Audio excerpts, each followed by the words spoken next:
Mr. Clerk, please record.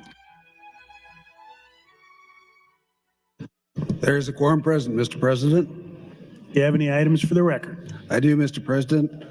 I have two reports on gubernatorial appointments from the Agriculture Committee, amendments from Senator Kavanaugh to LB 388 to be printed, as well as one from Senator Lowe to be printed. Finally, new resolution LR 461 offered by Senator Hughes that will be laid over. That's all I have at this time. Thank you, Mr. Clerk. Senator Holcroft has guests in the north balcony, fourth graders from Reagan Elementary in Omaha. Please stand and be recognized by your Nebraska Legislature.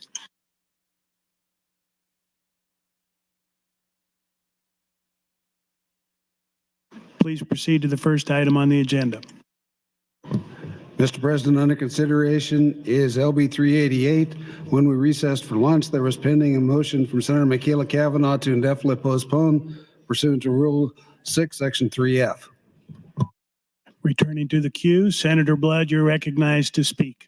Thank you, Mr. President. Fellow senators, friends all, at this time I still stand in support of the IPP motion, but it's my understanding there's some negotiating going on, so let's see what happens. Because as of now, I do not support the underlying bill as is, especially once we add on 3203, because for Sarpy County, it doesn't provide meaningful property tax relief, and there really is no consideration for revenue replacement provided by the state in reference to the services that we have to provide. And that's an issue, I think, for most of your more metropolitan areas, especially.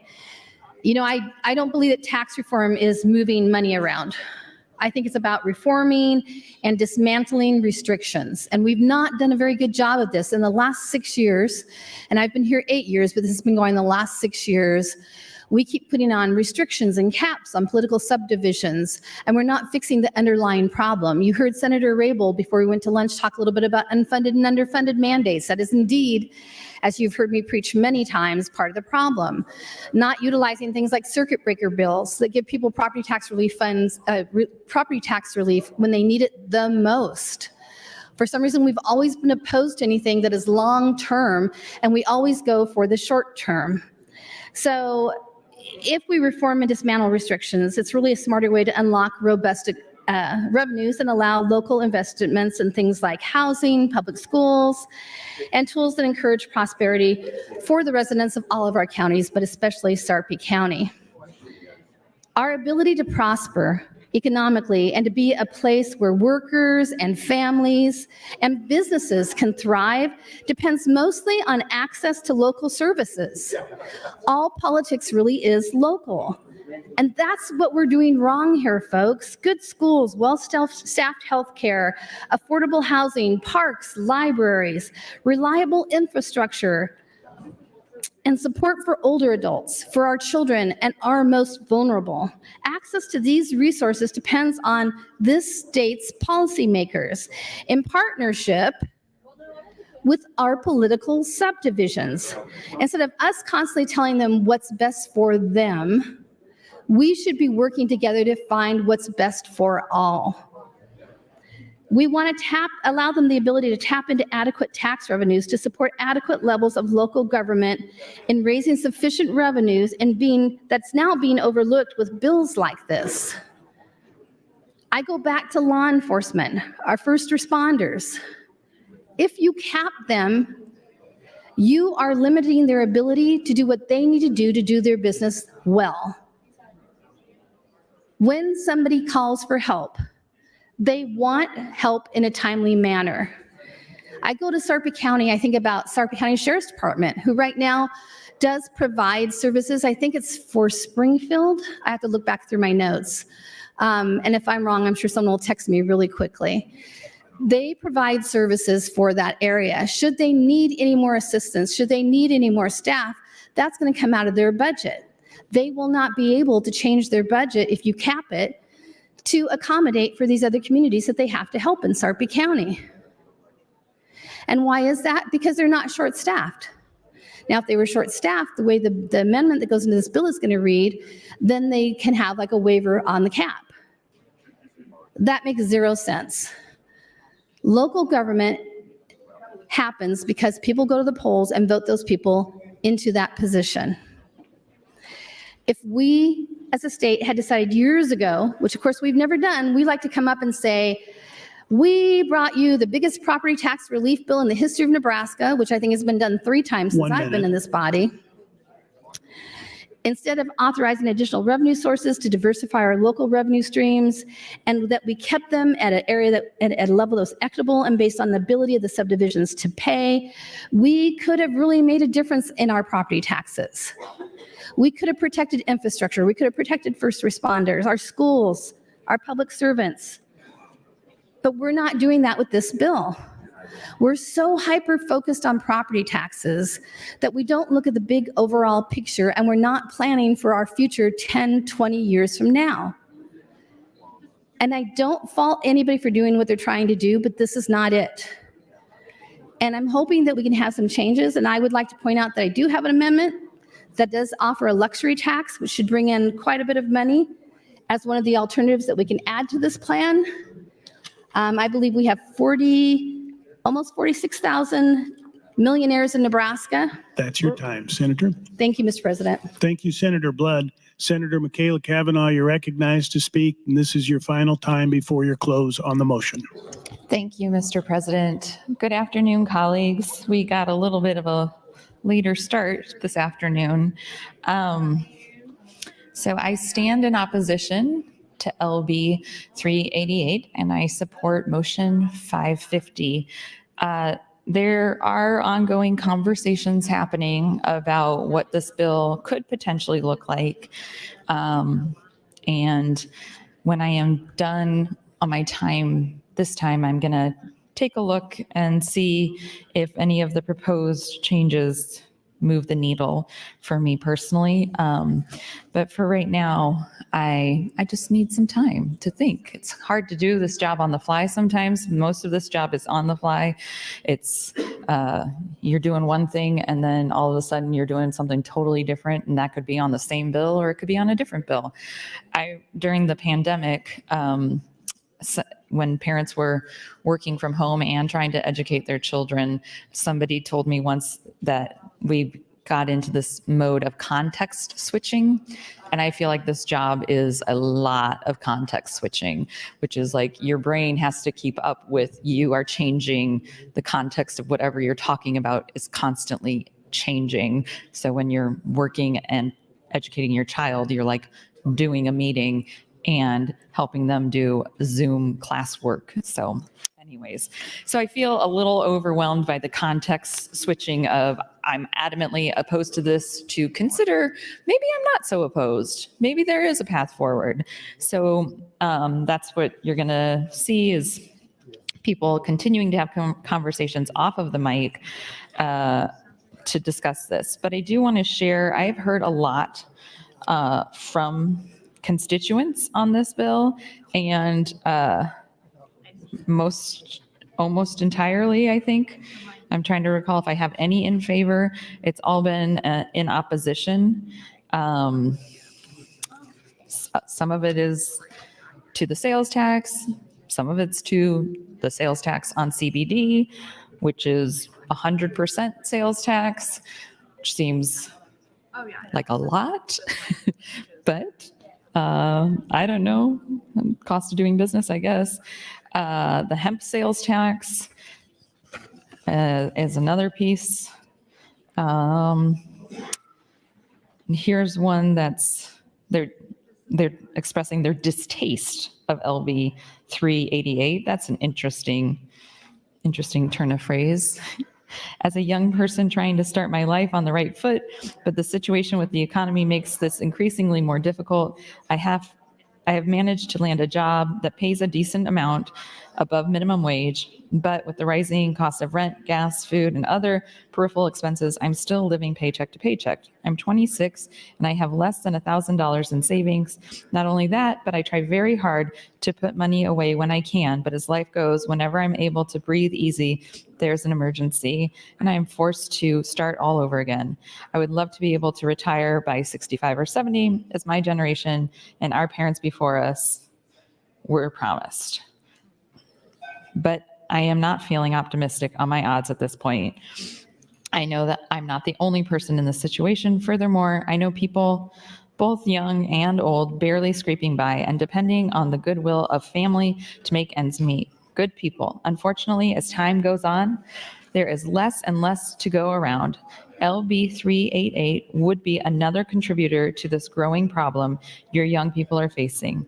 This bill stands to further increase taxes on the common man in the 1 minute. day-to-day. Thank you, Mr. President. In the day-to-day. It seems wildly unfair to new legislation always seems to be about taking a few more pennies from the blue-collar worker's pocket rather than help the disparaging wealth difference between the wealthy class and the rest of us. The middle class isn't disappearing, it's gone. No one is thriving now. This is not tax relief. Much more of our hard-earned money from our pockets is not relief. It helps no one but those who are already much wealthier than those they take from. Bills like this are one of the reasons why renters are struggling to become homeowners. So this is from a young person, and I actually don't know if they are in my district or not. It looks like they sent this to everyone. So I'm not sure whose district she's in, but certainly an important message when we're talking about recruiting and retaining a younger workforce here in Nebraska. We want to make sure that they That's your time, thrive. Senator. Thank you, Mr. President. Thank you, Senator Kavanaugh. Senator Doran, you're recognized to speak. Thank you, Mr. Lieutenant Governor. I will compliment the legislature on one thing through this whole process. When we had 4 hours earlier and about 4 hours now, there's been some very, very good discussion on our property tax situation, and that's something that we should have in this legislative body. And hopefully we'll see if we can come up with maybe another solution for the property tax situation. Last week when we talked on this, I know Senator Jacobson got up and some other people did about rental properties, apartment buildings and such, and the fact of what's going on out there.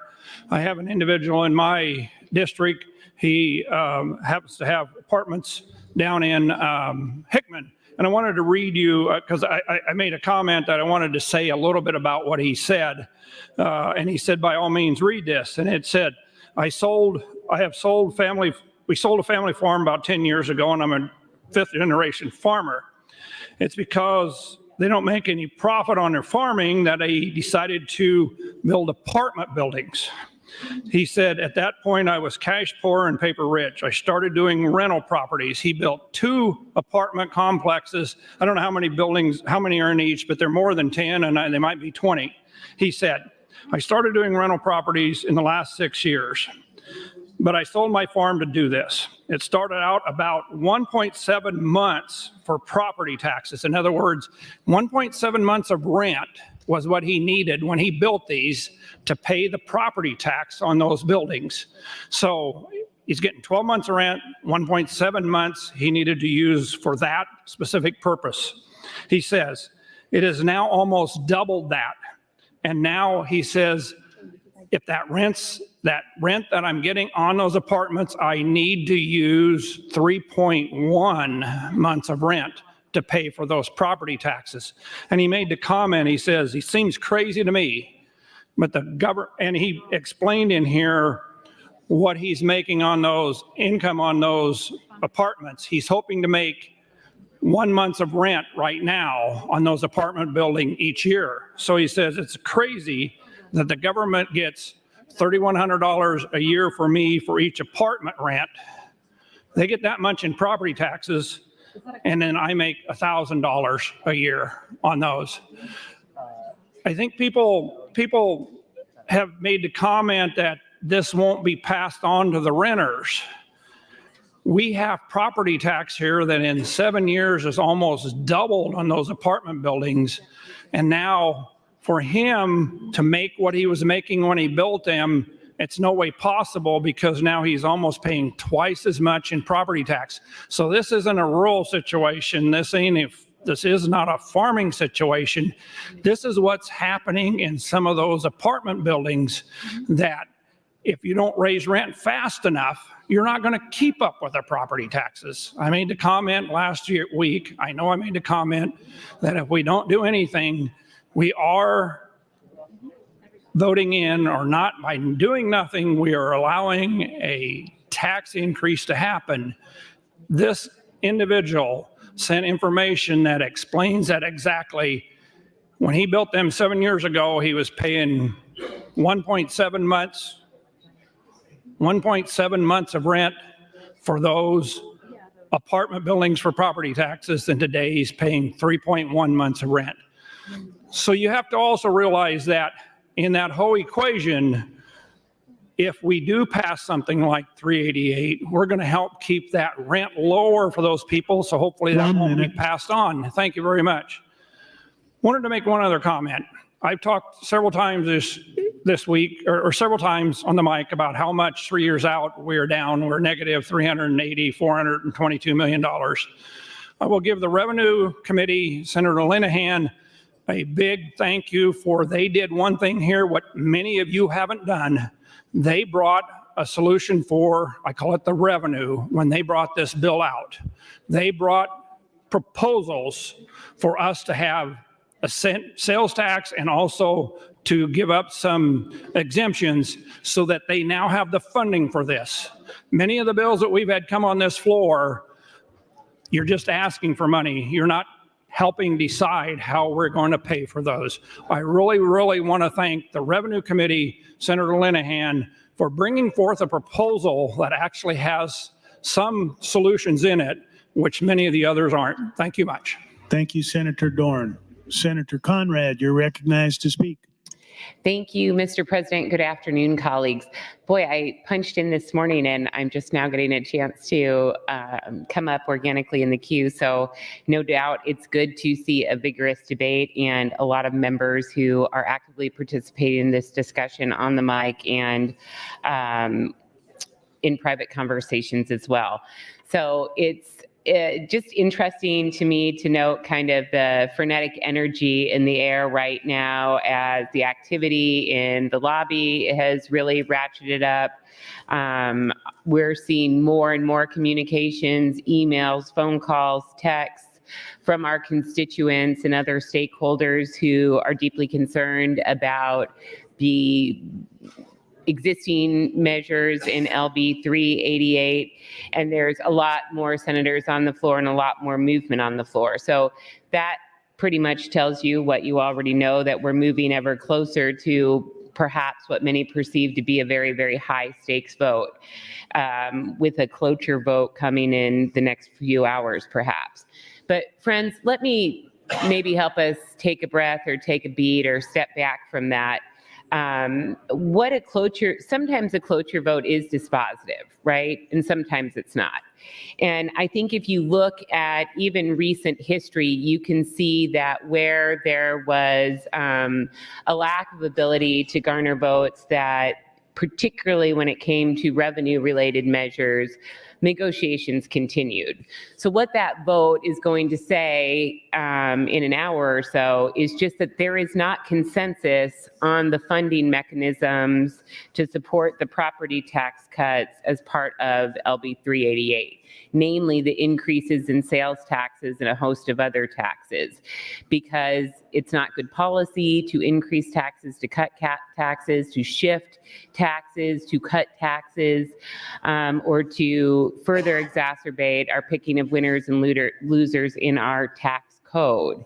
So it's no surprise, in addition to being not sound policy, that there's been a failure to develop a widespread, diverse coalition in support of this measure. And that's not Senator Linehan's fault. Senator Linehan could not be working harder to push this measure across the line. And she, as we all know, is a veteran senator and a very talented legislator.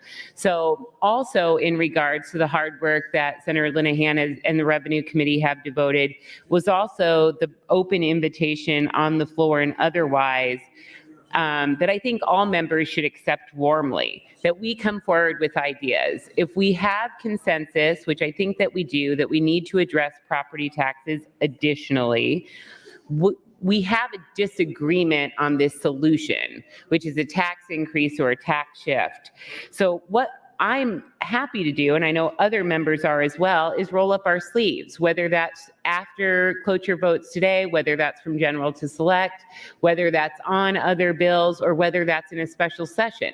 We're not afraid of hard work. We're not afraid of finding solutions. There's a host of different solutions that we can look to that are revenue generating, that should be explored and that don't bring the political baggage. We could look at a circuit breaker to address property tax relief. That's continually introduced. It's pending this year. We could look at legalization of marijuana, as many of our sister states have, to bring in new sources of revenue and direct it to property tax relief. We could look at changing our laws, thank you, Mr. President, to allow for online gaming, like many of our sister states have as well, to identify new streams of revenue to help provide property tax relief without hurting other key state investments and programs. We could look at triggers or clawbacks on the significant income and corporate tax cuts that are in play. And we have to address aid to local government and particularly schools, which levy the property tax and have had to put additional pressure on property taxes because inflation and other matters. Their commitment to keeping our schools strong, our public safety moving, our infrastructure happening, they're facing more pressure on that. So we need to be thoughtful in regards to doing our part as a state to help meet those key obligations the community depends on, but not putting additional pressure on the locals for property taxes. So happy to bring more solutions and looking forward to the debate no matter what the vote says in an hour and a half. Thank you, Mr. President. Thank you, Senator Conrad. Senator Holdcroft, you're recognized to speak. Thank you, Mr. President. I rise in opposition to the IPP motion, and in support, I do intend to vote for closure on LB 388. I just wanted to expand on my current position on 388. I remember Senator Von Gillerin, when he was part of the task force, making the statement that he would not support a plan that was just a tax shift, that it had to be an overall reduction in taxes. And I believe he's a man of his word, and he has delivered on that promise. I think that the task force and the revenue committee have worked to put together a plan with a number of intricate pieces that do reduce taxes for the people of Nebraska, and in particular of Sarpy County. I think I feel pretty good about the piece, the education piece, although we haven't seen the actual bill yet from education. I think that the governor's plan to increase funding per student by $1,500, which will take us from number 28 in the nation to number 8 in the nation for support of K through 12 education, and also will bring our funding per pupil of over $12,000 of state money per student. Think about that, $12,000 per student in the state of Nebraska, covered by the state. So I feel pretty good about a 3% cap on education. I think that's certainly something they can work with. I am a little more concerned about the 3% cap on counties and cities. Sarpy County, somewhat unique. It is the smallest county by area. It is the third largest by population, and it has tremendous potential. It has 5 cities in it, including Omaha, and the cooperation between the county board and the city mayors, the city councils, is really amazing. I mean, they really put together a lot of interlocal agreements. A lot of the smaller cities like Springfield, but also Gretna growing. Their law enforcement is covered by the sheriff's department. I mean, and there are all these agreements in place to support that. And that has a little concern from some of the county officials that there seems to be some language that would exclude existing interlocal agreements from some of the breaks. And so we've we brought that to the attention of the governor's office, and we're working towards an amendment. I think that will relieve those issues. There's also some concern about the 6% cap for public safety, what that requires as far as identifying your shortfalls. Does that apply just to law enforcement, firemen, and corrections, but does it also apply to school correction officers and other law enforcement individuals? That's something else I'd also like to see addressed in an amendment, and we're working towards that on select file. With that, I think it's a good bill. I think it's working. I know there's a lot of stuff going on right now to get us across the cloture line, but I plan to support this bill. Thank you very much, Mr. President. Thank you, Senator Holcroft. Senator McDonald, you're recognized to speak. Thank you, Mr. President. Good afternoon, colleagues. Last week, Senator Linehan, Senator Von Gilleren handed out some examples that I think were very helpful. And I'd like to ask Senator Linehan a question. Senator Linehan? Senator Linehan, would you yield to some questions? Certainly, thank you. Senator Linehan, you had handed out 3 of the examples last week, and example 1 had to do with a Beatrice family home going through their total tax savings at the end of the year based on the idea of if LB 388 would be put in place. You handed out example number 2. You gave another example of a townhome, Hickman, Nebraska. Then example number 3, an Elkhorn family with no mortgage. Do you stand behind those numbers in that handout? I'm actually, this weekend, I worked those examples and others further, and those are, I stand behind that, and it's even better because I forgot to take out what people pay for federal, state income taxes and Social Security taxes, all of which, of course, you don't have for disposable income, so you can't spend it. So when you look at many families, by the time they pay their taxes and they pay their mortgage and they pay their home insurance and their health insurance and their property taxes, all things they don't pay sales tax on, then they get down to a very small amount of disposable income. Thank you, Senator Linehan. Senator Von Gilleren, would you yield to a question? Senator Von Gilleren, will you yield to some questions? Yes. So, Senator Von Gilleren, you handed out an additional 3 examples. Example 4 was a low-income renter. Example 5 was a single-family home in Lincoln, Nebraska, and then a single-family home in Omaha, Nebraska. Do you stand behind those examples? Each one, just to make a note of, each one had a total tax savings for the low-income renter and the other 2 family homes. Do you stand behind those handouts that you gave us last week? Yes, I do. And in fact, as I mentioned before, I think the most compelling one is example 4, which is the low-income renter, which still shows a net positive impact. And actually, as just Senator Linehan mentioned, I did a little bit more work on that this weekend, and that did not take into account the earned income tax credit. If you're a family of 4 earning $60,000, you get a federal tax credit of $6,604 back, and that would totally wipe out the what I'm showing on that sheet is taxable income, which would make the net sales tax impact 0. Thank you, Senator Von Gilleren. Thank you, all the members of the Revenue Committee, because I know you were all participating in this and working on different examples and try to help educate us here on the floor. The reason I'm standing in favor of LB 388 is not because it's perfect. I believe we have a great deal of work to do between general and select.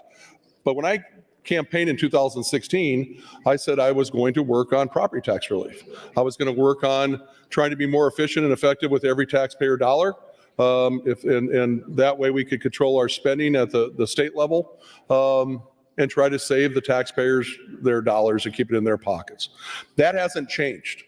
Still with my 8th year standing here today, what I'm asking is not for you to vote for LB 388 because you like all parts of it or that it can't be improved on.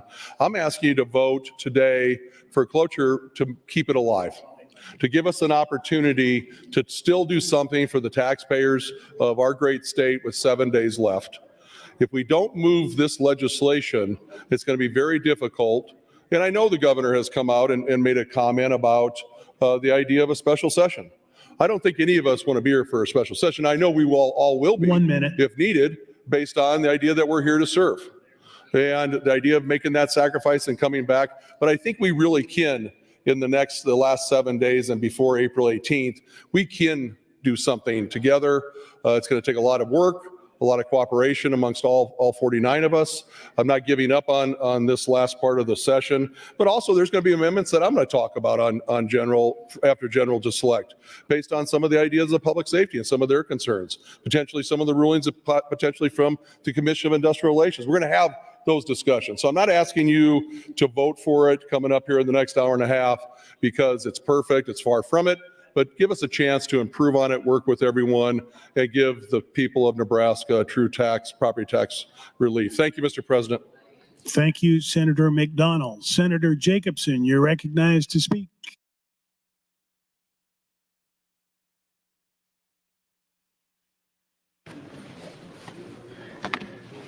Thank you, Mr. President.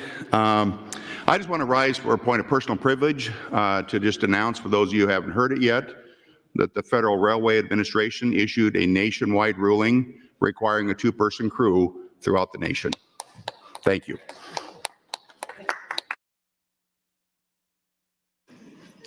Senator Linehan, you're recognized to speak. Thank you, Mr. President. Congratulations, Senator Jacobson. See, we wouldn't even had to do that 8 hours. +4, +2, but that was in the beginning and we were into wasting time. I have an example I just handed out for you that are still on the floor. It's blue and yellow and white, looks like this. Red all over. My initials up at the top. So it's Lincoln Public Schools state aid over 3 years.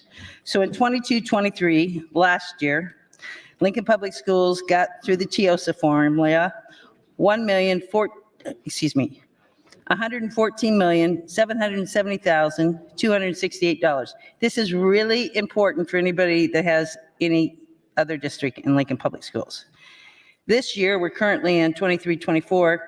That aid dropped, even though we included foundation aid in there, we increased aid. Their aid actually went down to $104,826.753. If we do nothing, which thank you, Senator McDonald, for saying we need to move this to select.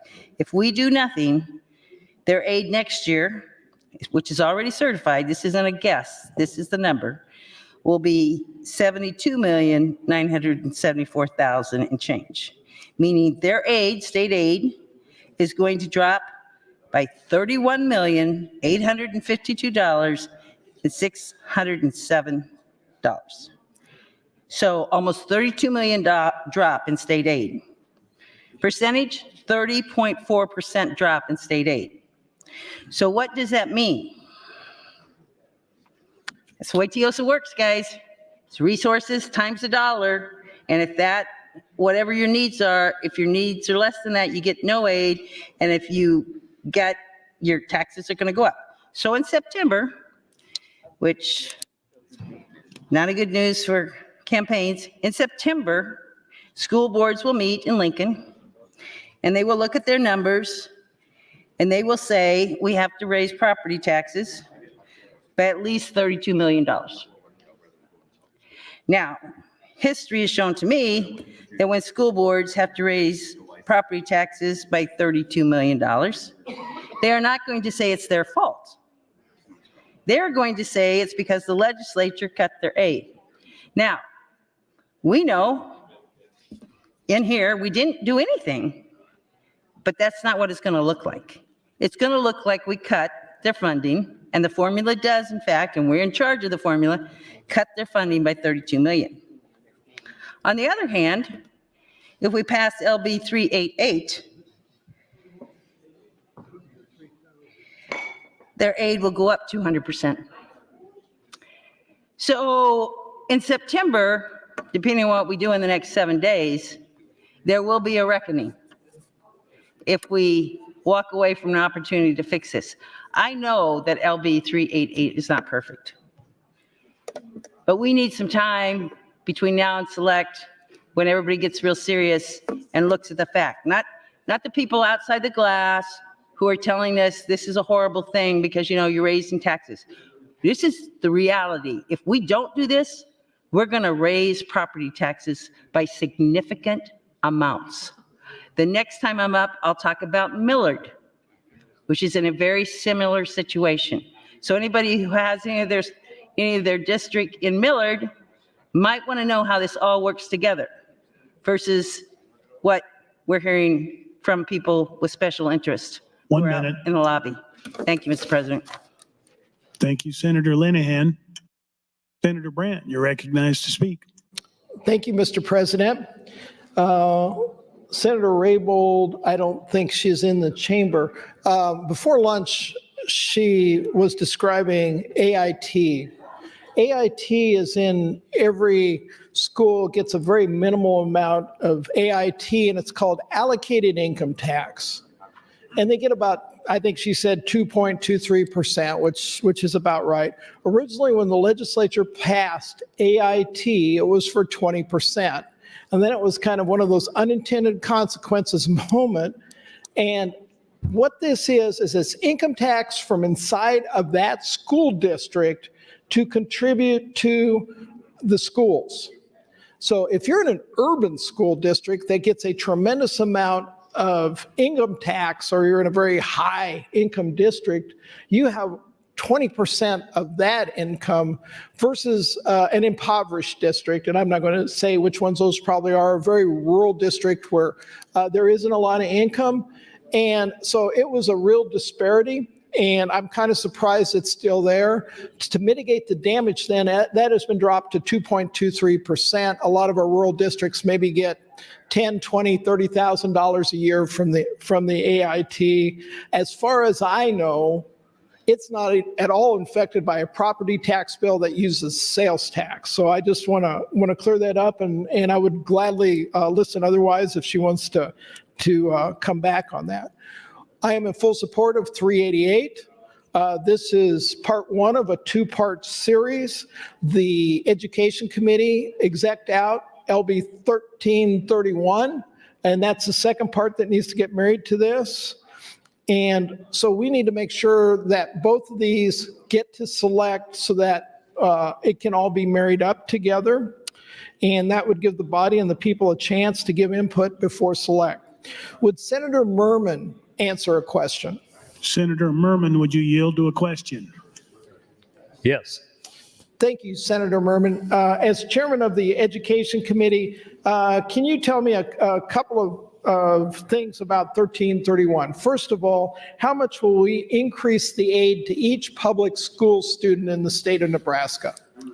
Yes, actually, 1331 is replaced by AM 3304, and we did just a couple hours ago, I guess, exec it out of committee.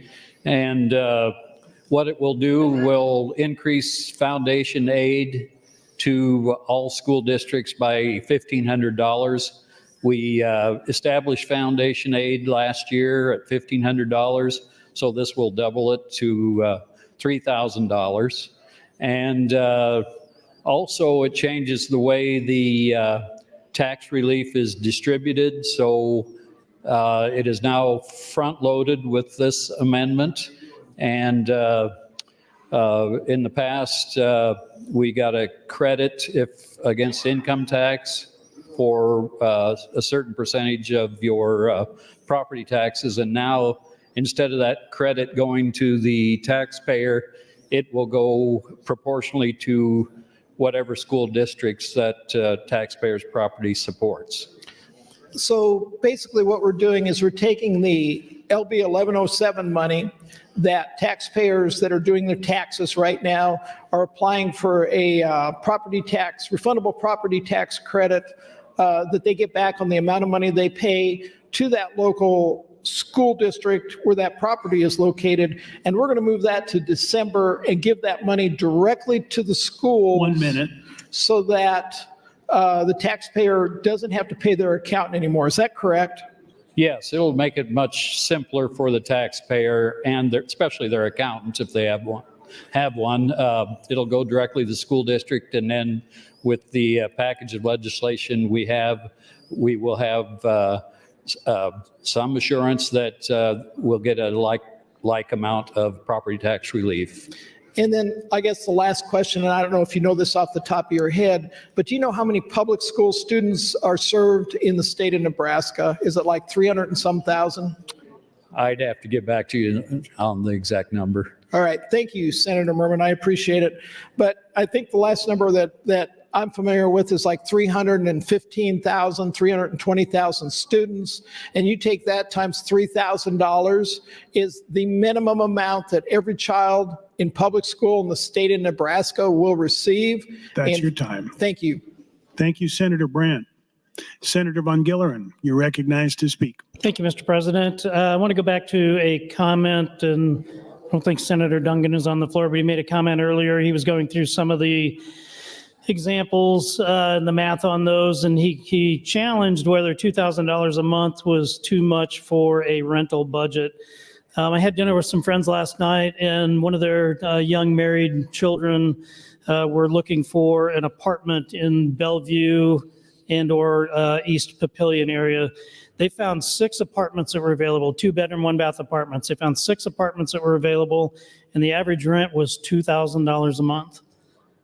It's amazing. It's crazy how expensive it's become for housing, and the impact on that certainly is a greater impact on our low-income Nebraskans. Further illustrating the example 4 that I handed out earlier, that although sales tax can be considered regressive, the lower income individuals and families typically are not going to be impacted by that because of their lack of disposable income. I've decided I'm not going to hand out any more spreadsheets. There are people in the room that care about the math, and there are people that aren't interested in the math. And so we can show how the math works all day long, but that is not going to change philosophical beliefs about regressivity of taxes or who should be paying more, who should be paying less. That's become clear through comments that have been made throughout the day. The math completely negates those arguments, but again, I'm tired of throwing numbers in front of people that really aren't interested in what they say. You know, the comments about sales tax being regressive for low-income individuals, I suppose, is true, but the unfortunate reality is everything is regressive for low-income families. Low-income families pay a higher percentage of their income in sales tax, in property tax. They pay a higher percentage of their income for groceries and utilities. I mean, everything that it's math. The denominator is a smaller number, and therefore the numerator drives a larger percentage. It's just the reality of it. The really funny, and by funny, I mean furiously ironic, is that groups like Open Sky have said for years that property tax is regressive. And here we are working to cut property tax, and who's one of our biggest opponents is Open Sky. It now, folks, becomes a conversation about courage and courage to do what we need to do to get off of this crazy train. You know, it's been said by some of the veterans in the room, we keep doing what we're doing, and it's just the definition of insanity. Nothing changes. And looking at the numbers and the projections for this next year, it's not only going to change, but it's going to get worse. And as much as I'm not looking forward to facing constituents who are going to confront me about the potential increase of a sales tax, what's going to be even worse than that is if their property taxes go up another 10 or 15 or 20% over the next couple of years, because that's a far bigger number for everyone. It's now a conversation about courage, and we have tough decisions to make. We need to have the courage to say that status quo is no longer an option, and courage to realize that if we do nothing, that some will see a 20 or 30% increase in their taxes next year. We are out of time, folks.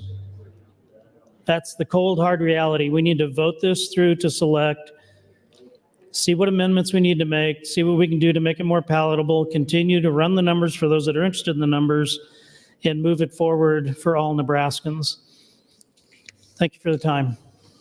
Thank you, Senator Von Gilleren. Senator Merman, you're recognized to speak.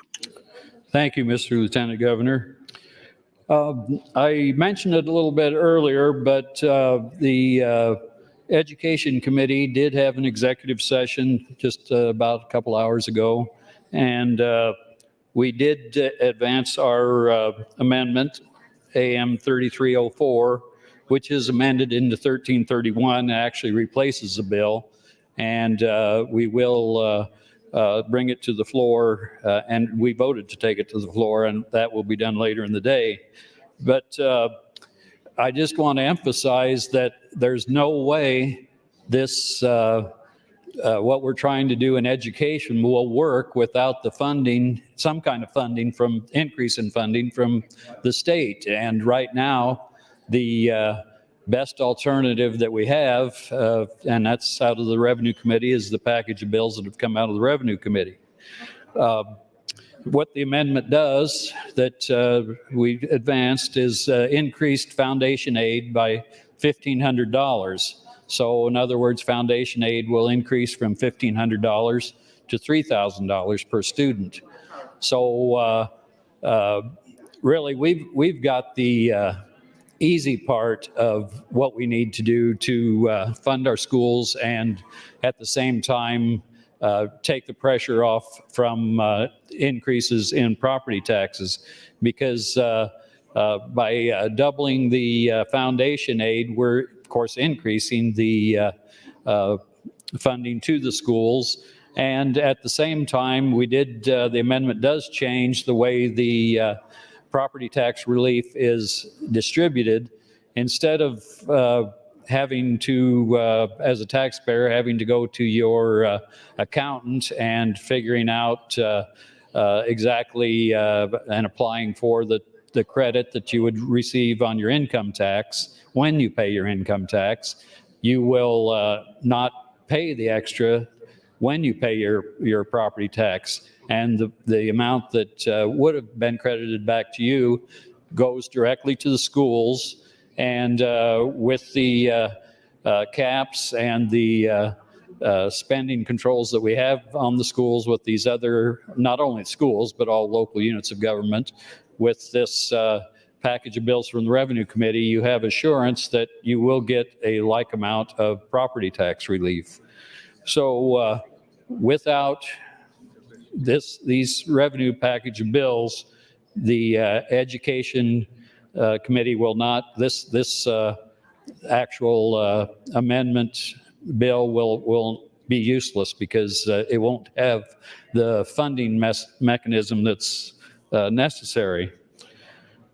So this is the best alternative we have for property tax relief on the table right now.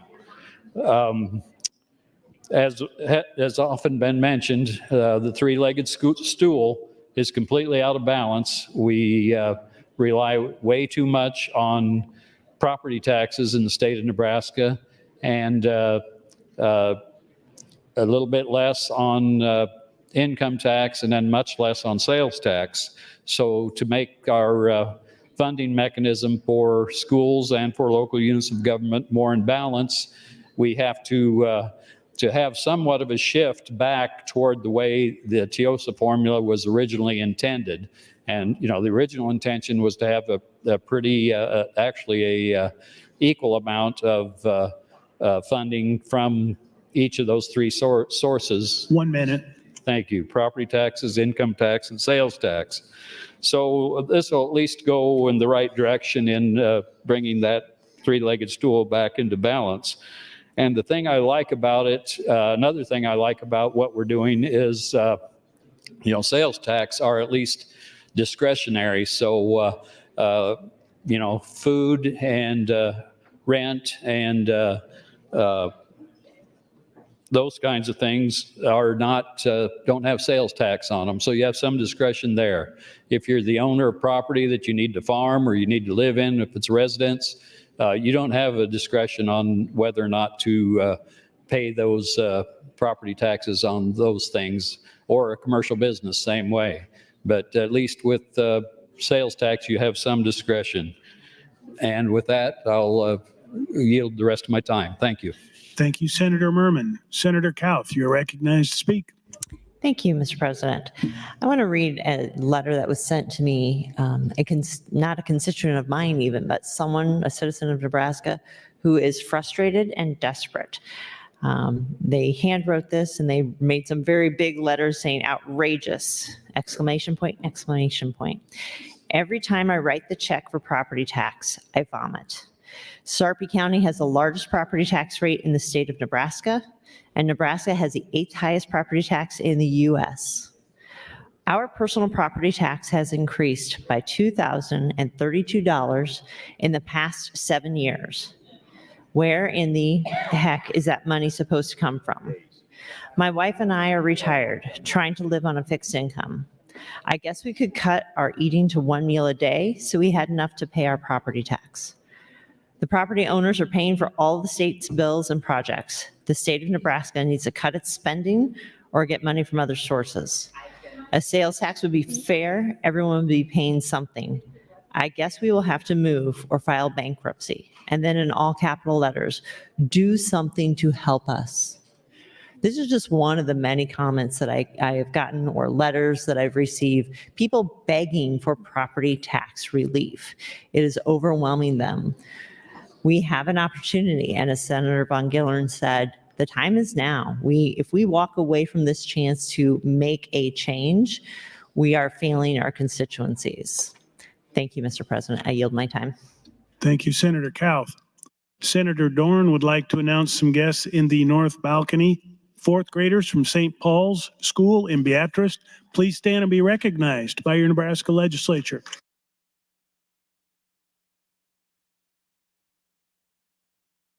Senator John Kavanaugh, you're recognized to speak, and this is your final time on the motion. Thank you, Mr. President. Well, again, I rise in support of the IPP and opposed to the underlying bill because of the increase in sales tax and disproportionate impact of that. I heard Senator Merman talking about what the Education Committee just execed on. I wondered if Senator Conrad would yield to a couple of questions. Senator Conrad, would you yield to a question? Yes, of course. Thank you, Senator Conrad. You're on the Education Committee? Yes, that's correct.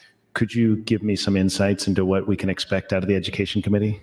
Well, that's a very broad question, but I'm going to do my best to answer it in the current context. So the Education Committee had an executive session this morning where we advanced a measure that has a lot of component parts there too, but the first being what you've already heard about, the very widely popular front loading of 1107. And then additionally, the other main component was additional resources for our public schools. And there's a great deal of minutia in regards to the TIOSA funding and other components, but those are kind of the two major pieces. So I don't know if it's officially been reported out yet or if it's on everybody's gadget. I know it's been a part of this debate, but I think that overall there was consensus amongst the Education Committee that is very diverse, that trying to bring property tax relief, trying to bring increased resources to the schools are good things. And by advancing the measure, we were able to secure an additional and updated fiscal note that would help to inform that debate and the debate on LB 388. So the measures definitely work together, or should, or are designed to. I felt comfortable moving forward with the increased funding for public schools, as is my track record in the legislature in that over many years. But I do want to note, and I can of course speak for every member of the Education Committee, that joint effort was good faith collaboration. That was an effort to bring more information to bear. The related pieces moving out of the Education Committee are not meant to be, at least from my perspective and perhaps other members' perspective, any sort of tacit or explicit approval that we support LB 388 as written or amended. But it's definitely part and parcel with this debate. A lot of the pieces that people like, and there's a lot of consensus around, are in the education bill. So we needed to be able to move that forward to get the consensus pieces up and moving. People can decide, how they want to vote on cloture or on the substantive nature of the amendments and the measure with LB 388. But again, those conversations are going to continue to play out. And it will take a great deal of work if the removal of the sales tax increase, which also is being done in good faith perhaps, is taken out of 388, and we still don't have a revenue stream or identified revenues to figure out how to take care of that $1 billion fiscal note on the school funding bill. Is that helpful, Senator Kavanaugh? Is Yes, that too much? Say less, say more? No, that was very helpful. Thank you, Senator Conrad. Yes. I appreciate the work of the Education Committee on getting that out. What day is today? Today's like day 53. So thank you, Senator Conrad. I don't think I had any other questions, but thank you. 1 minute. Thank you, Mr. President. So we've been having this debate, and I think Senator Conrad made a very good point that these bills are designed to interact with each other, but everybody has to vote the way that they feel is appropriate on each bill and motion and issue as they are presented to you. And so there may be parts of that education package that people like, but that's not what's in this bill. This bill is those tax increases, and as Senator Conrad pointed out, there sounds like there's some move to remove the sales tax increase that's being discussed. But again, that's not what's on the board at the moment. Right now, this has got some increases in it, and I know that there's lots of parts that people don't like about this bill. Taxes on, I think, pop and candy, taxes on internet ads, removal of exemptions for certain businesses, and then, of course, the That's your increase in the time, sales Senator. tax. Thank you, Mr. President. Thank you, Senator Kavanaugh. Senator Hardin, you're recognized to speak. Thank you, Mr. President. I stand in support of LB 388. I am not in favor of the IPP. I appreciate Senator Linehan and the Revenue Committee for working long and hard on this. As has been addressed today, is the first of 3 rounds of debate on this bill. I'll support the first round with hopes that we'll work to fashion a bill that requires less nose plugging to pass it by the next round of debate. If this bill does not pass the next or final round of debate, let's embrace that opportunity. Incrementalism, changing a little here, shaving a little there, has been the approach for taxation in Nebraska for nearly 60 years. How's that working for you? How's that working compared to other states that are experiencing population and economic business growth that are located next to us, like South Dakota? How are the property taxes working for you?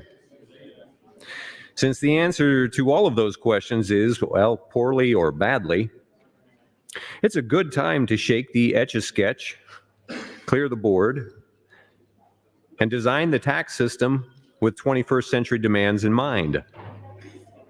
The worst possible outcome here is not to end up in a special session. I believe the worst outcome is the one where we're just as dissatisfied next year with our state tax policies as we have been for the last 57 years, including this one.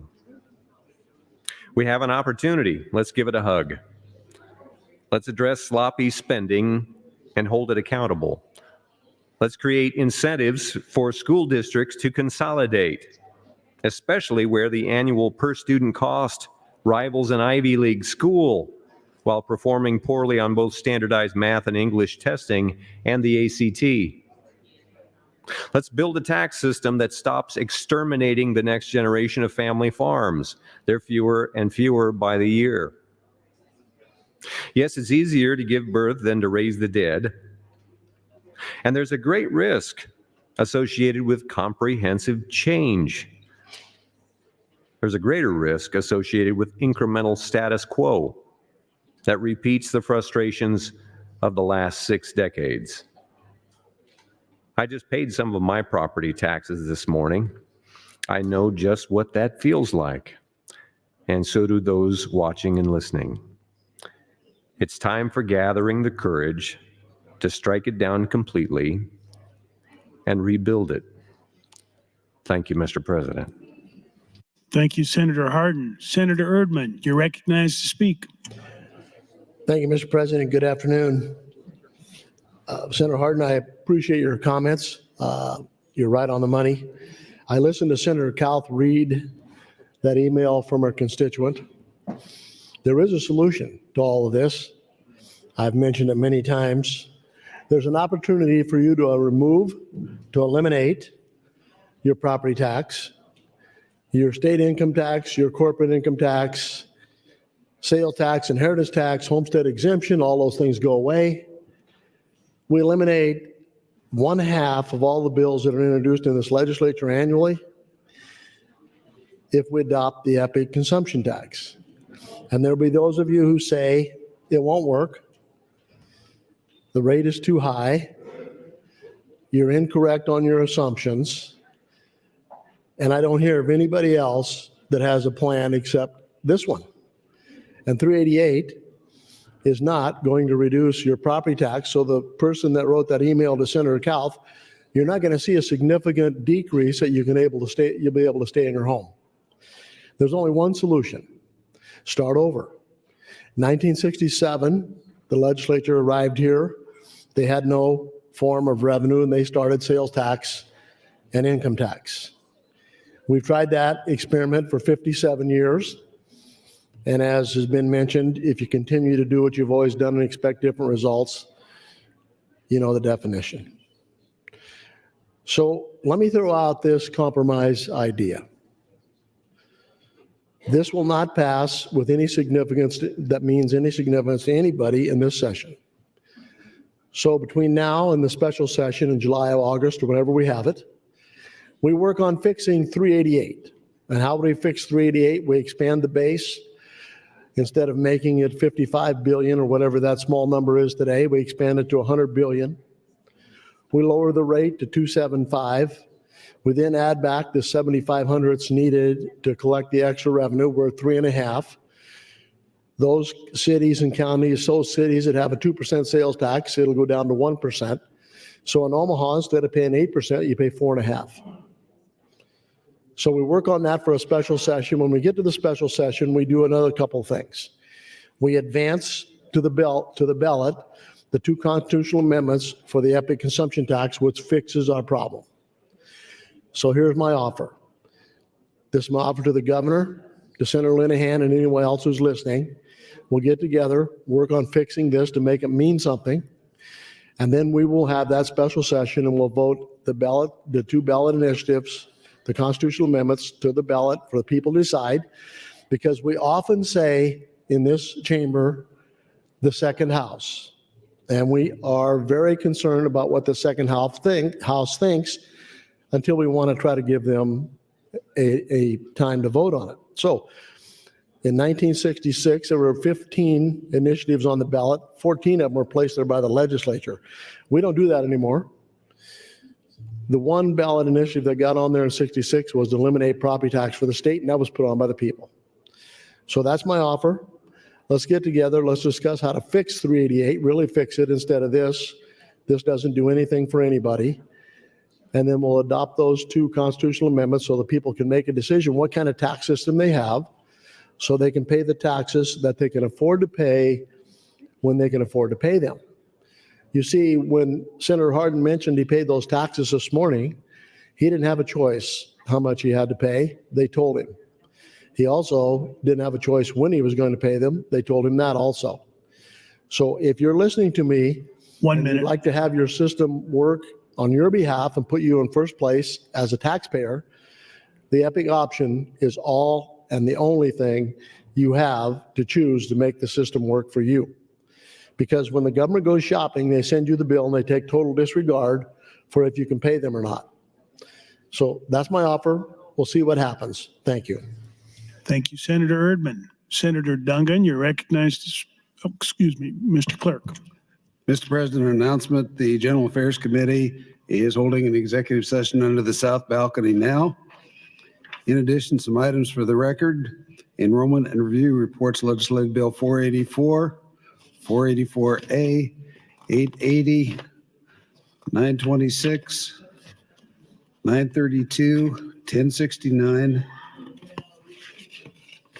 1095, 1165, 1270,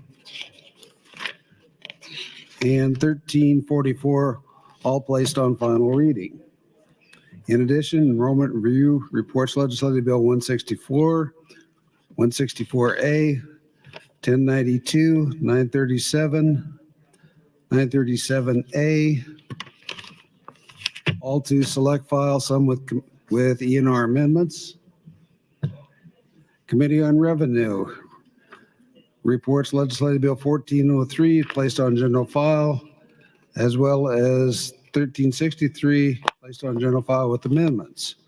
Amendments to be printed: Senator McKinney to 631, Senator Bostelman to 1370, Senator Ibach to 1368, and an opinion from the Attorney General's office addressed to Senator Kauth. That's all I have at this time. Thank you, Mr. Clerk. Senator Dungan, you're recognized to speak, and this is your final time on the motion. Thank you, Mr. President. Good afternoon, colleagues. I once again arise currently in support of the IPP and opposed to LB 388. I think that my colleagues have talked quite a bit about some of the overarching reasons for this bill and against this bill. I still remain opposed to any sales tax increase, but I want to be very clear. The sales tax increase is not the only reason that I oppose this bill. For those who were listening or paying attention, whether it's at home or here, when we first introduced the IPP motion, Senator Kavanaugh yielded me my time, and I sort of outlined my general objections to LB 388. Certainly in this sort of three-pronged objection, the first and one of the major ones is the sales tax increase. I do believe it remains regressive and harmful to Nebraskans. But in addition to that, there are two other components of this bill overall that I stand opposed to. One of those is the hard caps on political subdivisions as it's currently written. I understand the necessity to limit spending, or at least the idea of limiting spending, but I've spoken to my friends in these political subdivisions, and my understanding is the way that the current LB 388 language writes the hard cap into place, it would place a number of those political subdivisions, counties, towns, cities in a bad predicament where they may run into problems not being able to expand amount of money being paid for first responders and other things such as that. And we always have to make sure, of course, that first responders and public safety is paramount and when we are funding our government. In addition to that, 388 has contained in it a number of sales and use tax exemption eliminations, as well as increases in tax on certain industries. I want to touch on two of those real quick before I run out of time. One is a tax on digital advertising for companies that make over $1 billion. Now, at first blush, that sounds like something people can get behind because you hear $1 billion and you think, yeah, of course, these are people who should be paying their fair share. But upon further analysis, what concerns me about that and talking to individuals who work in the advertising field is that there is a growing concern and a reality that that cost is going to get passed along to some more of your mom and pop shops here in Nebraska. Whether it's somebody who advertises on Google or Facebook or Meta or whatever that is, what we want to make sure is that even if the company is the one remitting the tax to the state, that we're not essentially passing along that burden to small stores and small businesses. And so that is a concern that was raised, I know, by a number of people who operate and work in that industry. One of the other ones that was raised, speaking with some folks who work in the industry, is this tax that's being proposed on consumable CBD and hemp. Currently, the language of LB 388 has contained in it a 100% sales tax on consumable CBD. My understanding, again, from speaking to folks who work within that industry, is it would essentially kill that industry in its entirety. To have 100% tax not only puts us in a position that's going to drive businesses out of Nebraska or out of business in the first place, but it also is going to increase the amount of people who are driving from Nebraska to other surrounding states who currently don't have such an excise tax or an increased sales tax.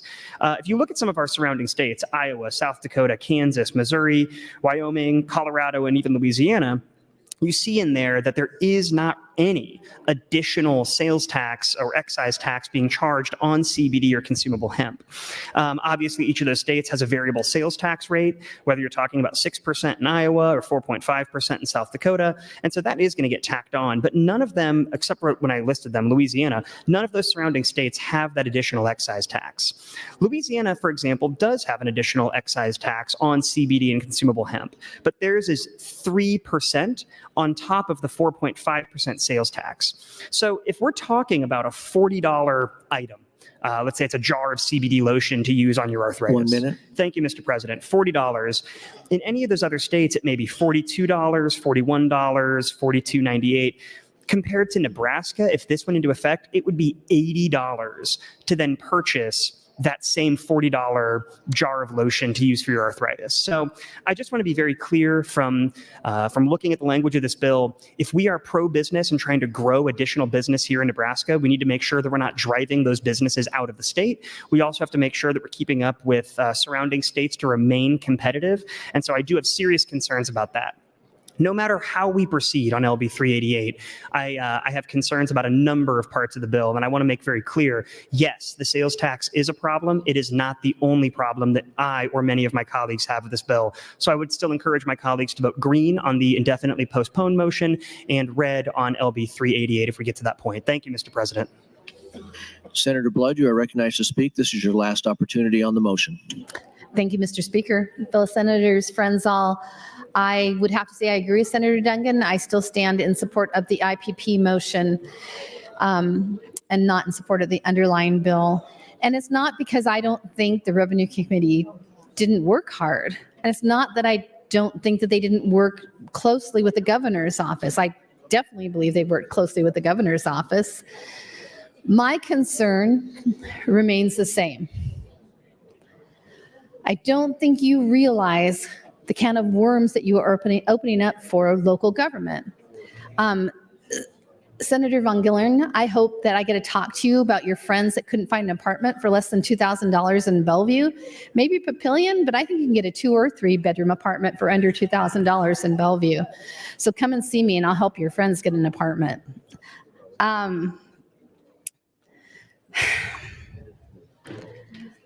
We have never done a good job of planning for the future, and since I've been here. We like to do a one-stop type of legislation so we can wave our flags and say we did something. And I know that the way that this has been described to us, that it's really been promoted as something different than that. But when we do things like what the amendment is going to do to this bill, like put on caps on things like our political subdivisions, that is an issue. And it's an issue that you are seeing more and more with, usually, based on the data that I've seen, conservative senators.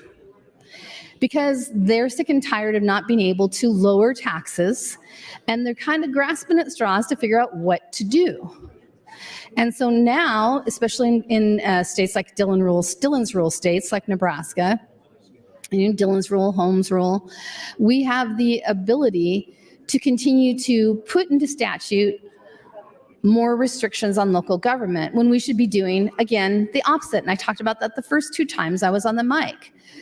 I preached about unfunded and underfunded mandates for the entire 8 years I was here. If you look at the magnitude of unfunded and underfunded mandates that are put down upon the counties, it's outrageous. It is millions and millions of dollars. And for Sarpy County, we got screwed. So much so that we had to find creative ways to make things happen without raising taxes, and we did that very thing.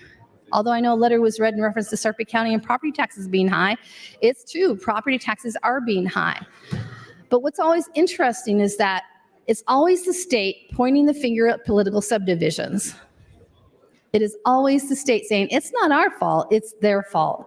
And then we find creative ways to put even more restrictions on them, when we should actually be doing the opposite, finding ways to help them create income in ways that are creative, that don't put a burden on the taxpayers. But we never do that. We don't believe in circuit breaker bills in Nebraska, allowing people who truly deserve to have property tax relief when their income changes and they get that property tax relief automatically.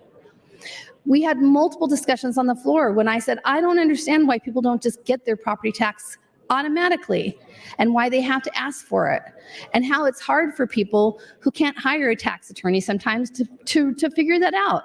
And I actually had 2 senators make fun of me on the floor for saying that and say, how dare I say that Nebraskans aren't smart enough to know how to get their property tax relief, how to get that kickback. And guess what happened? The next year, there is a large percentage of people that didn't ask for their property tax relief. because they didn't know how, Senator Dorn. You remember that. 1 minute. Marketing, marketing, marketing. That's what we're doing, and we're doing it again. We can do better. For those of you that are here the next 2 to 4 years, we should be lessening the burden and broadening the way that they can create revenue, and your property taxes are going to go down. What we're doing now is a shell game, and I know they worked hard, and I know that some of this makes sense, but as is, I cannot support it, and I don't know that I have faith that we can fix this between general and select. And it's not because I don't want property tax relief. It's because I want sustainable property tax relief without constantly burdening our political subdivisions. We can do that. Isn't it either or? We can just not do that and move on to what I'm talking about, which is actually working with our political subdivisions, actually find ways for them to generate fair revenue that doesn't put a burden on our That's your time, taxpayers. Senator. Thank you, Mr. President. Thank you, Senator Blood. Senator Vargas, you're recognized to speak. Thank you. Last time I said I continue to remain, I'm not against the IPP motion, but I'm not in support of the bill as written. My main heartache has been the sales tax increase, the shift, the $1 billion tax increase on working families. I know there's been conversations about removing that, and if that were to be the case, I might support that actually, but if we don't remove it, then I think I would still be opposed to it. Here are the things that I still support, and hopefully that we're being really mindful of. The front loading in the other ed bill and the hard caps, I am actually in support of that. I have been trying to be consistent that I've been in support of reducing and putting limits on spending and making sure we're putting more additional resources to education. The only thing that I have paused with, the main pause with, is the sales tax increase. So the removal of sales tax increase is a good thing. But I don't want to see any sales tax increase go into this. My main concern is down the road in the next 7 days that there aren't other revenue offsets or finders that are found. And as a result, there will have to be an increase in sales tax, which I won't support. There are other exemptions, which I know are not universally supported in the rotunda necessarily, but I could live with and could be a pathway forward to make sure that we are actually moving forward, but without having the sales tax removed. That's my biggest heartache because it's on working families, and primarily given that a lot of my individuals in my district that are renters aren't seeing the impact of the property tax relief, and I don't want it to be on the backs of them and working class, middle class families. So I just wanted to make sure that that was clear. There are some exemptions which I would be okay with. It's heartache, it's heartburn, but at the same time, the majority of the revenue is coming from the 1% sales tax increase. So whatever solution is found, they would still need to find $1 billion in revenue generation from somewhere in FY26 and FY27 to be able to fund this idea and this bill. I'm not sure how they're going to do that, but if it did successfully remove the sales tax increase, that's a good step in the right direction, and I would support that. I yield the remainder of my time. I appreciate the work on this, and I'm happy that we are removing a very significant increase, a regressive tax on working families, if that is indeed done here in general file. Thank you, Senator Vargas. Senator Dorn, you're recognized to speak. Thank you, Mr. Lieutenant Governor. I noticed one thing in the queue, that if you talked an hour ago or 2 hours ago behind certain people like Senator Blood and Senator Vargas, well, guess what? An hour or two later, you still get to talk behind them, because we all go and punch back in. I will make this comment. Appreciate the body working on this, having the discussions. I see a lot of conversations going on in different groups, hear a lot of things, hearing a lot of comments about what could possibly come about, how maybe we can get this across what I call the general file so that we can have some proposals again to come forward on select file for some funding and some other things. I am in favor of LB 388 today, the way it is. I sit there and will mention that before. I am against the postponed motion, but I will support some of the discussions. We'll see what they end up like to get it across, I call it across the line to select file, so that now we can have a good fiscal note, because I've talked several times on the mic about our green sheets and what they're showing, and I know there's being work done on that so that we don't have some of that big negative number we have out there in 3 years. But it'd be interesting to see in these closing days what the discussion ends up being, what we end up as a body voting on. I find it really interesting, though, that there are different senators that this over here constitutes a tax increase, and for other ones, this over here constitutes a tax increase, and then there's other senators, no, we're not doing a tax increase. It's on your perspective, on your viewpoint, and it all boils down to, have we been doing a good job as a Nebraska legislature in the laws, the bills that we passed over the years? If they were perfect, we probably wouldn't be back here. We could have every second year session, which I think Speaker Arch would probably like. He wouldn't have to work the six weeks or 60 days that we have this session. But we have issues always come before us. Whether we pass something on this bill, whether we pass something on, I call it the bills that are coming with this, and I know Senator John Kavanaugh mentioned this, that he was very much for that front loading of the income tax, property tax credit. And then there's another bill or two from education yet that will be part of a package. Unless they all fit together, unless they all are something doable, not only for enough of us, but also for, I call it our fiscal notes, also for the people of the state of Nebraska, we probably won't get across the finish line with all of these either or whatever. And I know this morning, I think I had somebody tell me, if you put in 10 hours a day, count today, we have 80 hours if we stay here for 10 hours a day. So there's this much time. And how do we as a body get through all of those discussions and come together in enough of a group? Will we have meaningful property tax relief or not? If we don't, what others don't pass or what passes? I will go back to that green sheet, that fiscal note, though, and I know many people have had visits about where we're at. I still go back and look, and right now on the select file and on final reading, if we pass it the way it is today, which we can, because in the current year we're not below our minimum reserve, we're 400 and some million above it. But all of you that are coming back, all the new senators are going to be elected. We have 15 of you term limited out or won't be here. 1 minute. Thank you. We still have that in front of us, providing those numbers. And I commented that the revenue and the appropriations, those are plugged in numbers. So we have to, if they change, that'll change that ending number. But as it sits here today, right now, we would be 442 million that we would have to find funding for appropriation. We couldn't appropriate money next year when we come make our 2-year budget, because next year, that 3rd year out, that's going to be the 2nd year out. And as we do the appropriations, as we come forward with a budget, if you have thoughts or ideas next year of bringing a bill that's going to require funding, you better think again, because if we end up with a $400 million deficit at the end of this year, there won't be any money next year. Thank you. Thank you, Senator Doran. Senator Day, you're recognized to speak. Thank you, Mr. President, and good evening, colleagues. I know that there is ongoing conversations about LB 388 and the different components of it.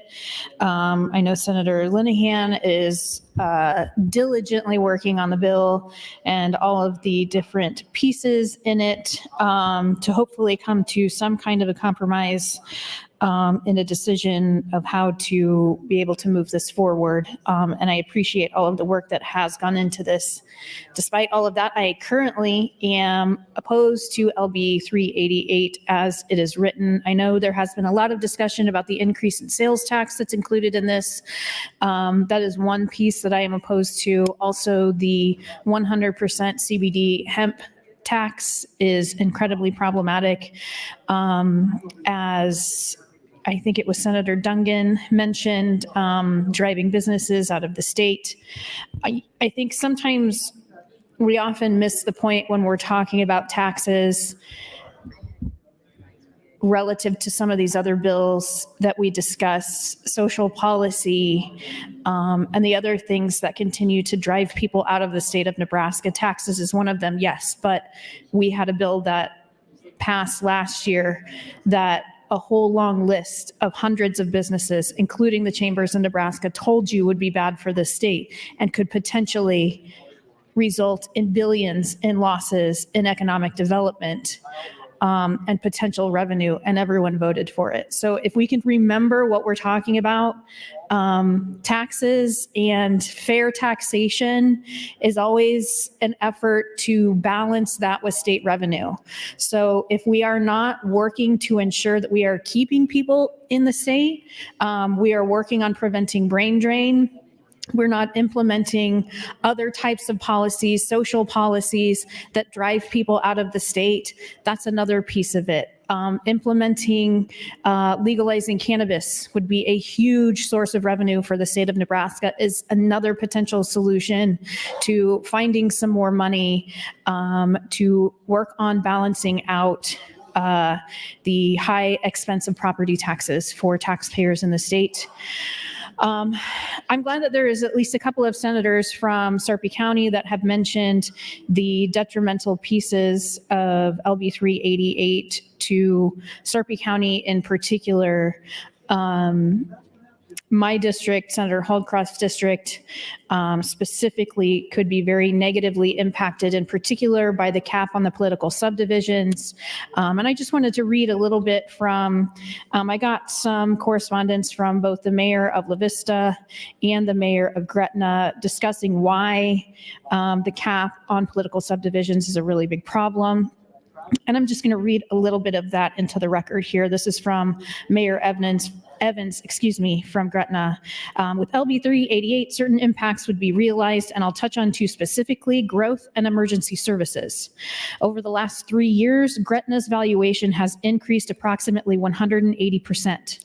This is not a straight line increase because of our community's small to medium size. A typical annexation, brings higher growth percentage increases, i.e. a 20-acre annexation has much greater impact to a 60-acre community than it does to a 600-acre community. Applying the proposed legislation in Gretna's real annexation example, Gretna would receive $3.8 million in year 1, $9.4 million in year 2, $5 million in year 3, and $4.2 million in year 4.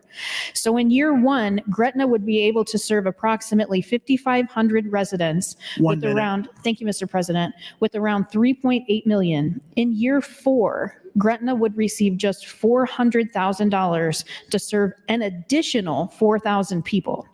This also includes the additional hundreds of miles of infrastructure and emergency services. If Gretna grows at just 7% over the next 10 years, 70% versus the last 180%, Gretna would receive 1.2 million more tax dollars to serve almost 9,000 residents. This reflects doubling the size of our community and increasing the property tax resources by only 31%. Implications from the proposed LB 388 severely affect services, jeopardize safety, and disincentivizes replacing older infrastructure. There's more that I'm going to read here, but I think for me, in addition to the sales tax, the revenue caps on political subdivisions is the most problematic part of this bill, and I will yield the rest of my time. Thank you, Mr. President. Thank you, Senator Day. Senator Jacobson, you're recognized to speak, and this is your third time on the motion. Thank you, Mr. President. Well, I thought I'd rise and kind of discuss again a little bit of what's been talked about so far. I'm a little flabbergasted by some comments from Senator Blood, and I just want to address those, suggesting that the legislature should do nothing to control the spending at the local political subdivision, but rather we should let them create more revenue. Well, school districts represent 60% of most local political subdivision budgets, and I don't know that they're producing revenue. I don't know where that revenue is coming from. The problem we have and what's going to be in 1331 are hard caps that would be overridden in very limited circumstances. If we can't stop the growth of spending, nothing we do here today or in the future is going to matter. Senator Von Gilleren was right on point when he suggested this is a spending problem. It starts with a spending problem, but we also understand that we've got inflation. Thank you, Mr. Biden. We have continual cost escalation in labor, insurance, fuel, you name it. So, yes, I understand our school districts are going to continue to see increases in costs. So to sit here and say that we're going to put a hard cap of 0 seems kind of ridiculous, because we're not going to get there. But we're going to have a hard cap of some kind across the board, and we have to make allowances for growth. I get that. And that would be in the bill as well. The problem that we continue to have here is that by doing nothing, we ensure that property taxes go up. I get a kick out of people that say, well, this is a property tax shift. No, the shift has been that we've been shifting more of the burden to property taxpayers, because guess what? Local political subdivisions, they're the ones who assess all of our property taxes, all. The state does not assess a property tax. The state can help reduce property taxes and property tax levies by providing additional assistance, which is what LB 388 and 1331 are designed to do. My personal view, I would rather it be a direct property tax credit. We talked about that last summer.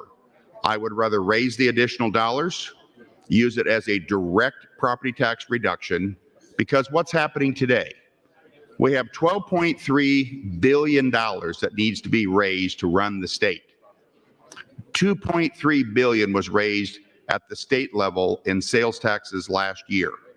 Now, we've heard some people talk about the epic tax, or I like to refer to it as the epic myth. So we're gonna leave the rate at 7.5, and we're gonna raise $12.5 billion, $12.3 billion when we're raising $2.3 billion today. Run that math for me and let me know what that rate needs to be, or how broad does this base have to be? Well, I'll tell you how broad the base has to be.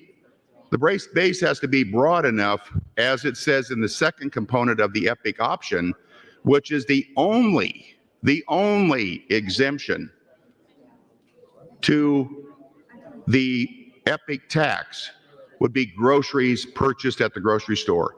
All other new goods and services would be taxed. What would be on that list? Well, let's start with apartment rent. Those of you that are living in apartments, you'd get to pay a tax. Is the tax going to be 7.5? No, most things we're seeing is it's 21. But let's say it's 10. Pay a 10% tax on that. Prescription drugs, clothing, food at restaurants, new equipment, new cars, new houses. We heard that a new house, we could lower the cost of the house. That would help. No, it wouldn't help. $300,000 home, 20% down, $60,000 down payment. 10% tax, another $30,000, $90,000 down. Lower the price of the house by $30,000, buy it for $270,000, 20% down is $54,000, $27,000 tax, that's $81,000. You save $9,000. Do you have $81,000 for a down payment on a $300,000 home or a $270,000 home? I don't think so. That's the problem. We need to do this incrementally, but we've got to keep making progress. And if we don't, we're going backwards. Thank you, Mr. President. Thank you, Senator Jacobson.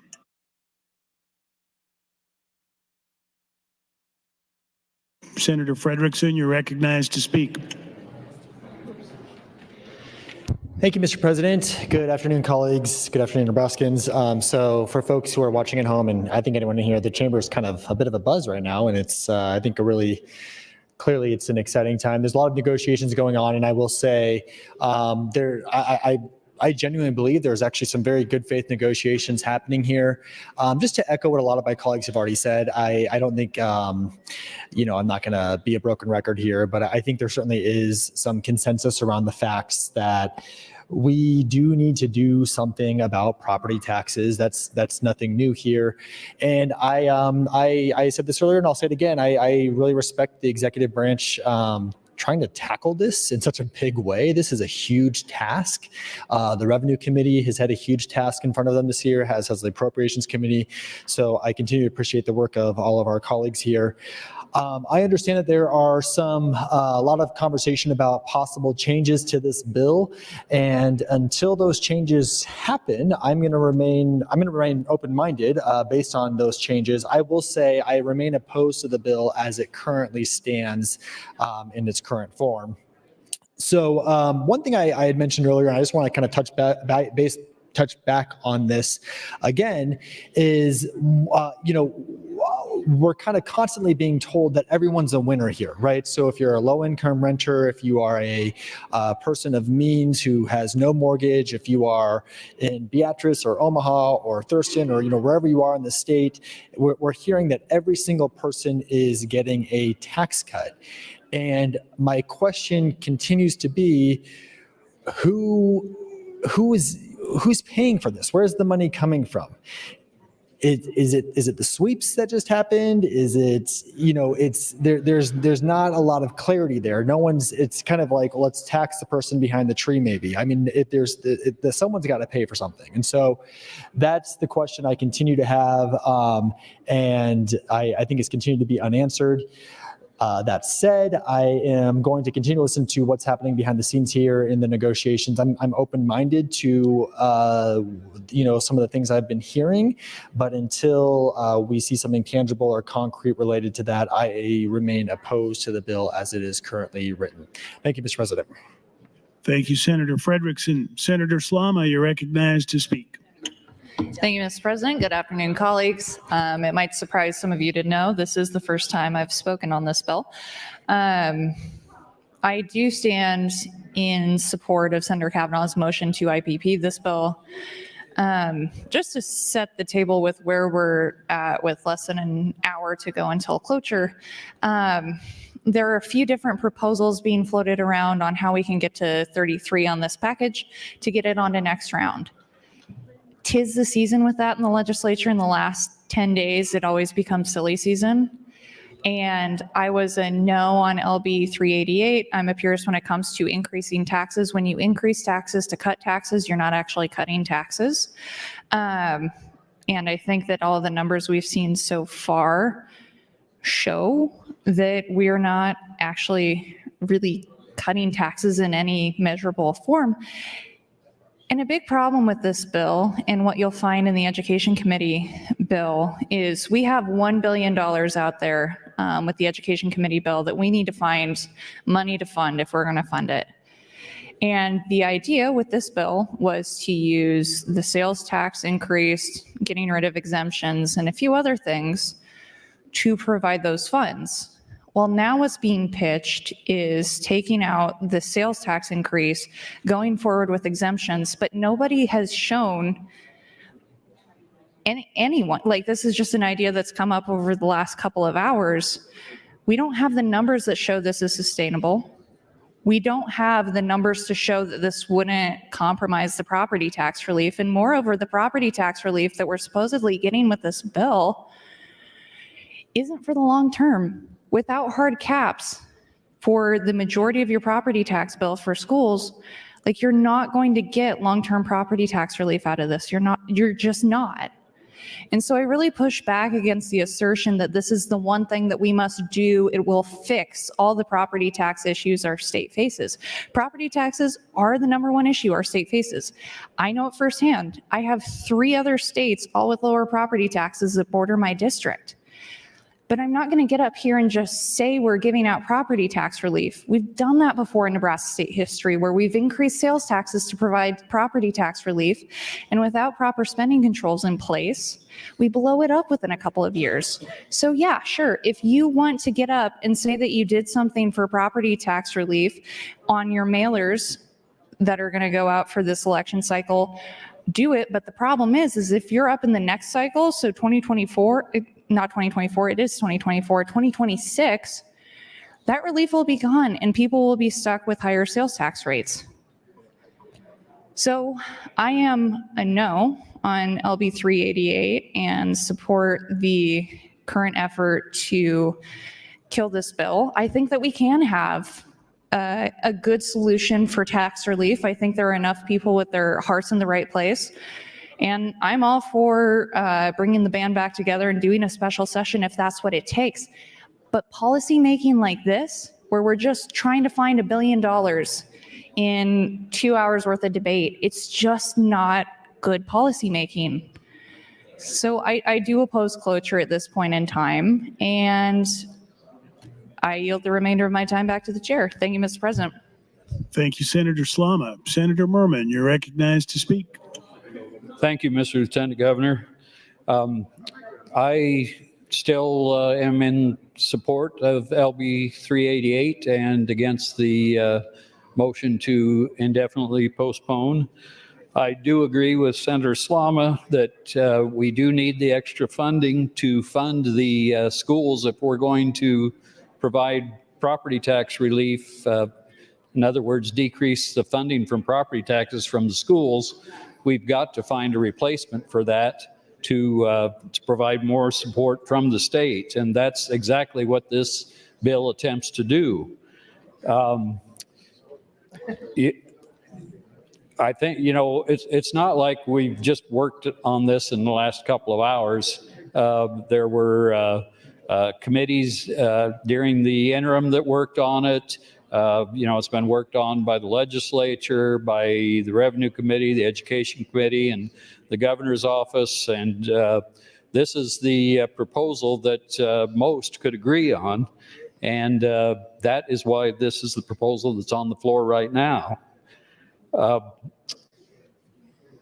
I didn't mention last time when I was talking about school funding, Senator Linehan did allude to it, that if we don't do anything about providing property tax relief right now, in a year, I think some schools, some of the larger schools in the Omaha area will be unequalized, and then in a couple of years, I believe LPS will be unequalized. So as those schools become unequalized, they will need to provide more of their funding from the local property tax payers, and that is only going to make the situation much more difficult. I look at the situation we're in right now with property taxes as really an emergency situation. It's kind of been an emergency situation for 15 years in greater Nebraska, most part of greater Nebraska, but it'll only continue to be an emergency situation, and I think it'll be a crisis situation within a year or two, not only in the urban areas, but also in greater Nebraska if the rural economy does not turn around. I think the rural economy right now is on the downswing, and even there, we're going to run into problems, even worse problems within a year or two if we don't do anything about it. We do have at least somewhat of a good opportunity right now to address the property tax situation because revenues are increasing, and I think we've taken all precautions to make sure we'll have revenue going into the future, adequate revenue, an adequate cash reserve. The Appropriations Committee has done a good job of controlling spending. So with the increase in revenue, we do have the perfect opportunity, well, maybe not perfect, but a good opportunity right now to address the property tax situation as best we can. So I continue to support 388. I'll look at alternatives if need be, but we do need to have the adequate revenue to support our schools and take the huge burden off of the local property taxpayers going forward. Thank you, Mr. Lieutenant Governor.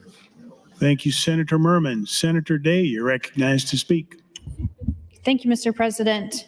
I'm going to reiterate what I said last time. We cannot get up and talk about caring about property taxes and taxes in the state of Nebraska and then not care about implementing policies that continue to drive people and businesses out of the state.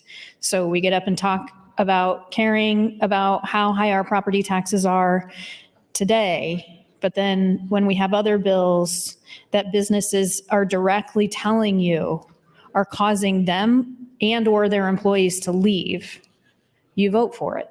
We can't do both. The problem we have with taxes in Nebraska is partially a revenue problem. We cannot continue to implement public policy that exacerbates brain drain and that exacerbates the problem of people leaving and businesses leaving the state of Nebraska, and then talk about how we're doing nothing to solve the property tax problem. There's a lot of different solutions to the issue of property taxes in Nebraska, and I think that it's clear over the course of this 8-hour discussion that a lot of us do not believe that LB 388 is the answer, and that we think that we need to go back to the drawing board and start all over. I will tell you that, when there's discussions about property taxes or tax policy or tax solutions that don't happen on the floor, many of us are not included in the discussions at all. So when people get up and they're like, well, we discussed this, it's been more than just a couple of hours. For who? Certainly not for me. Certainly not for a lot of the other people on this floor. We were not consulted on any of this stuff. So no, we haven't all been involved in this discussion. And a lot of the people that I'm representing today, that I'm speaking on behalf of, were also not involved. Going back to what I was reading earlier about Gretna, if Gretna grows at just 7% over the next 10 years, which would be 70% versus the last 180% that Gretna has actually grown, Gretna would receive 1.2 million more tax dollars to serve almost 9,000 residents. This reflects doubling the size of our community and increasing the property tax resources by only 31%. Implications from the proposed LB 388 severely affect services, jeopardize safety, and disincentivizes replacing older infrastructure. In 2023, Gretna's volunteer fire department made over 1,500 calls, including accident calls throughout the Gretna area, as well as on I-80, stroke and heart attack victims, life-saving transport to area care facilities, and many others. All truly heroic. In support for the fire district, Gretna City Council approved $750,000 to hire 12 full-time emergency medical responders. Even with the proposed 6% allowance for emergency medical, Gretna would have received approximately $230,000, amounting to $500,000 short of what was needed. The following year, the city would still incur the same, if not higher, expenses and lose the $230,000. Even with growth allowances and no further expenses,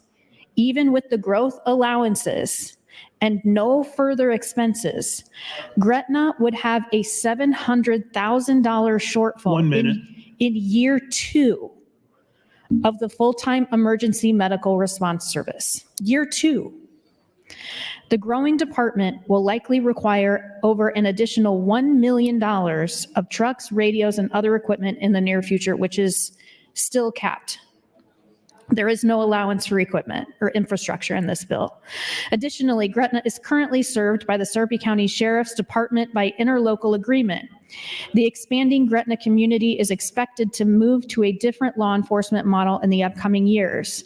Creating a police department will require millions of dollars, not only in equipment, but reoccurring expenses, qualified personnel, and startup.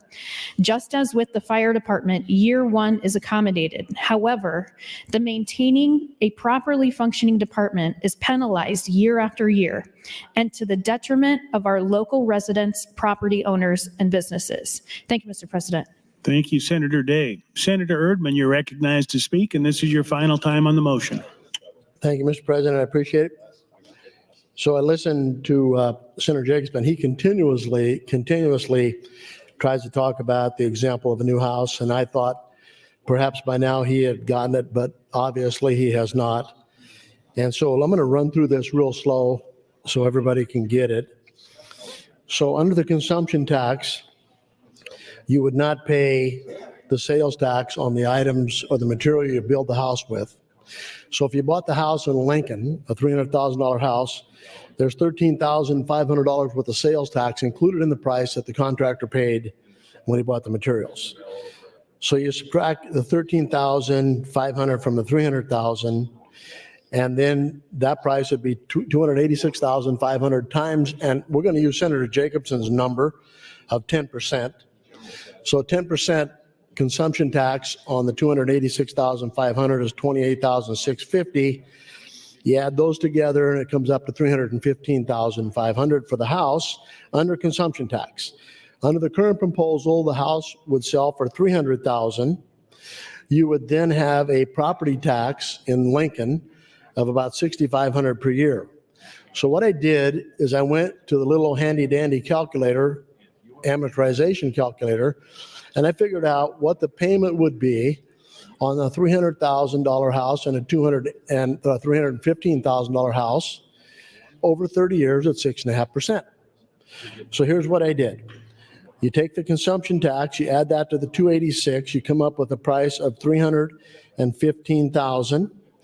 The amortization on a loan at 6.5% for 30 years, that payment is $1,994 a month.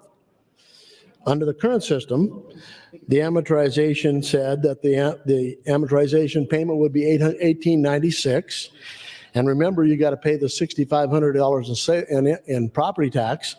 So you add the $537 per month, your payment is $2,423.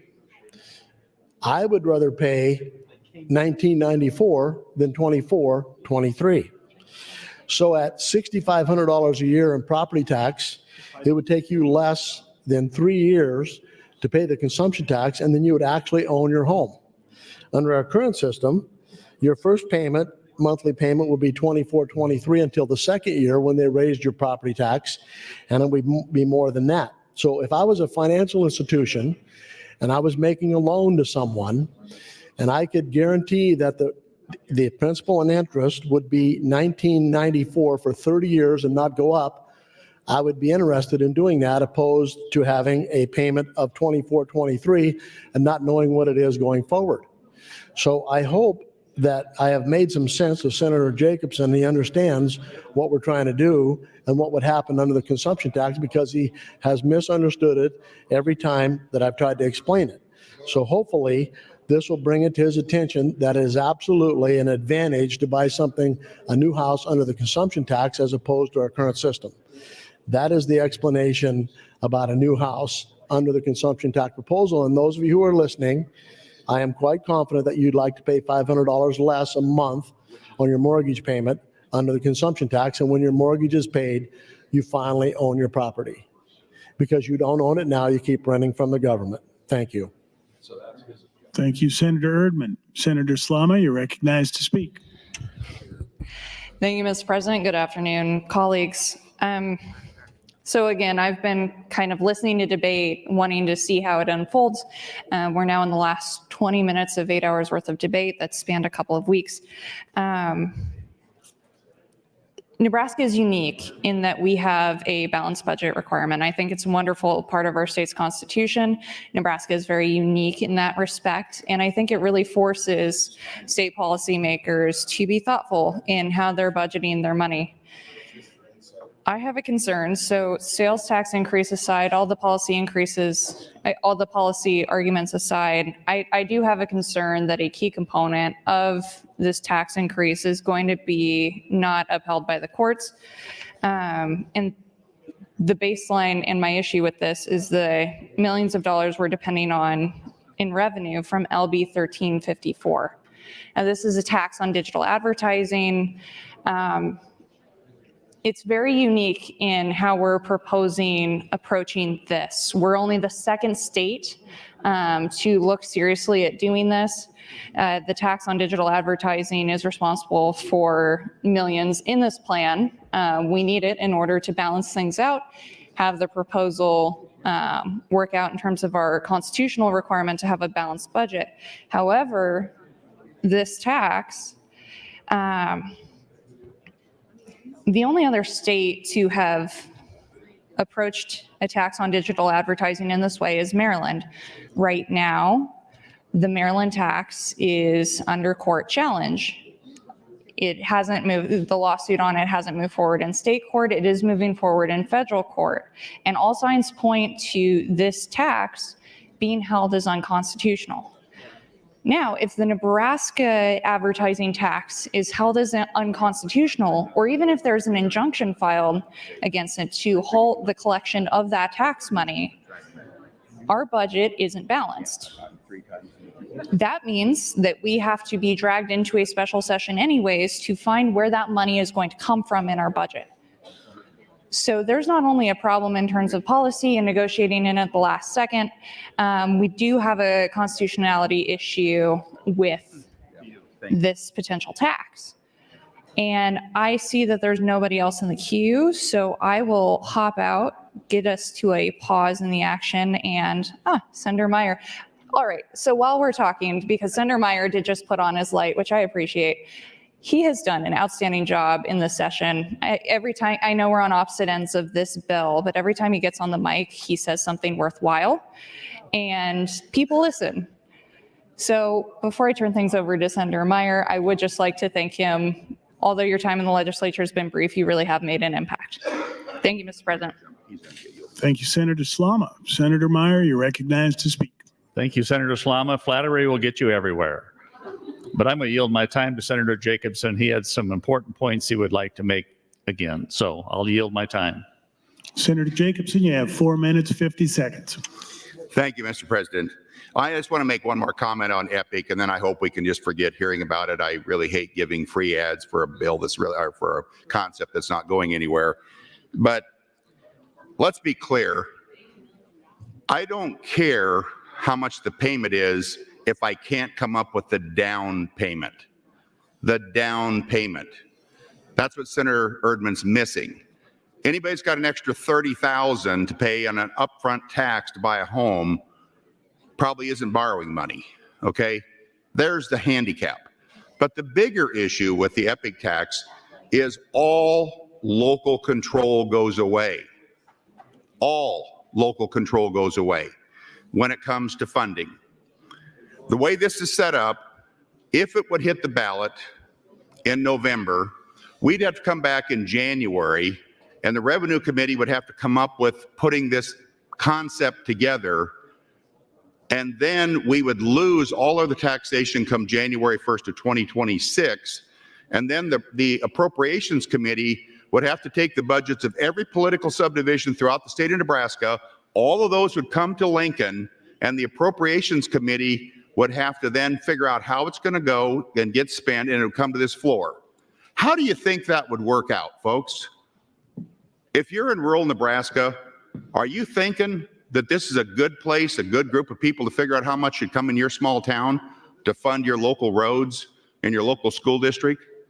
I don't think so. That's the insanity of Epic, okay? That's the pure insanity of the Epic tax. And that's why it's not going anywhere, because people have figured that out. So thank you, Senator Meyer, for yielding time. I want to just echo one thing that Senator Slama mentioned, and that is I do have a lot of concerns about the digital advertising tax. I'm very concerned about the constitutionality of it. I'm very concerned that because of the way it's crafted, there are discrimination issues that would go with it that I think would be very, very unique. And so I don't think it's something we could count on. What I think we could count on is a lawsuit, and what we could count on is probably losing that lawsuit. So I would like to see us, as we move this forward, to go away from this digital advertising and really focus in how can we make this work. In a perfect world, we would also not be factoring this through the political subdivisions and school districts in particular. We would have this as a direct property tax credit to everyone throughout the state on your gross property tax bill, leave the mill levies where they're at, or drop it, but we'd be getting a tax credit instead, and then putting caps in place that are subject to certain growth parameters. I think that's the concept we talked about last summer. That's what I'd like to see in a final bill. We'll see where this goes, but I think at this point, we need to move forward the shell bill and move it to select file, give Senator Lanahan and the Revenue Committee an opportunity to recraft this legislation to try to get something done so we can try to get something yet this year. My concern still comes back to, if we do nothing, we're going to see property taxes going higher. That's unacceptable to me. And that's why I'm fighting so hard to keep something in this session that's going to provide property tax relief. Thank you, Senator Meyer, for yielding time. Thank you, Mr. President, for the time. Thank you, Senator Meyer and Jacobson. Seeing no one else in the queue, Senator Michaela Cavanaugh, you're recognized to close on the motion.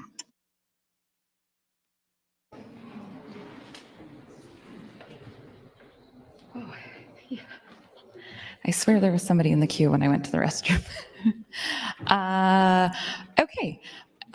This has been interesting because I put this motion up, I don't know when I did, I think last year actually, and people have wanted me to pull the motion, and I was like, well, just let it ride, just let it ride.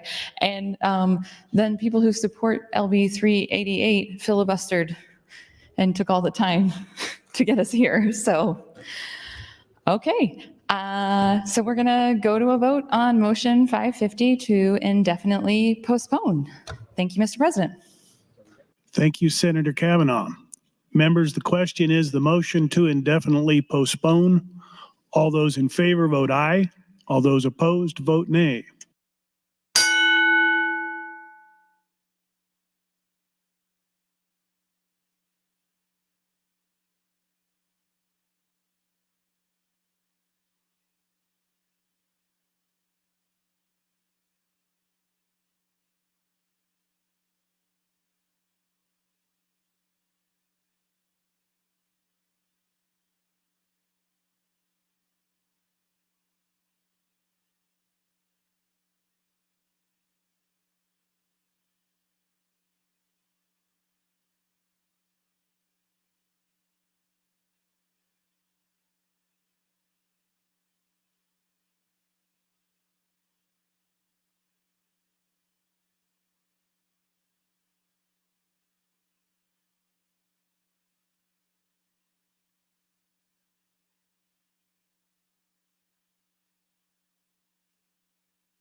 Record, Mr. Clerk. 8 ayes, 29 nays on the motion, indefinitely postpone the bill, Mr. President. The motion fails. Mr. Clerk. Mr. President, I do have a priority motion. Senator Slama would move to reconsider the vote just taken as it relates to the indefinite postponement of LB 388 pursuant to Rule 6, Section 3. Senator Slama, you're recognized to open. Thank you, Mr. President. Out of a collegiality, I will yield my open to Senator Linehan. We are close to cloture, and I want to give the bill introducer some time to, she hasn't had the chance to chat for a while, and I definitely want to give her the chance to make the last pitch before we take a vote. So with that, I will yield the remainder of my open to Senator Linehan. Thank you, Senator Slama. Senator Linehan, you have 9 minutes, 35 seconds. I won't need that. Oh, good. So I want to thank you, Mr. President. Thank you all colleagues for being here. It's very nice. And this is how it gets at the end. It gets very tense. And when you're not on the floor, we can't find you. It's stressful. So I appreciate very much all of you being here. This is the agreement I think we have worked out. We are going to go to cloture. We need 38 votes on LB 388, which is a shell bill. It changes the date. And then we need 25, I'd like it if we got a little more than 25, on LB 388 to send it to select. And we will work very hard over the next few days with everybody. Anybody's got ideas, I'm open. Anybody on the Revenue Committee is open to any ideas that you might have. And if we don't, I will make this commitment to all. If we can't get to an agreement, I will ask the speaker not to bring it back. Hopefully in the next, we did an education day. Would Senator Merman, would you yield to a question? Senator Merman, would you yield? Yes. Senator Merman, we at 11 o'clock this morning, the Education Committee exec, right? Yes. And we kicked out the companion bill to 388, or we sent it to the floor, I should say. Yes, we did. So that bill, and there's been some confusion, I understand that, that bill needs to come to the floor so people can see how the money will be spent.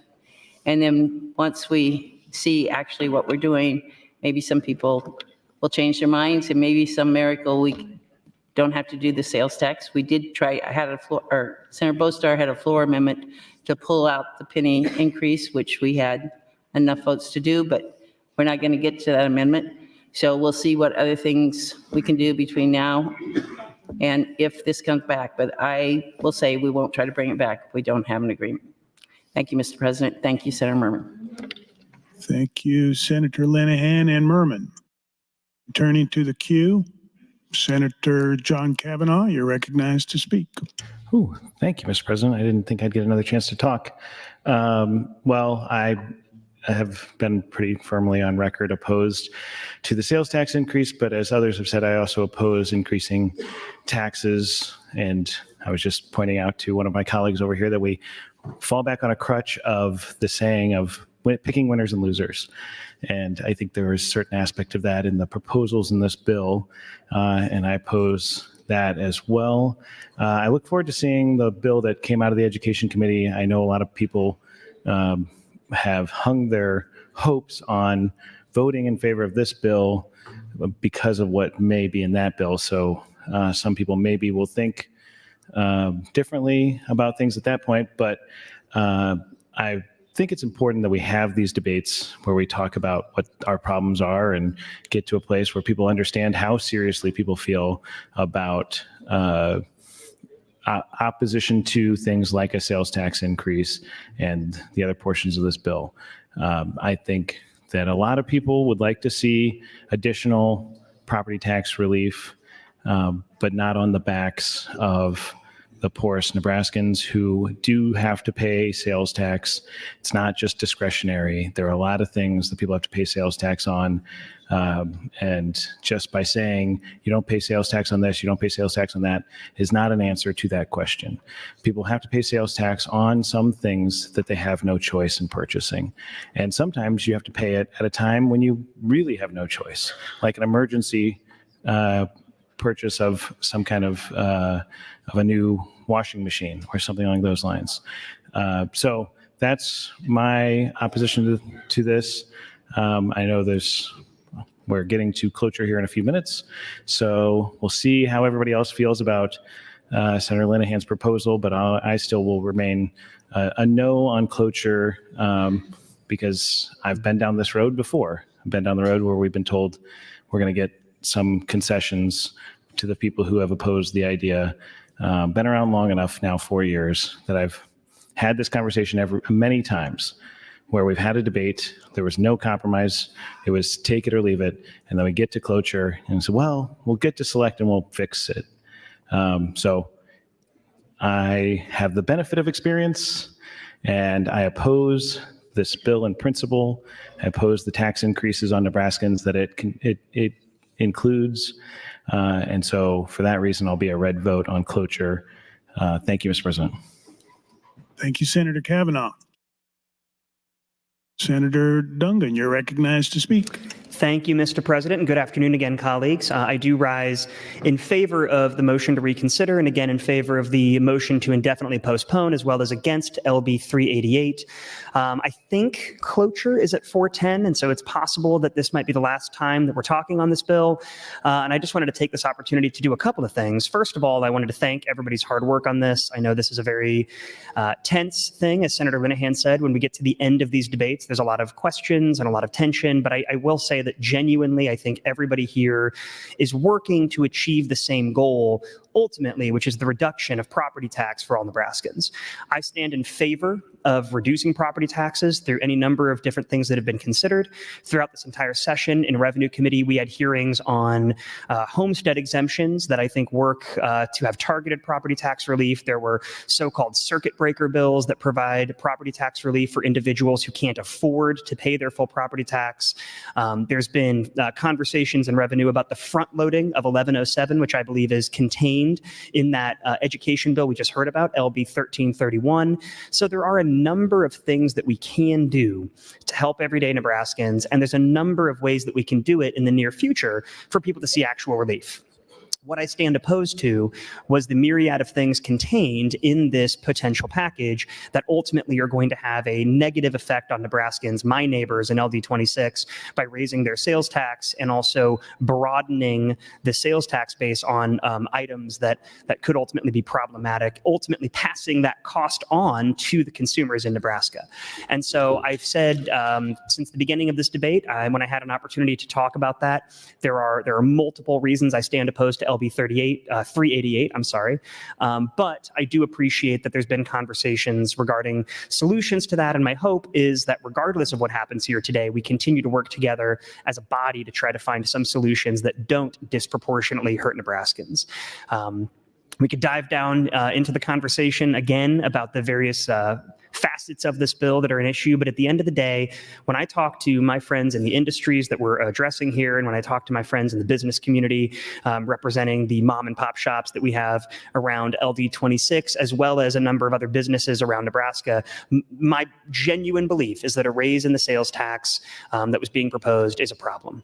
Whether it's 25 cents, 50 cents, $1, $1.50, $2, no matter what we're talking about, to shift that burden over to Nebraskans and businesses creates a problem. And so regardless of what ultimately gets worked out here, we have to make sure that we're doing it in a responsible way, a fiscally responsible way for Nebraska to ensure that moving forward, as Senator Dorn has talked about multiple times, the green sheet, our budget green sheet is balanced. We need to make sure that we're not doing a disservice to Nebraskans down the road. We have to make sure that we are being judicious in the decisions that we make, and we ultimately have to make sure that we are helping every single Nebraskan when it comes to reducing their property taxes and not disproportionately hurting our working class and our middle class folks. I think that we've all talked about this quite a bit. I think cloture was in fact at 410. So colleagues, I would encourage you yet again to vote no on cloture. I understand this is a quote unquote shell bill moving forward, but I would tend to agree with Senator John Kavanaugh that ultimately we don't have anything set in place to know what's going to come down the road with this. And so I think we should go back to the drawing board and try to figure something out down the road here for the remainder of this short session. We've been told time and time again that things do get worked out oftentimes at the last minute. My hope is we can figure something out that helps everybody and doesn't shift that burden to the folks that are ultimately going to have a disproportionate harm. Thank you, Mr. President. Thank you, Senator Dungan. Mr. Clerk, you have a motion on the desk. Mr. President, Senator Linehan would move to invoke cloture pursuant to Rule 7, Section 10. Senator Linehan, for what purpose do you rise?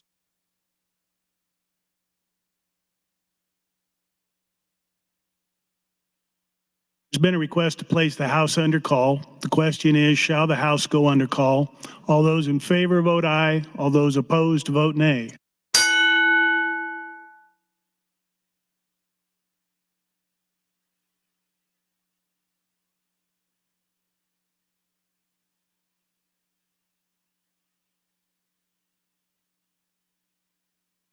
Record, Mr. Clerk. 39 ayes, 3 nays to go under call. The House is under call. Senators, please record your presence. Those unexcused senators outside the chamber, please return to the chamber and record your presence. All unauthorized personnel, please leave the floor. The House is under call.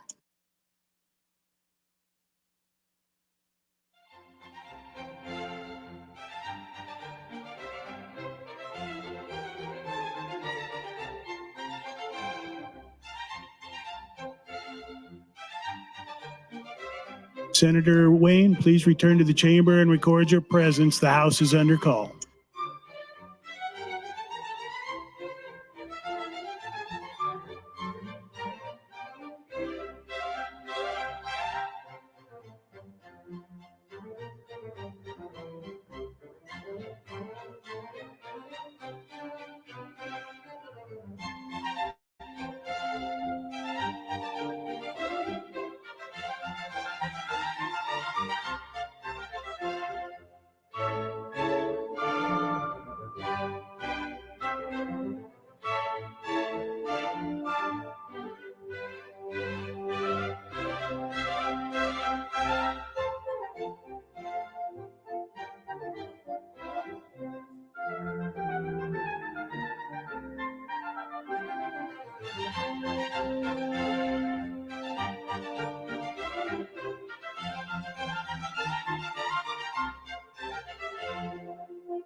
All unexcused members are present.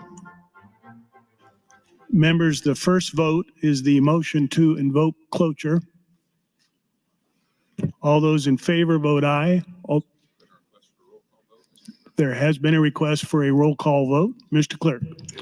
Senator Aguilar, voting yes. Senator Albright, voting yes. Senator Arch, voting yes. Senator Armendariz, voting yes. Senator Ballard, voting yes. Senator Blood, not voting. Senator Boston, voting yes. Senator Bostar, voting yes. Senator Bostelman, voting yes. Senator Brandt, voting yes. Senator Brewer, voting yes. Senator John Kavanaugh, voting no. Senator Michaela Kavanaugh, not voting. Senator Clements, voting yes. Senator Conrad, voting no. Senator Day,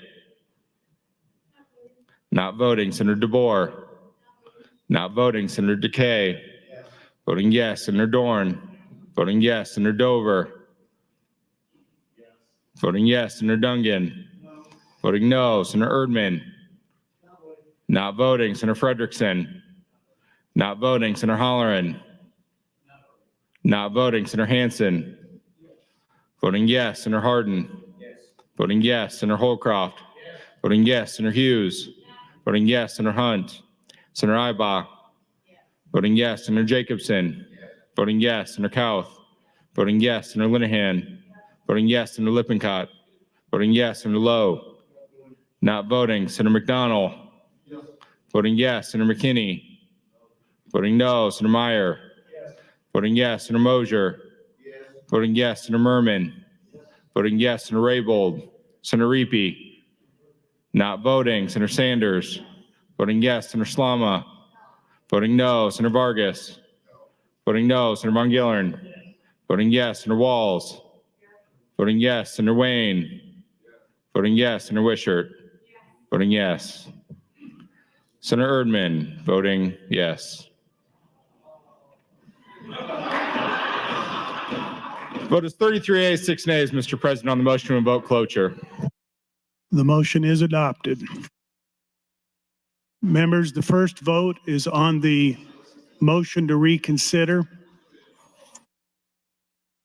All those in favor vote aye. All those opposed vote nay.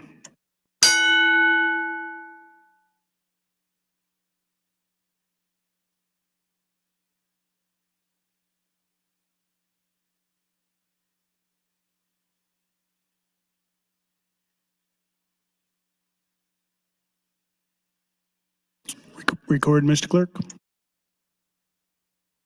9 ayes, 32 nays, Mr. President, on the motion to reconsider. The motion fails.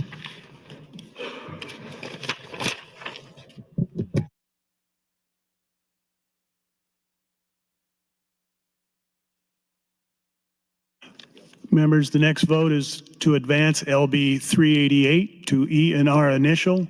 All those in favor vote aye. All those opposed vote nay.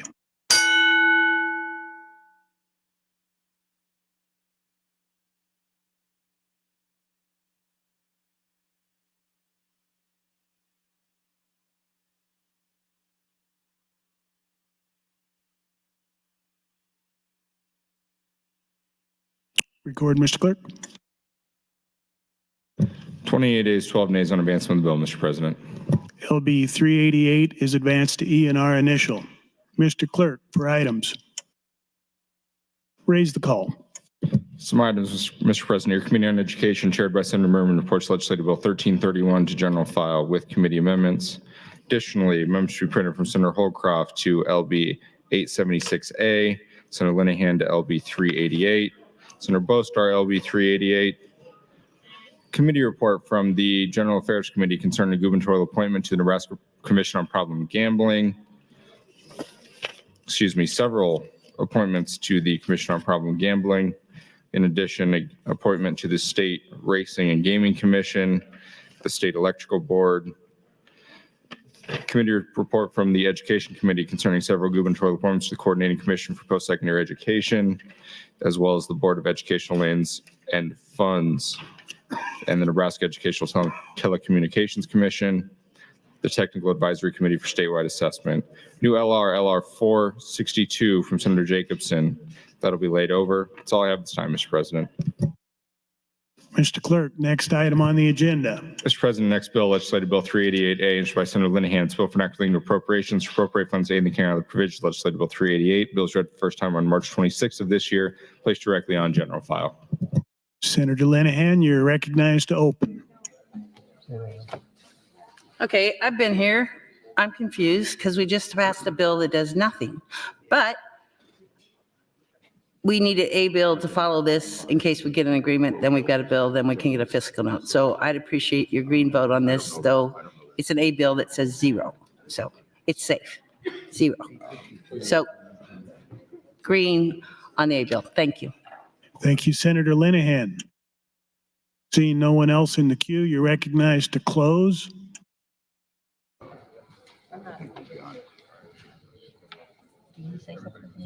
Senator Linehan, you're recognized to close and waive.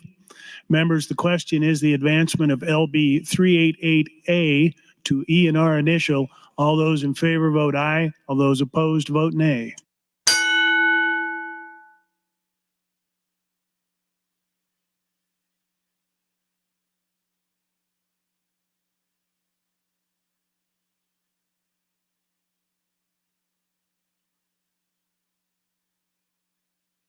Record, Mr. Clerk. 35 ayes, 1 nay on the motion to advance the bill. It is advanced to E and R initial. Mr. Clerk, next item.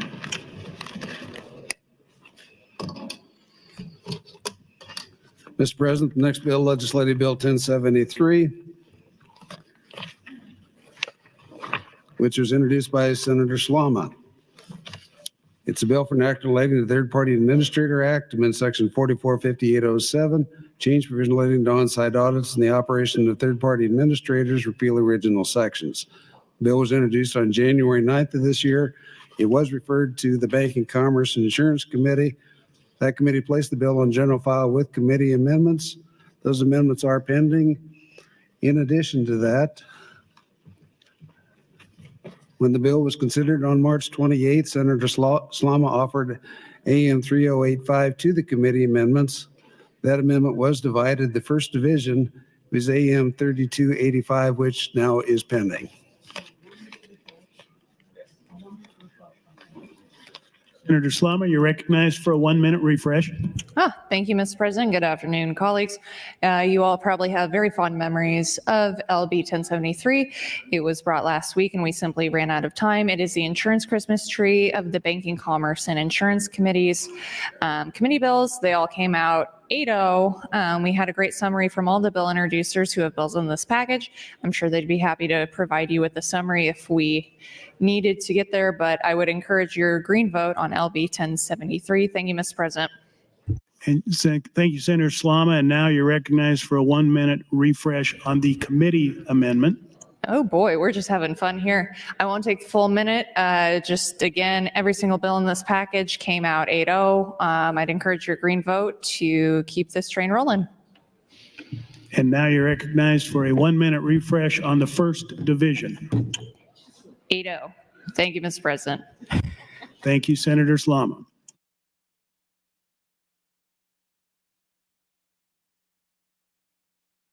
See no one else in the queue. Senator Slama, you're recognized to close on and do close and do waive.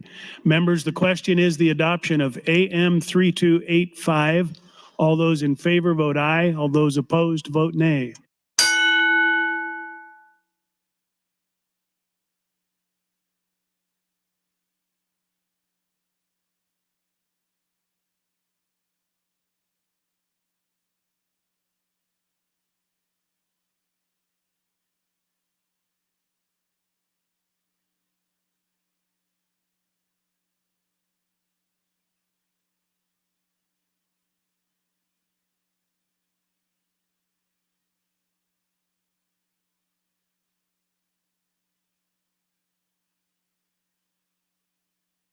Record, Mr. Clerk. 37 ayes, no nays on the adoption of AM 3285, Mr. President. AM 3285 is adopted. Mr. President, Senator Slama would now offer AM 3286. Senator Slama, you're recognized and waive opening and closing. Members, the question is the adoption of AM 3286. All those in favor vote aye. All those opposed vote nay.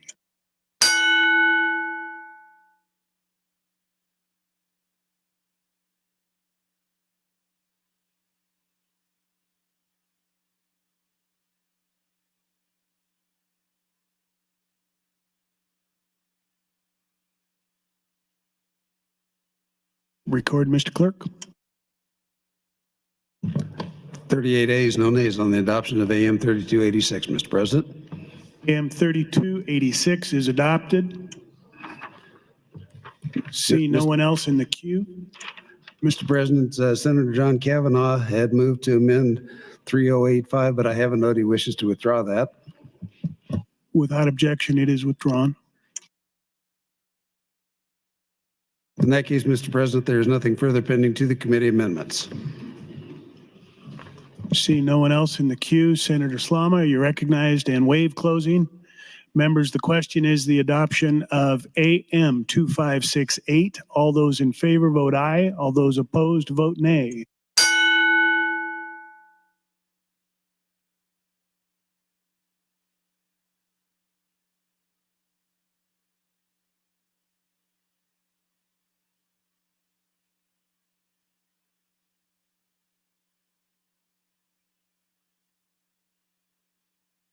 Record, Mr. Clerk. 38 ayes, no nays on the adoption of the committee amendments. AM 2568 is adopted. Mr. President, I have nothing further on the bill. Senator Slama, you're recognized and waive closing.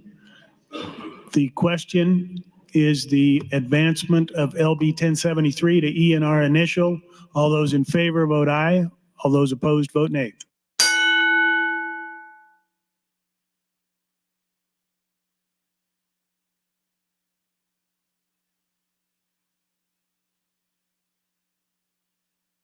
record, Mr. Clerk. 38 ayes, no nays on the advancement of the bill. LB 1073 is advanced to ENR initial. Mr. Clerk. Mr. President, Legislative Bill 1073A, offered by Senator Salama. It's a bill for an act relating to appropriations to appropriate funds to carry out the provision of Legislative Bill 1073 and declare an emergency. Senator Slama, you're recognized to open and waive opening. No one else in the queue. You waive closing. And the question is the advancement of LB 1073A to ENR initial. All those in favor vote aye. All those opposed vote nay.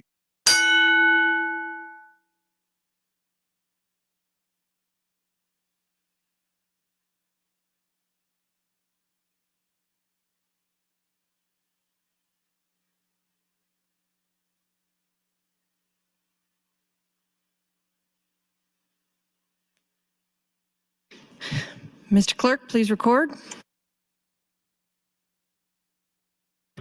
38 ayes, no nays. Madam President, on the advancement of the A bill. It is advanced. Next item.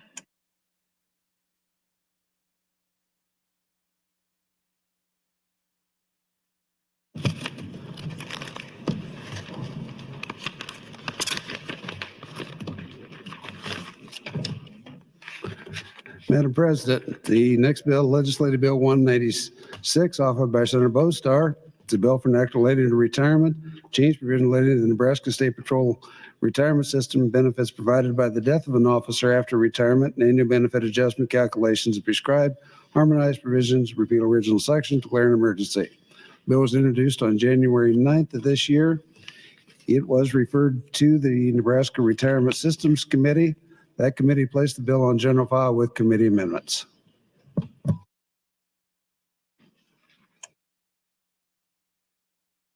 Senator Bostar, you're recognized to open on LB 196. Thank you, Madam President, and good afternoon, colleagues. LB 196 is legislation that addresses the benefits of the members of the Nebraska State Patrol. And legislation was introduced last session, and the Retirement Committee and I have been working to find a compromise that would accommodate the needs of both our state troopers and minimize the fiscal impact to the state. The committee amendment represents that compromise and sets the contribution that each officer of the Nebraska State Patrol makes to the State Patrol Retirement Fund to 10% of each officer's monthly compensation, and increases the contribution of the state to the State Patrol Retirement Fund to 24% of each officer's monthly compensation. Reaching sufficient staffing levels has become increasingly difficult in the last 6 years for our police departments. While recent increases in pay are appealing, many departments are not yet seeing a corresponding increase in recruitment numbers. According to the International Association of Chiefs of Police, nationally, 78% of police agencies reported having difficulty recruiting qualified candidates. 75% of police agencies reported that recruiting is more difficult now than 6 years ago. 65% of police agencies reported having too few applicants for open positions. 50% of police agencies reported having to change policies and qualifications for candidates. And 25% of police agencies reported having to reduce services. In recent years, the State Patrol vacancy rate has continued to climb. Of the 482 authorized personnel, there are currently 72 vacancies. That's up from 69 in 2023 and 54 vacancies in 2022. Nebraska is losing members of the State Patrol at an alarming rate. And in order to maintain our State Patrol workforce, we must look for new ways to recruit and, even more importantly, retain the troopers already serving the state of Nebraska. The Lincoln Police Department, for example, Lincoln Police Department officers, for example, currently contribute 8% for their defined benefit pension. And while Omaha Police Department officers pay 16.1% for their pension, they also receive full post-employment health care until death. I have heard this described as 8% for the pension and 8% for the post-employment health care. Establishing competitive contribution rates will go far in attracting and retaining our state police workforce. I thank all of you for your time and attention. I would encourage your support for LB 196. Thank you. Thank you, Senator Bostar. As the clerk mentioned, there are committee amendments. Senator McDonald, you're welcome to open on the committee amendment. Thank you, Madam President. Good afternoon, colleagues. LB 196 was heard by the Retirement Committee on March 2nd, 2023. At the hearing, there were questions about the cost of the package, and following the hearing, the troopers suggested some changes that might lower some of the fiscal impact. During the interim, an actuarial report was commissioned on the suggested amendment, and the hearing on that report took place on November 9th, 2023. This year, LB 196 was designated a Retirement Committee priority bill. LB 196 was advanced to general file with Amendment 3100. The vote on both the amendment and the advancement to general file was 4-2 from the Retirement Committee. Amendment 3100 is a committee amendment. LB 196 makes some substantial changes to the original version of LB 196. The amendment strikes proposed changes to the surviving spouse benefit and also eliminates the proposed cost of living changes. The remaining component, the reduction in employee contribution and the correspondence increase in the state employer contribution remains, but is reduced by the committee amendment. The original bill reduced the employee contribution from 16 or 17%, depending on what tier, to 8%, and increased the state employer contribution from 17 to 26. After discussions with the troopers organization, the governor's office, and the committee members, Amendment 31 reflects an agreement to reduce the trooper contribution to 10% and increase the state contribution as the employer to 24%. As with any legislation that impacts a retirement system, an actuarial study is required prior to passage. You should have received last Monday via email the last day of LB 196 appeared on the agenda, an actuarial report that covered all of the topics in the green version of 196. You should have also received a second email last Thursday that contained an updated report dated March 25th, 2024 that reflects only the contribution changes as contained in Amendment 3100. You also should have received at your desk last Thursday copies of both actuarial reports. If you do not have a copy of either study and desire one, I do have a few extra copies available. Based on the most recent report, the estimated cost for the contribution, the change to 10% for the employees and 24% to the state is approximately $2.5 million. Should Amendment 31 be adopted, a new fiscal note will be produced. To summarize, Amendment 3100 removes the surviving spouse benefits, increases the COLA, and removes the COLA changes and adjusts the proposed contribution rate changes. I'd like to thank the Retirement Committee members. I'd like to thank the troopers, Senator Bostar, and also the governor and the governor's team for coming to an agreement that was reflective in Amendment 3100. Thank you, Madam President. Thank you. Thank you, Senator McDonald. Mr. Clerk, for an amendment to the committee amendment. Madam President, Senator Clements has moved to amend with AM 3195. Senator Clements, you're recognized to open on AM 3195. Thank you, Madam President. In the Retirement Committee, I voted no on the AM 3100 proposal. The amendment I have, AM 3100 would have the officers reducing from 16% of pay to 10% of pay. And my amendment would reduce them from 16% to 12%. They are currently at 16%. They originally asked for 8%. And the 12% amendment I'm offering would split the difference from what they asked for to what they currently are paying. And I think it's a reasonable compromise. The Retirement Committee amendment would reduce their contribution by 37%. My amendment would still reduce their contribution 25%. And the state portion is still going up 37%. And the pay increase they received last July 1 was 22%. That's $4.6 million additional pay that the officers are getting. If you look at the handout, the committee amendment would add another $2.5 million of state contribution. The 12% amount for the officers.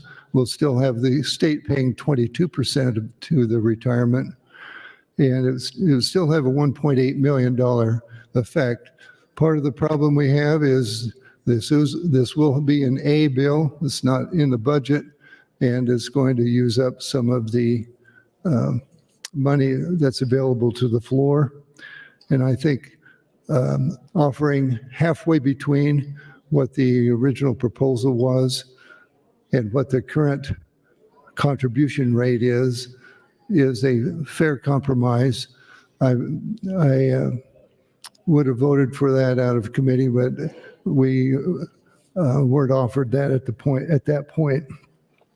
So I'd ask you to support AM 3195, which is a reasonable compromise. It's still increasing the amount the state pays for retirement from 16% to 22% and reducing the officers from 16% down to 12% of pay. Thank you, Madam President. Thank you, Senator Clements. Senator Conrad, you're recognized. Thank you, Madam President. Good afternoon, colleagues. I rise in support of LB 196. I understand that the committee amendment, which I supported in a good faith effort to get it out of committee, is a strong attempt at negotiation with the executive branch and all stakeholders involved, even though I am reticent to support it because I think the original measure should have moved forward as is. And I am in opposition to my friend Senator Clements' amendment, which is on the board and before you today. You've heard me talk about this measure before on the mic, including when we were engaged in budget deliberations very recently. And I have had the opportunity to open up a dialogue with many of you, moving around, putting together a vote card, and talking about the important substantive pieces in this legislation and talking about what was left on the table in negotiations to get the bill out of committee. You absolutely can and should look deeply at the dollars and cents through the actuarial reports, the fiscal note, and related estimates that Senator Clements has brought forward in regards to his amendment. But I want to make sure to focus on another aspect of the bill in addition to the dollars and cents that I feel it's really important to give voice to and bring forward today. So as a committee member, and you're all well familiar with this endeavor, you have a chance to observe witnesses, observe citizens who come in to testify on measures before your jurisdictional committees. And you have the chance to learn more about how this legislation impacts their life. You have an opportunity to ask questions. It provides you an opportunity to forge relationships with citizens that maybe you didn't know before and learn about their perspective on the issue and about their life.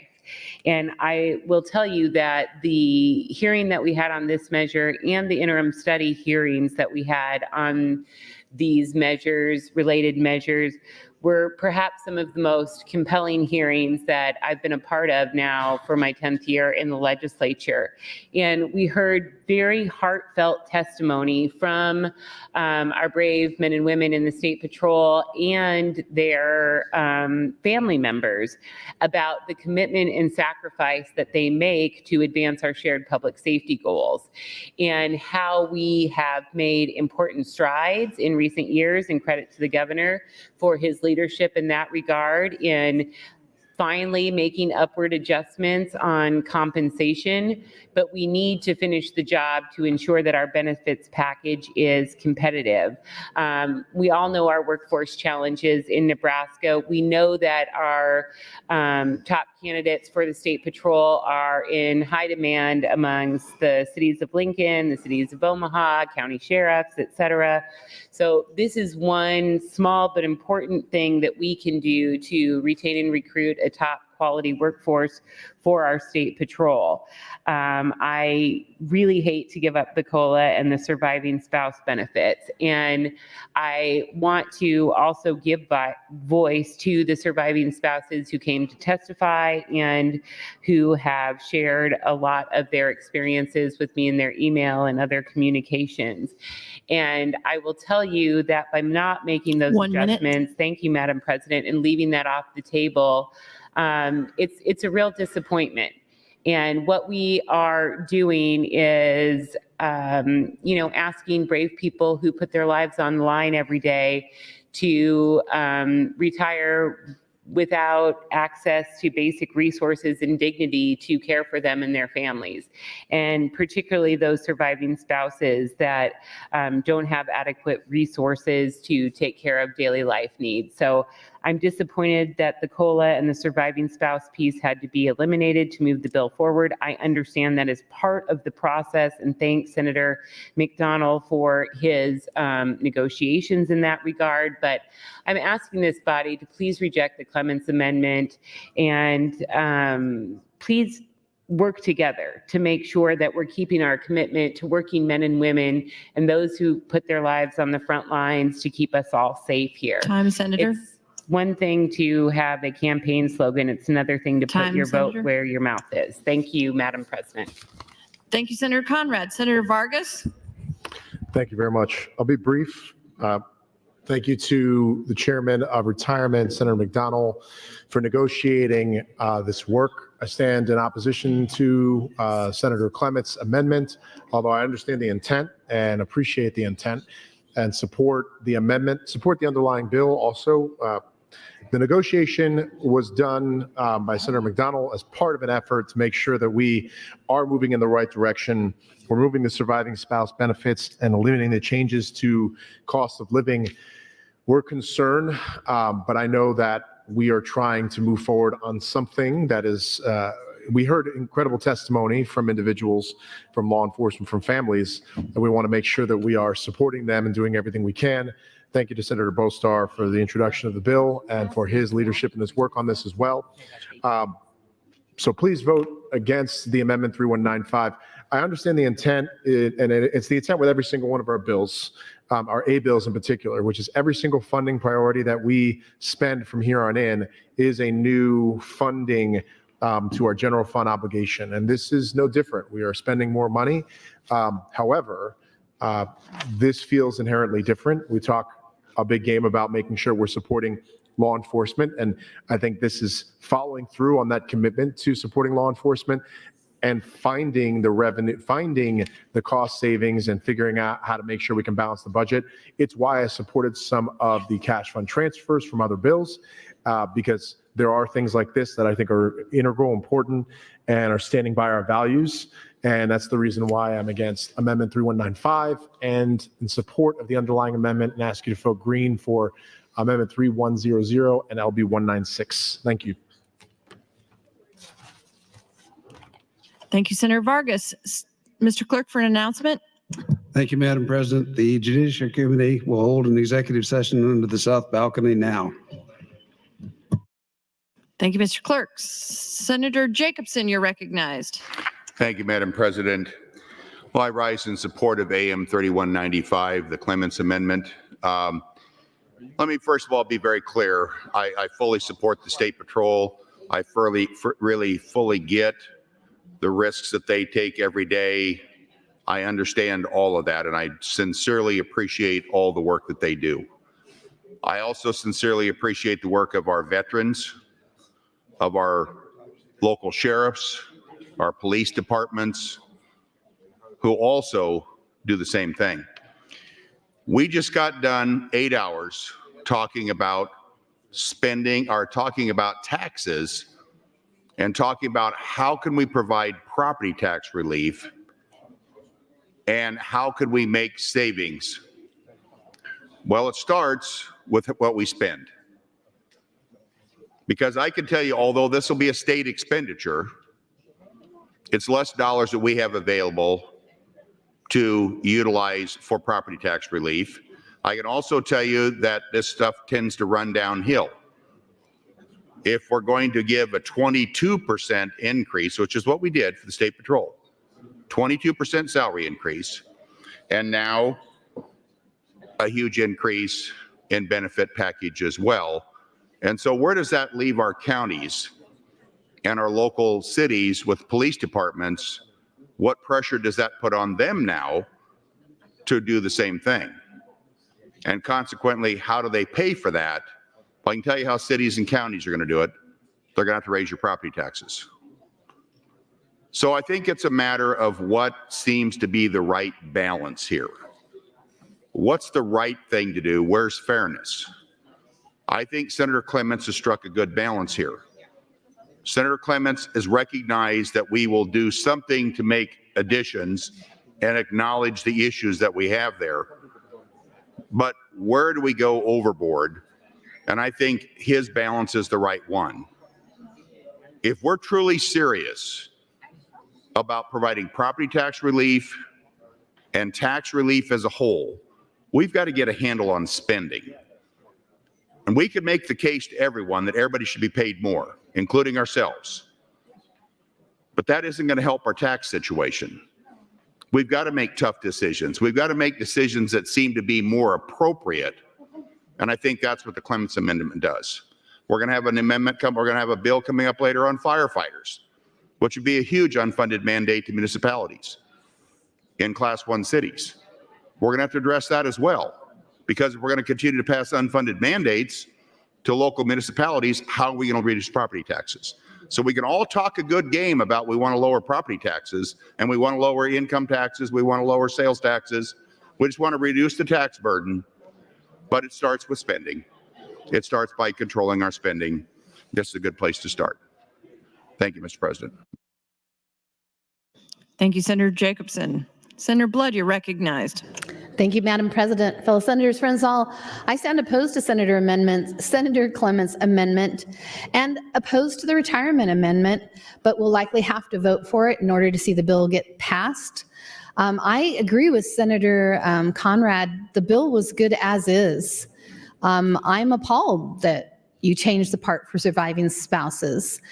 And I got to tell you, friends, until I came into this body, and Senator Justin Wayne, you didn't really hear a whole lot about unfunded and underfunded mandates. You heard a little bit from Senator Crawford. You heard a little bit from Senator Deb Fisher when she actually cared about things like that when she was in the body. But until the last 6 to 8 years, we really didn't start talking about it this much on the mic. Those aren't words that we just throw out when we're trying to justify how we don't want to spend money on bills like this. There are certain things that we have to spend money on. If we are worried about unfunded and underfunded mandates, then stop passing those bills that pass the costs down to the political subdivisions. It's that easy. But we make it hard. We like to talk about it. And especially when bills like this come up and we want to justify why we have watered this bill down. But good Lord, people, when we talk about our first responders, when we talk about these people that are running towards danger, not away from danger, that make our lives better where we live, that make our lives safer where we live, I don't understand how we can justify having to water it down so much just to get it passed. And although I do support that passing something is better than nothing in this one case, where does it stop?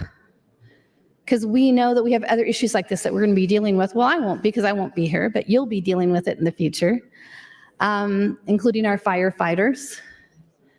But I'm on board with Senator Conrad. And I think it's really appalling that you no longer included that change for the surviving spouses. And I think it's kind of insulting that we're nickel and diming it. And yes, we are trying to save taxpayer dollars, but there's certain things that we have to sometimes bite down hard on, right? We have to have a little grit here and decide that one thing is right and watering it down is wrong. And I think about the things that we've spent money on, the lake, the canal, and I'm not saying either of those are bad ideas, But if you look at the magnitude of money we spent on those two things and we'll be spending on those two things, this pales in comparison. And last year, we were a big old ATM and we gave money out to so many projects. And now we're saying, we're sorry that we can't do this as it was initially intended, and this is the best that we can do. And yet Senator Clements comes in and says we can do even better. So I am against the amendment from Senator Clements. I know his intentions are good and I know why he's doing it. I'm against the amendment of the Retirement Committee's amendment, and I am in full support of the underlying bill as is. Thank you, Madam President. Thank you, Senator Blood. Senator McDonald, you're recognized. Thank you, Madam President. So let's go back to over a year ago when Senator Bostar was approached by the troopers and they discussed what they were needed, what they wanted, what they were trying to do. And we can talk about retention and recruitment and comparabilities, and you have that over the last week. It was handed out to you, and contributions. And so they start off and they start talking about the widow's benefit. They start talking about a cost of living, and then the contributions based on the idea of comparability. Now, over that year plus, we asked them to take a step back, asking for those three things: COLA, well over $3 million, the adjustment to try to keep above the health of 84%, 85%, at the total contribution of both sides of 34%, and then the idea of right around $900,000 for the idea of the death benefit. So they go back to the table, they discuss it amongst themselves, they come back, we ask them to please meet with the governor's team. They do. They come up with getting rid of two of the three things they're requesting that would definitely make a difference in their members and their families' members' lives. They make the agreement. We, as the retirement committee, voted out 4-2. Had about $2.5 million with the actuarial study. Senator Clements' idea in Amendment 3195 does help. It's just not what they agreed to. It's not what we voted out as the retirement committee. It's at about 1.8 million versus the 2.5 million out of a $5 billion plus budget. So you start talking about that difference in dollars. But we should be talking about what a difference in the troopers' lives it's making per individual because of the contribution. And again, back to the comparability. The reason I'm opposed to Amendment 3195 is because the governor, his team, the troopers, the retirement committee, everyone worked together to come up with a compromise. And that compromise is Amendment 3100.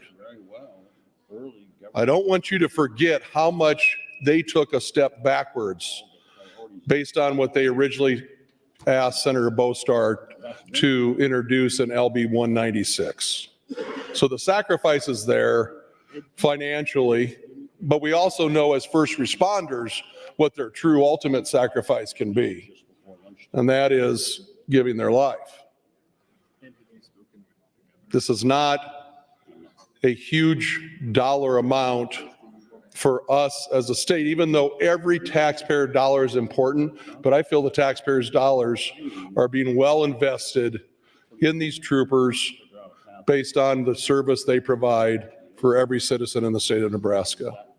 I'm opposed to Amendment 3195, in favor of Amendment 3100 and LB 196. Thank you, Madam President. Thank you, Senator McDonald. Senator Bostar, you're recognized. Thank you, Madam President, and thank you, colleagues, for listening on to this debate. I appreciate a lot of what's been said. I want to just highlight a couple points and really draw them out. I understand the intention behind AM 3195 introduced by Senator Clements. I do. And the idea being that you're choosing the midpoint between what they asked for and what they have now. But the reality is actually different than that. The midpoint between what they asked for in LB 196 and what they're getting and what they have now is significantly different, because what else was cut out in AM 3100 is the surviving spouse benefits and the cost of living adjustments. Those were given up. So it isn't appropriate to just look at one out of the three pieces and say, I'm going to pick the midpoint of that and call it a fair balance. It isn't. It isn't at all. The other point that's been mentioned is that this was a negotiation between the governor and the patrol, between the employer and the employees. We have a lot of legislation that gets introduced that would address wages, benefits, things of that nature. And what we hear on the floor a lot is that it's inappropriate. It's inappropriate for the legislature to stand in between the employer and their employees as to what has been negotiated and agreed upon. Not everyone makes that argument, but a lot of people make that argument. So what I would say is, if you're someone that feels it's inappropriate for the legislature to stand between the employer and their employees as to what was mutually agreed upon through negotiation, then AM 3195 is a bad amendment. The State Patrol deserves better than that. Honestly, the State Patrol deserves better than AM 3100, but that's what they agreed to. That's what they agreed to in conjunction with their negotiation with the governor, their employer. So, colleagues, I would ask you to vote down LB 3195. The difference between 3100 and 3195 is not a lot of money. I'm sure we're going to hear more about it. I see the queue. I see what's coming. But let's not stand between the governor's office and the State Patrol. Let's honor the agreement that was made. Thank you, colleagues. Thank you, Senator Bostar. Senator Dorn, you're recognized. Thank you, Madam President. Was asked about this bill several times over the last couple weeks. Did not come in front of appropriations, so you learn about things as they get closer to discussion on the floor and all those type of things. I am in favor of AM 3195, Senator Clemens' amendment. I also will be voting for 3100 and LB 196. I'm going to come about this from a little different perspective. When I sat on the county board, and this was happening 10, 15 years ago already, one thing that we learned is we were getting, I call it short of not firemen, but policemen, and we were getting short of those. What's happened out there in the industry is, I call it, people from Gage County were being given higher pay, higher jobs, offers to go to Lancaster County because now they're a bigger county, they can pay more. Also, we lost policemen to Sarpy County, we lost policemen to Douglas County. I've heard from various people also that we have put people through our State Patrol training, and within a year or 2 years, they're also going to those higher counties. So from that perspective, we need to be aware of and definitely be in tune with, so that we pay our individuals enough that we keep qualified people there, well-trained people, and that we support them very much. But I also want to point out the fact that Senator Bostar mentioned that this is what was agreed to by the governor on that negotiations.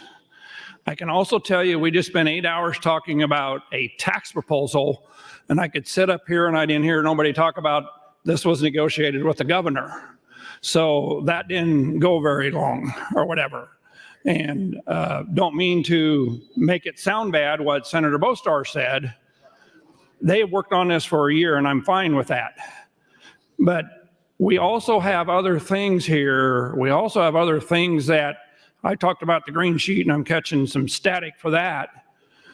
But when we come back next year, we're going to be probably in the hole. We're probably going to have to find funding from somewhere. And yet that doesn't seem to resonate with a lot of people. I hear people that they want to spend money on different bills. And I also sit there, though, and I look at this bill, and Senator McDonald and Senator Bostar, what they've done and worked on this, if this bill would have been up early in session, would have gone through with probably no issues, no comments, no nothing. I don't think it's fair for them because of where their bill ended up at here. I call it on the time schedule of what we're doing here in the legislature to say, I'm going to vote this down or whatever. That's why I'm in favor of the bill. I thank them for the work they've done. I do, though, want to be mindful of what we are spending. And I have over the years not gotten in the queue and talked about spending. This year, I keep telling myself here, about a week ago, I said, that's it. We're going to talk about spending. So we keep that in front of people, that we have dollars that are not there. Money does not grow on trees. That's what you learned. And we have to make sure that we are spending our money wisely and not just because of the feel-good things. But I will be supporting 196, 3100, and Senator Clemens' 3195. Thank you. Thank you, Senator Dorn. Senator Hardin, you're recognized.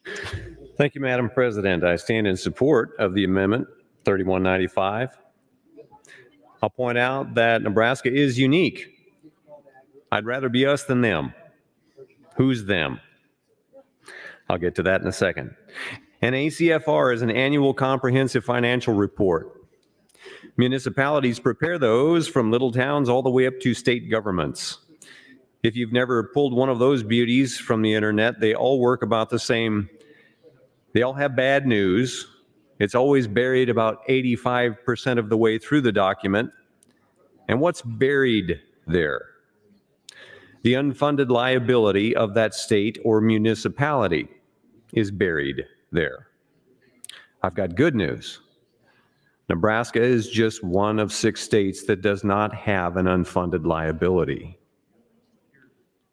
The reason I'd rather be us than them is because we are number 6 of 50 states at retiring our retirement commitments. But let me tell you about the 5 states who rank ahead of us. They all have something in common. They're all energy states. They all have natural resources Nebraska does not have. Kudos to our fiscal conservatism.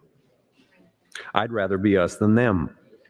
Additionally, I do believe we need to do review of retirement plans more frequently and make smaller lifts when we do make them.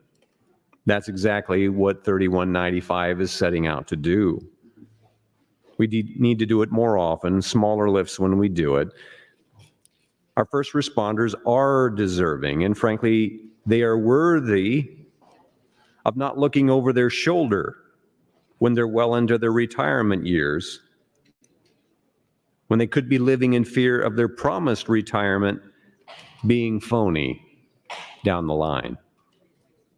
I have worked with public sector workers who live with that fear daily. There are 44 states to choose from behind us.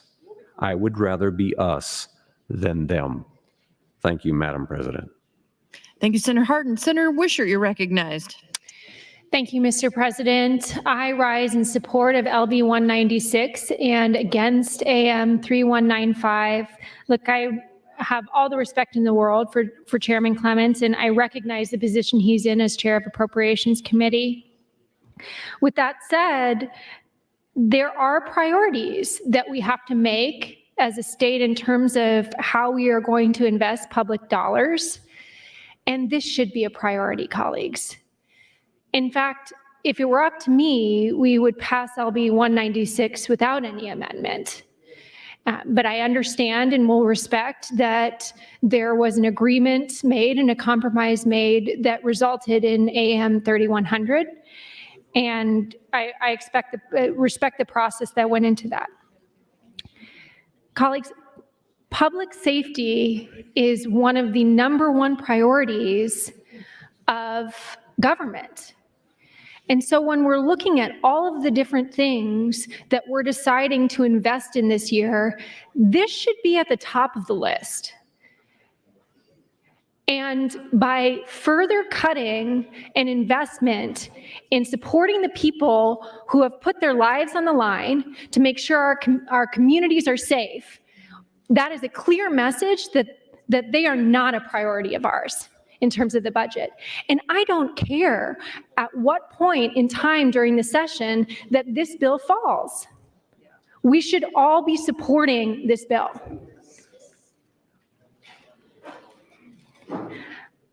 It may be hard for people to understand unless you have a family member who has been in law enforcement, how challenging that job is.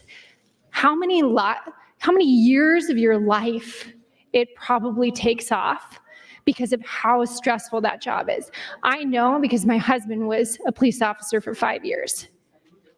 I know how tough that job is, watching him every day and the things that he experienced on that job. And you think about the people that have committed to this for their life, for their career, and they deserve to have a good retirement. And they deserve to have a state that is going to support them fully in that retirement. So colleagues, I cannot say enough that when we're looking at everything that we're prioritizing this year in terms of the budget, don't let this be the thing that you decide to cut. Thank you. Thank you, Senator Wishart. Senator Boestar, you're recognized. Thank you, Madam President. So, as this conversation has continued, I think that there's a couple of things that I want to respond to. Senator Dorn talked about how, we'd been working on a tax bill and the governor had a proposal and we didn't pass it as the governor, I guess, intended. And so that should be a sign that this should be treated similarly, that the agreement with the governor should be viewed the same. The difference is we're not the employees of the governor.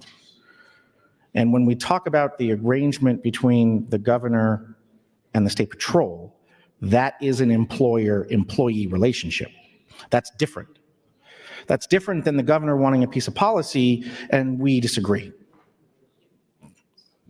We can still disagree.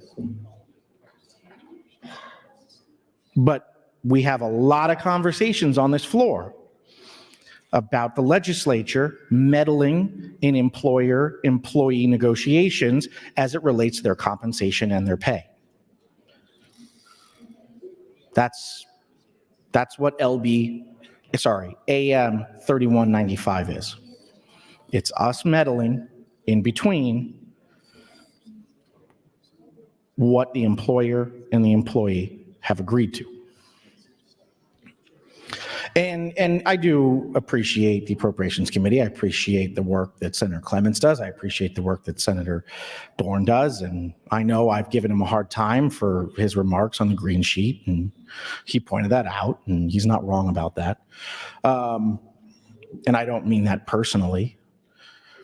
But it also is true to what Senator Dorn talked about, which is that we're having this conversation because we're talking about this on general file toward the end of session.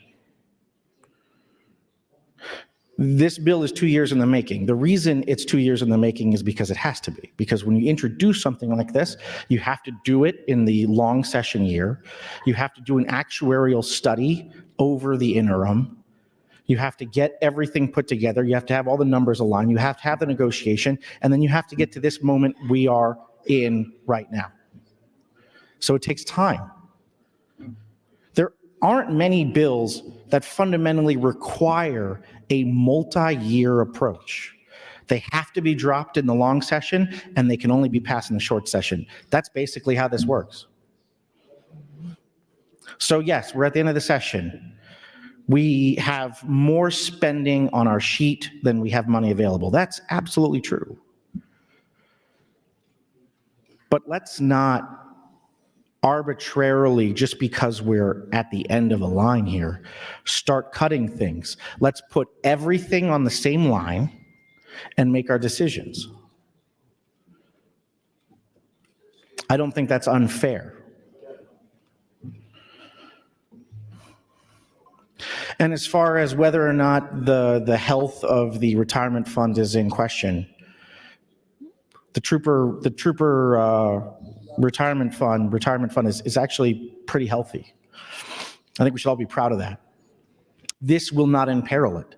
3195 will not make it better. 3100 will not make it worse. 196 will not change that, because we're keeping the ratios appropriately established to ensure that the fund remains solvent, so that our troopers, when they retire, don't have to worry about whether or not we are going to live up to our end of our bargain. They'll be taken care of after a career of service to our state. So I didn't want anyone to think that there was some question as to whether or not 1 minute. We're at risk of, thank you, Madam President, we're at risk of having an insolvent situation within the fund. Colleagues, I urge you to vote against LB 3195. Thank you very much. Thank you, Senator Bostar. Senator Dorn, you're recognized. Thank you, Madam President. I want to thank Senator Wishart and Senator Bostar for some of those comments. That part about how it had been negotiated for 2 years, I guess, if that part had been part of the discussion, I missed that part somewhere. I realize that there's a lot of work in this bill. I realize that it's in no way am I, when I vote for 3195, am I voting against the job our troopers do, our policemen do. I am very, very supportive of them. And I made that comment that if this bill would have been up earlier, that it most likely would have gone through with, I call it, a higher fiscal note and those types of things. But I think we also need to be aware of, as a body, yes, we need to make sure that our public servants are well taken care of, but we also have a lot of other things that we need to make sure are well taken care of. Or Senator Michaela Cavanaugh always talks about the provider rates and what we do with developmental disabilities and all of those. When we make the budget, every one of those is up there on a line, and then we choose, as we bring the budget to the floor, what some of those are funded at based on our revenue and what we can appropriate. And I just want to make sure people are aware of that when they look at some bill like this and how they vote. No, I am supportive of LB 196. I thank them for the work they did, and I thank them for the negotiations that they did. I'm supportive of the 3100. I just am going to vote for Senator Clemens's bill amendment, just because that personally, that's where I want to stand today in this body or whatever. We have a lot of decisions to make yet in the last 7 or 8 days, and many of those will involve funding. This bill would have came up 3 weeks ago. It'd probably be sitting on final reading now with the full amount. May very well be that way after we vote on this. I just want to make sure people are aware of where all our fundings are coming at, where our revenue is coming, where our appropriations are, and how we will look out in 2 years out there to make sure that when we come back, this body doesn't sit here next year and the first thing we have to look at, or Appropriations Committee, the first thing we have to look at is, we're $400 million in the hole. Now, how are we going to come up with that? Because then even this aspect of this bill, everything is going to be out there again. So I don't mean in any way that I'm not supportive. I'm very supportive of our policemen. Found out a lot of that when I was on the county board and the issues and the struggles they go with. But I also want to make sure that we have part of that discussion, and I thank Senator Vosar very much for bringing some of the comments forward that he did, that we have that discussion here so that people are aware of it and can make up their opinion or their vote then. Thank you much. Thank you, Senator Dorn. Senator Jacobson, you're recognized. Thank you, Madam Chair. I would just like to reiterate again that I'm not opposing taking care of the State Patrol, and I fully understand the risks that they take every day. But I do want to ask the question, how much is enough? We did a 22% salary increase. Should we have done 50? How about 100? What's the number? Same thing's true on retirement benefit. What is the number? What's the number to be enough? I mean, we made a 22% salary increase, which by itself will increase the retirement benefits because you're being paid more. Nobody's making any cuts here. We're increasing the salary, which has already been done, and we're significantly increasing the benefits in Senator Clements's bill, in his amendment. This isn't a one-time cash transfer. This is a permanent general fund expenditure that will go up with cost of living moving forward until we raise it again. This is real money. This is money that's going to go every year. So to me, we are doing something. We're making it sound like that we're cutting it out. We have people that are here today on the patrol that have been working for 22% less money. Now they're making 22% more.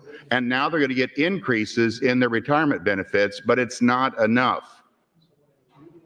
So what is enough? I think Senator Clements's amendment is a great trade-off, and I think it allows us to be somewhat careful that we aren't going to upset the balance with all other law enforcement across Nebraska. Yes, we want to recruit more. I can tell you right now, if I'm a state patrolman in Minnesota, I couldn't get to Nebraska fast enough to get out of the chaos that goes on there and in other states. And I think that's why we have some of the state patrolmen that we do here today, because this isn't a bad place to work.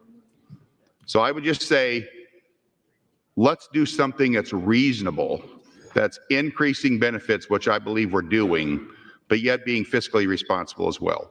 So I support Senator Clements's 3195. I support the bill. I just think we have to be incremental in terms of what we're doing. We need to be conscious of the balance of how much do we expend this year. There will be another bill, another budget next year.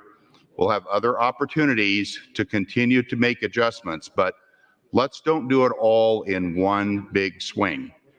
And let's be mindful that we do have a limited amount of dollars and that we are, at least we say, we're conscious about reducing tax liability in the state of Nebraska. The only way we're going to do that is being more conscious of how much we're spending and how much is enough for any single year to move numbers higher.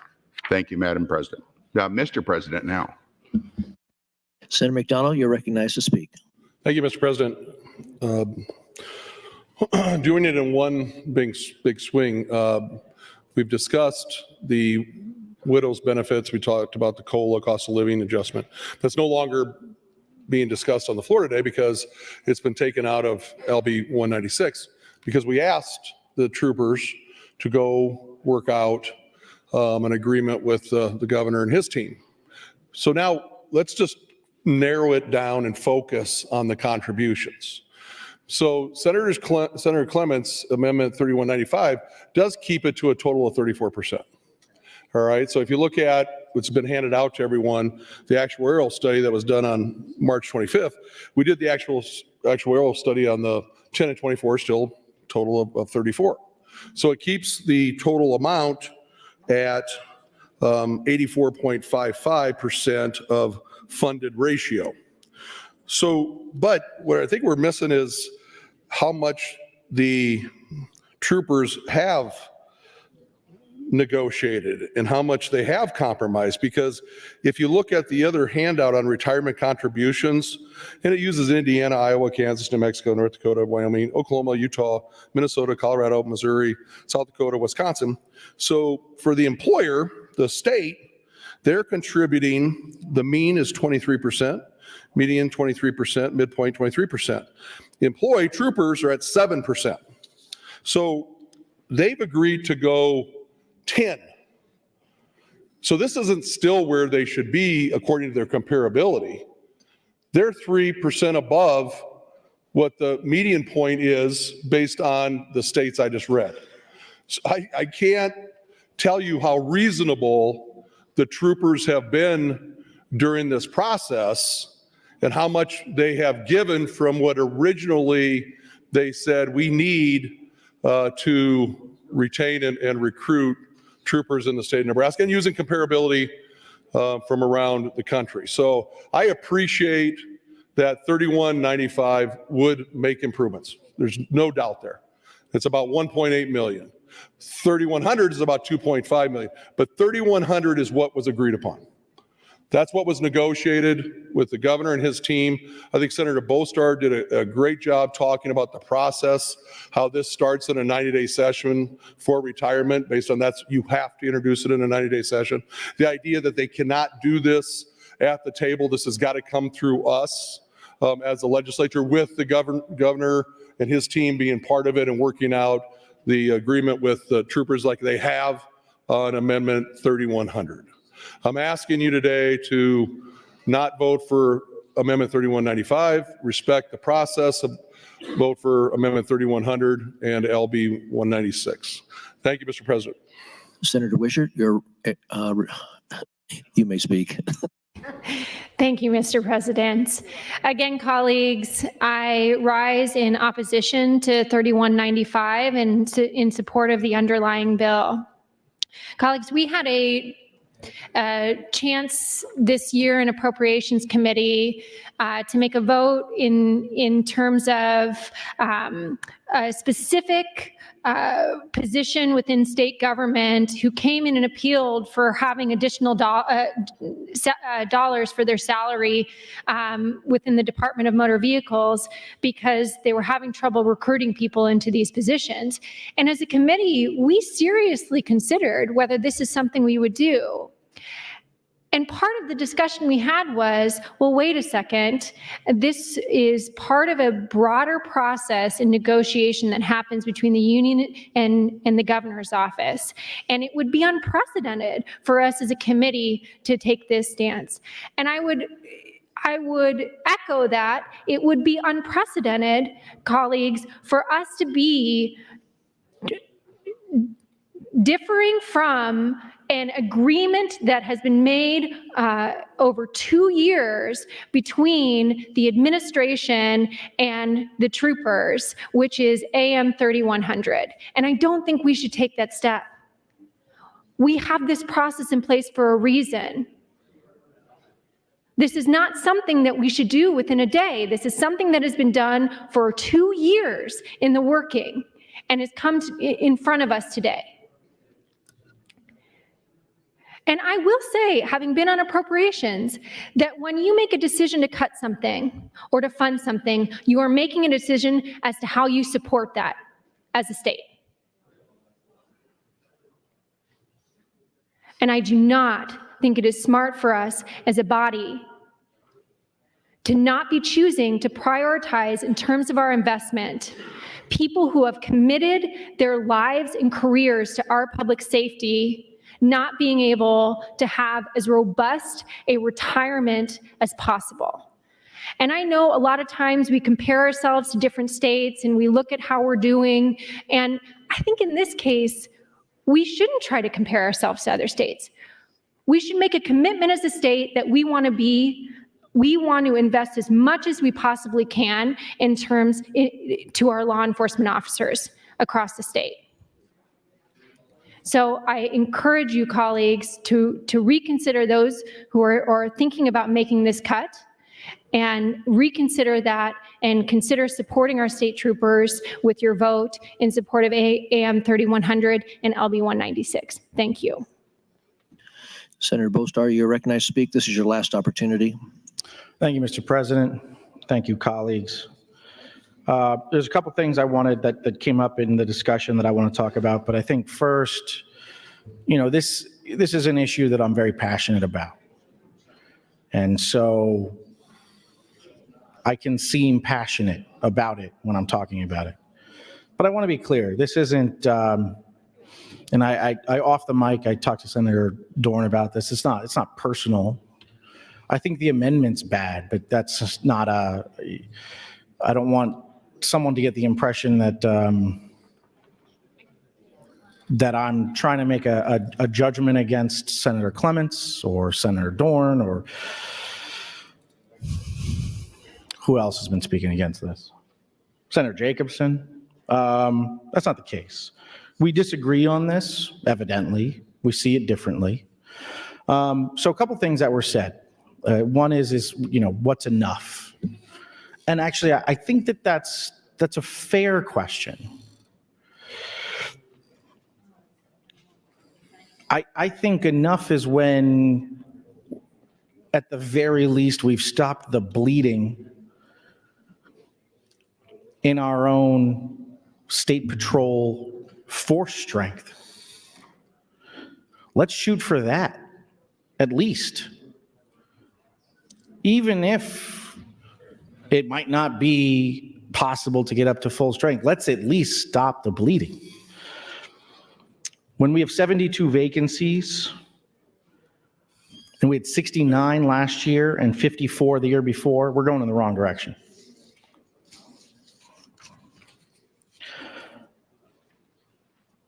So enough to me would be, let's try to turn this around. It matters. And yes, we're working hard to try to turn that around. There's other things that are happening. There's pay increases.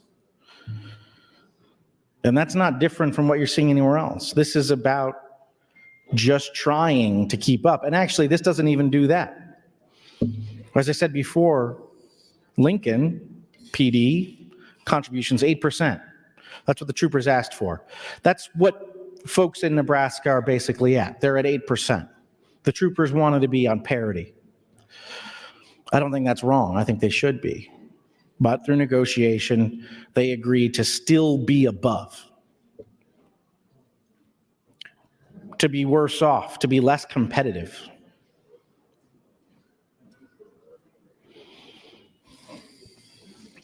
So I think that's enough. I think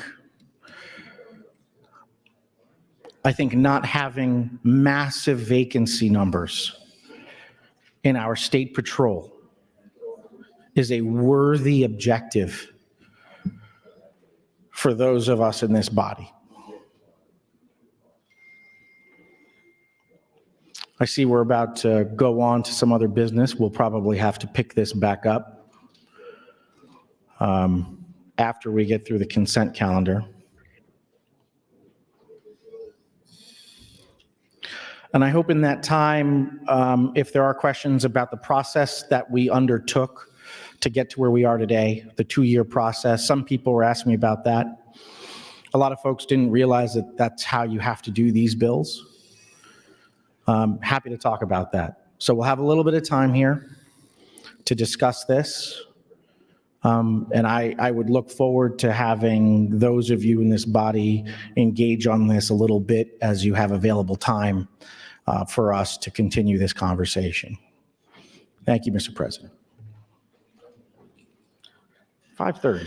Mr. Clerk, we will now proceed to the general file consent calendar agenda per the agenda.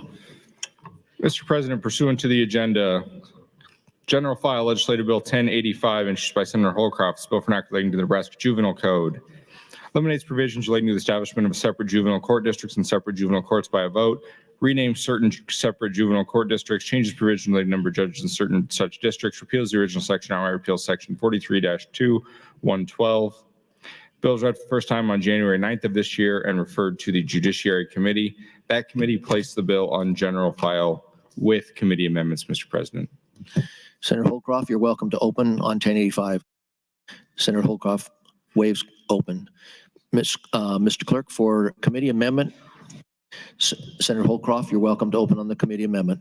Thank you, Mr. President and colleagues. Thank you for the opportunity to discuss Amendment 2369 to LB 1085. I would like to thank Speaker Arch for adding this bill to the consent calendar. This amendment to the bill is offered at the recommendation of the state's Judicial Resource Commission in an effort to ensure that the state's allocation of judicial resources to juvenile courts reflects the needs of the districts served by the judges who serve in those districts. Under Nebraska law, the Judicial Resources Commission is obligated to meet and make recommendations on an annual basis with regard to changes or allocations of the state's judicial resources to best serve the Nebraska justice system. Currently being passed around, or has been passed out, is a copy of a letter authored by the Judicial Resources Commission in late 2023 and submitted to Speaker Arch, Governor Pillen, and Chief Justice Havakan as part of its annual statutory charge. As outlined in the letter, the Commission has recommended for the past 2 years in its 2022 and 2023 letters that the state address the increasing populations in Sarpy and Lancaster counties and the fact that the statute allocating juvenile judges is tied to a county's population.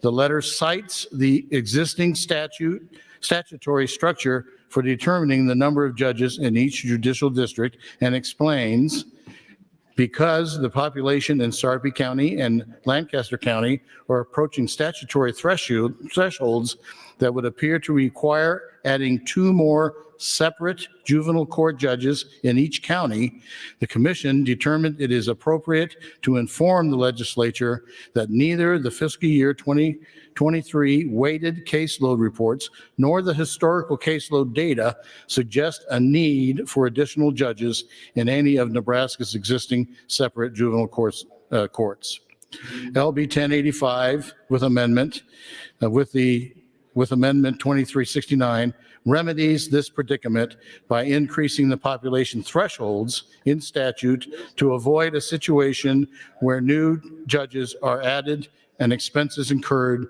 without the data necessary to justify it.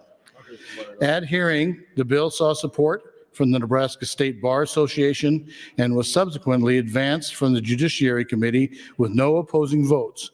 There is no fiscal note associated with this bill. I would like to thank Chairman Wayne and the members of the Judiciary Committee for allowing LB 1085 and AM 2369 to come to the floor. I would appreciate your green vote. Thank you, Mr. President. Seeing no one in the queue, Senator Holcroft, you're welcome to close. Senator Holcroft waves close.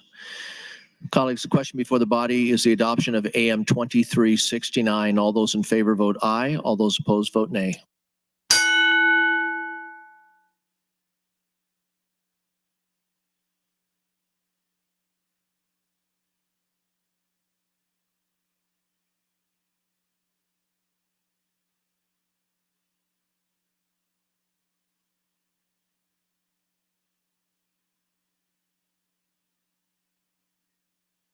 Mr. Clerk, please record. 35 ayes, no nays on adoption of the amendment, Mr. President. AM 2369 is adopted. Seeing no one in the queue, Senator Holcroft, you're welcome to close on 1085. Senator Holcroft waves close. Question before the body is the advancement of 1085 to ENR initial. All those in favor vote aye. All those opposed vote nay.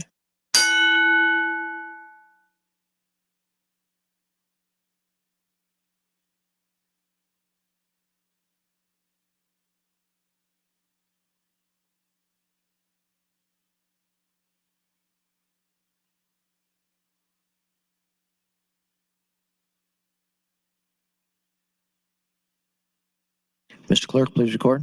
36 ayes, no nays on advancement of the bill, Mr. President. LB 1085 advances to ENR initial. Mr. Clerk, next item. Mr. President, Consent calendar, general file, legislative bill 903, introduced by Senator DeBoer. It's a bill for an act relating to the Alzheimer's Disease and Other Dementia Advisory Council. Changes provisions relating to the membership of the council and the state Alzheimer's plan and repeals the original section. The bill was read for the first time on January 4th of this year and placed directly on, and referred to the Health and Human Services Committee. That committee placed the bill on general file. Senator DeBoer, you're welcome to open. Thank you, Mr. President. Good day, colleagues. I'm here to open on LB 903. I'd like to thank the Speaker for putting LB 903 on consent calendar and for the Health and Human Services Committee for executing on this bill at my request. LB 903 is a super simple cleanup bill with no fiscal impact, which came out of the committee 8-0. LB 903 makes two changes to the Alzheimer's Disease and Other Dementia Support Act.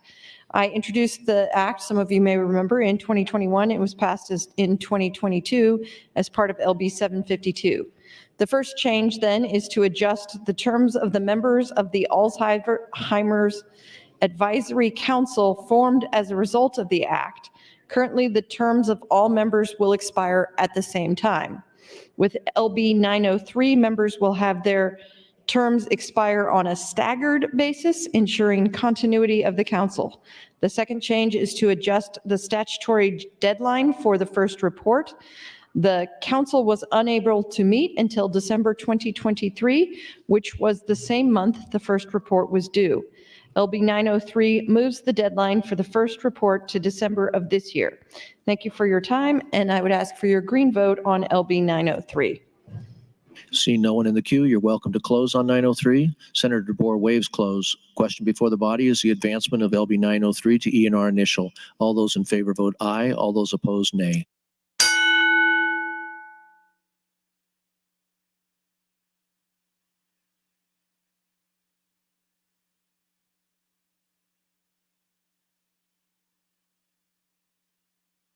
Mr. Clerk, please record. 39 ayes, no nays on advancement of the bill, Mr. President. LB 903 does advance. Next item, Mr. Clerk. Mr. President, consent calendar, general file, legislative bill 1326, introduced by Senator Duncan. It's a bill for an act relating to the Nebraska Housing Agency Act. Changes the tax assessment provision and repeals the original section. Bill was read for the first time on January 17th of this year and referred to the Revenue Committee. That committee placed the bill on general file, Mr. President. Senator Duncan, you are recognized to open on 1326. Thank you, Mr. President. Good evening, colleagues. I'm here to introduce LB 1326, which is a very simple cleanup consent calendar bill dealing with housing authorities and property that they own. Our current law is that properties that are jointly owned between a housing agency and a wholly owned controlled affiliate is exempt from property taxes. All this bill does is cross out the words wholly owned. The intent behind that is to encourage more public-private partnerships wherein developing companies are going to be more likely to engage with housing authorities to create more housing authority buildings. Given the fact that the housing authority would not have to wholly own the controlled affiliate, it's going to allow the developers to have a bigger part in that process, essentially encouraging the growth of housing authority buildings, in addition to opening up access to federal tax credits. And so this came out of Revenue 8.0. It is on the consent calendar. I would encourage your green vote of LB 1326. Thank you, Mr. President. Senator Jacobson, you are recognized to speak. Thank you, Mr. President. I would ask if Senator Duncan could yield to a question. Senator Duncan, will you yield? Yes. I just was glancing at the bill. I guess I felt generally okay with the bill. My question is this for new projects, or is this going to involve any existing projects and thus have a fiscal note, at least not fiscal note for us, but impact the counties in some way by removing some off the tax rolls? That's a good question, Senator Jacobson. The intent is obviously moving forward. I can work with the housing authorities to talk about that, but currently the goal behind this is to incentivize that public-private partnership for the future development, because what we're trying to do is ensure there's more units being developed for affordable housing and housing authorities. So that's my understanding of the bill. Thank you. That was my concern. I agree. I feel very good about new projects. I get a little concerned about removing things that are on the tax rolls today. Thank you. Seeing no one in the queue, Senator Duncan, you are recognized to close. Senator Duncan waives close. Question before the body is the advancement of 1326 to E&R initial. All those in favor vote aye. All those opposed, nay.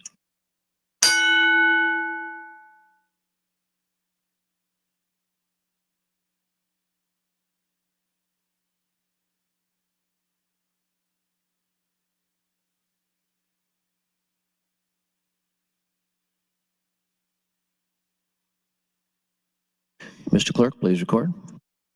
40 yeas, no nays on advancement of the bill, Mr. President.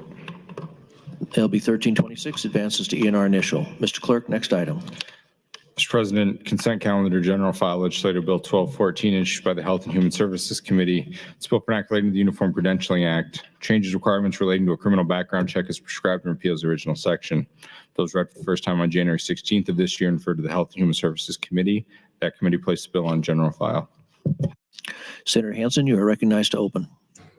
Thank you, Mr. Speaker. LB 1214 amends Nebraska Revised Statute 38-131 to reflect additional changes requested by the Federal Bureau of Investigation regarding national criminal background checks on certain critical healthcare workers. As some of you may remember from last session, LB 431 also addressed required changes to Nebraska statute, which we successfully incorporated into the HHS committee priority bill. LB 1214 addresses additional concerns raised by the FBI by removing a blanket statement that fingerprints are required for every licensed profession which is authorized to prescribe controlled substance, and specifically list out the same list of professions. Those professions include physicians, osteopathic physicians, physician assistants, dentists, optometrists, podiatrists, veterinarians, advanced practice registered nurse, nurse practitioners, advanced practice registered nurse certified midwives, or advanced practice registered nurse certified registered aestheticians. LB 1214 is another simple fix to ensure that background checks continue in the same manner for the same list of professionals as they currently occur. The bill had no opposition, was advanced unanimously by the committee. Thank you, Mr. Speaker. Seeing no one in the queue, you're welcome to close. Senator Hansen waives close. Colleagues, the question before the body is the advancement of LB 1214 to E&R initial. All those in favor vote aye. All those opposed vote nay.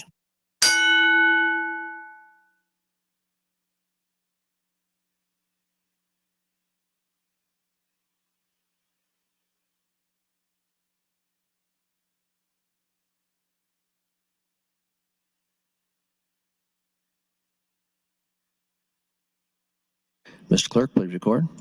39 ayes, no nays on advancement of the bill, Mr. President. LB 1214 does advance. Next item, Mr. Clerk. Mr. President, consent calendar, general file, legislative bill 1070, introduced by Senator Bostar. It's a bill for an act relating to the Nebraska Political Accountability and Disclosure Act. Changes closing dates and filing deadlines for campaign statements filed by a ballot question committee as prescribed, repeals the original section, declares emergency. Bill was read for the first time on January 8th of this year and referred to the Government, Military, and Veterans Affairs Committee. That committee placed the bill on general file. Mr. President. Senator Bostar, you're welcome to open. Thank you, Mr. President and colleagues. LB 1070 aims to streamline reporting deadlines for ballot question campaigns, aligning the schedule of both committees and organizational contributors.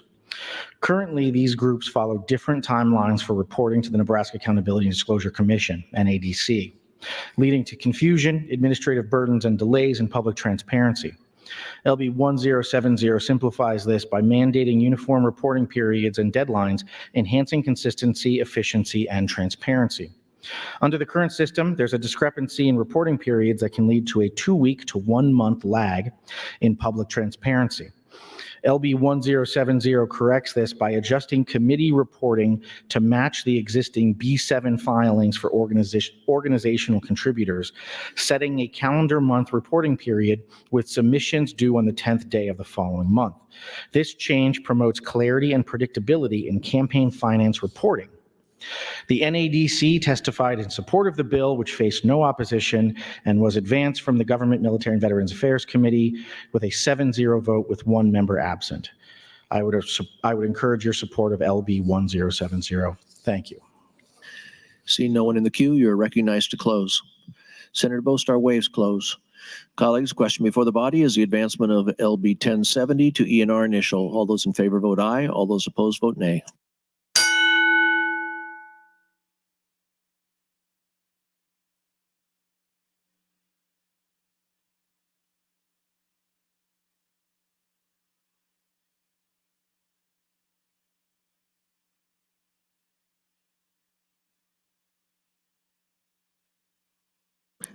Mr. Clerk, please record. 40 ayes, no nays on advancement of the bill, Mr. President. LB 1070 advances. Next item, Mr. Clerk. Mr. President, next item, legislative bill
Attention, Senators. The legislature is scheduled to reconvene in 5 minutes.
Members, we're about to reconvene. Please return to the chamber.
Members, if you could please check in.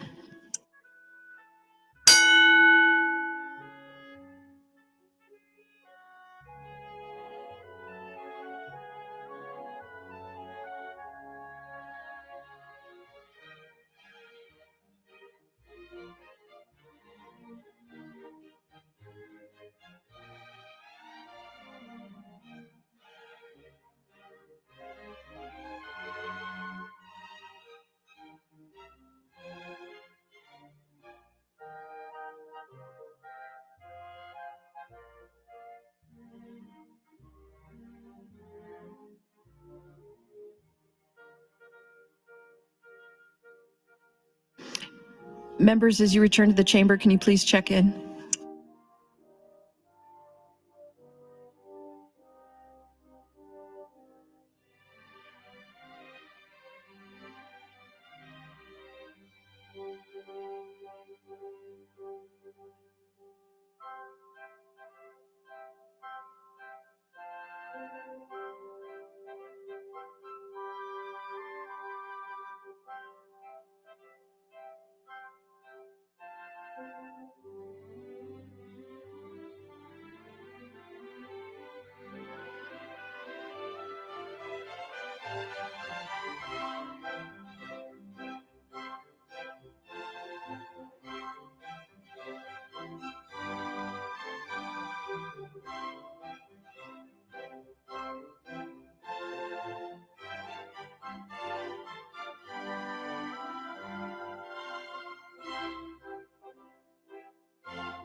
Colleagues, we're now going to return to where we were before we left for consent calendar. So we're returning to the debate on AM 3195, the amendment to AM 3100, which was the committee amendment to LB 196.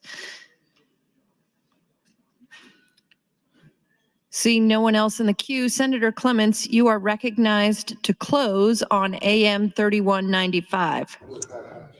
Thank you, Madam President. And thank you for the debate. I do thank the State Patrol for their good work, and I do want to let you know that we do prioritize the state patrol. We have prioritized them in 2023 with a 22% pay increase, with another 5% coming July 1. And with my amendment, their retirement contribution drops from 16% to 12%, which is a 25% reduction in payroll deduction. I was doing a calculation on take-home pay, and with my amendment after the July 1 pay increase, they'll have a 34% increase in 1 year of take-home pay with my amendment. And I do believe that we have prioritized the patrol pay well, and my amendment isn't taking away, it's reducing the amount the officers have to contribute by 25%. And it is a matter of something, as appropriations chair, I'll be reminding you in the future, we still have probably over $100 million of requests for $20 million of funding available. We have a lot of priorities. The dentists are losing money on Medicaid patients with everyone they treat. The pharmacists are losing money on every Medicaid prescription they fill, and those people need treatment. And so there are a lot of asks for the money that's available. I'm willing to go ahead and give a decrease in the contribution amount for the patrol. My bill splits the difference between the 8% and the 16% payroll deductions that were negotiated. I did check with the governor. The governor is neutral on this, is not opposed to my amendment. And so I don't think I'm going against what the governor would want. I checked on that. And so I would appreciate a green vote on AM 3195 that will still give an increase, in a major increase in what the state is contributing from 16% to 22% of officer pay and retirement plan. And with that, I'd like a call of the House before we vote. There's been a request to place the House under call. The question is, shall the House go under call? All those in favor, vote aye. All those opposed, vote nay.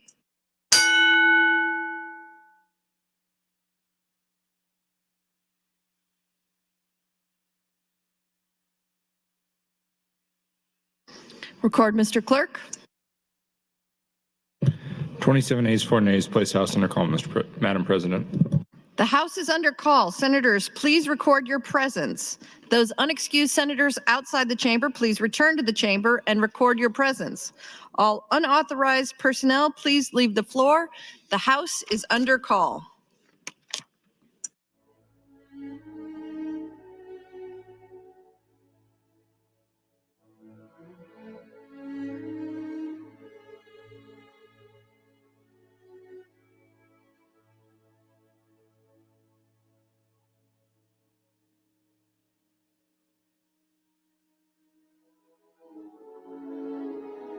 Senators McKinney, Lippincott, Walls, Hughes, Wayne, and John Kavanaugh, please check in. The House is under call.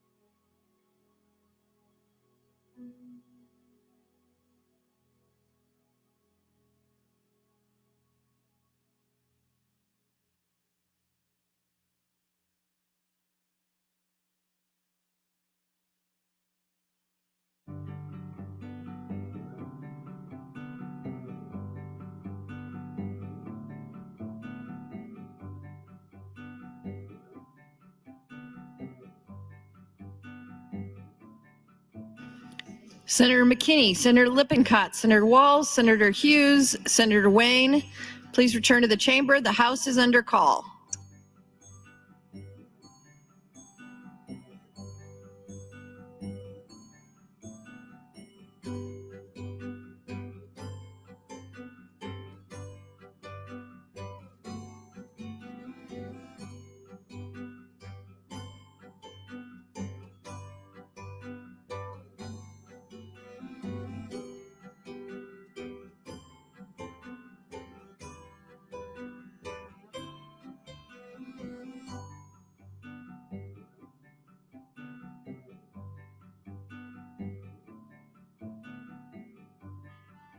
All unexcused senators are now present. The question before the body is the adoption of AM 3195. All those in favor vote aye. All those opposed vote nay.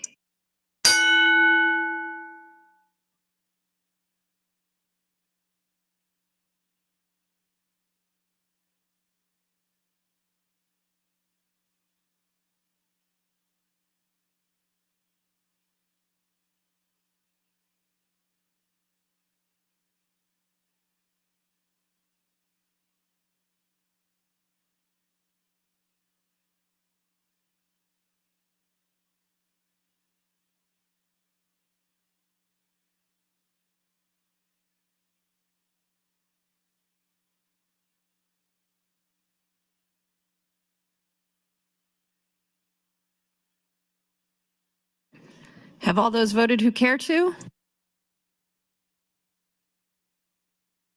Record, Mr. Clerk. 24 16 nays on the adoption of the amendment, Madam President. It is not adopted. Next amendment. I raise the call. Madam President, Senator Boastard moved to amend with AM 3151.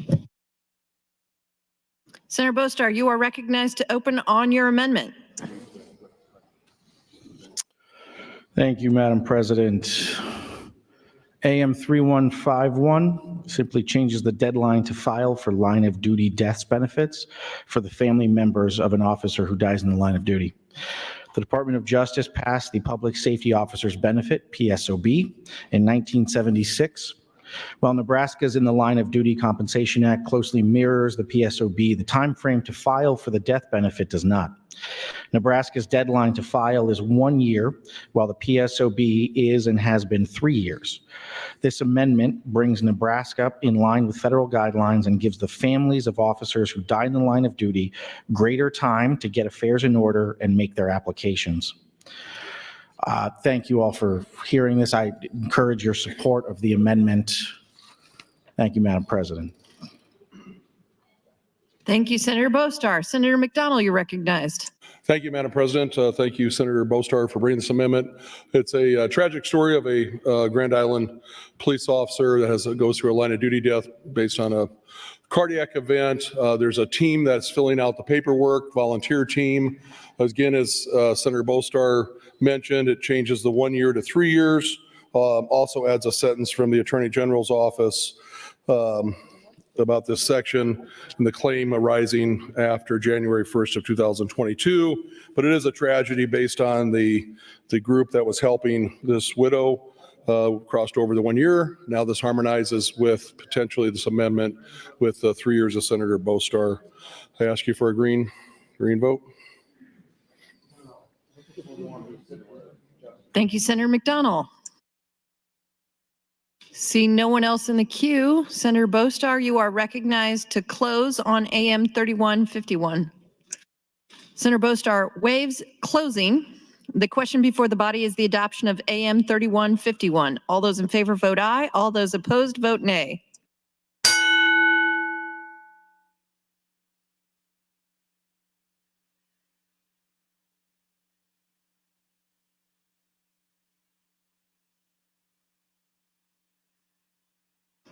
Have you all voted?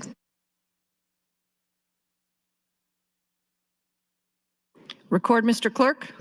42 ayes, no nays on adoption of the amendment, Madam President. It is adopted.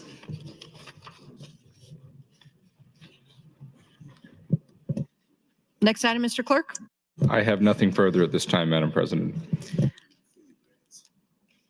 Returning to the committee amendment, seeing no one else in the queue, Senator McDonald, you are recognized to close on AM 3100. Thank you, Madam President. As we discussed earlier before dinner, and I want to correct that before supper, Senator Erdman, that this was what we worked on with the governor's team. The troopers' retirement was voted out 4-2. And again, it does not change the benefits at all for the troopers. It does change the amount of contribution. And the agreement was to stay at 34% total, so it'd be 24% and 10% from the troopers, keeping us up above the 84% funding. And it was an agreement, again, between the troopers, the governor's team, and after their discussions, it was voted on by retirement. I'll ask you to vote for your green vote on Amendment 3100. Thank you, Senator McDonald. The question before the body is the adoption of AM 3100. All those in favor vote aye. All those opposed vote nay.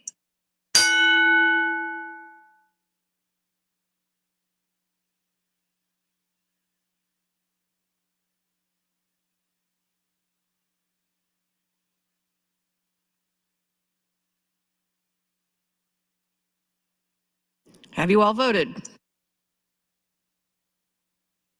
Record, Mr. Clerk. 45 ayes, no nays in adoption of the committee amendment, Madam President. The amendment is adopted. I have nothing further on the bill, Madam President.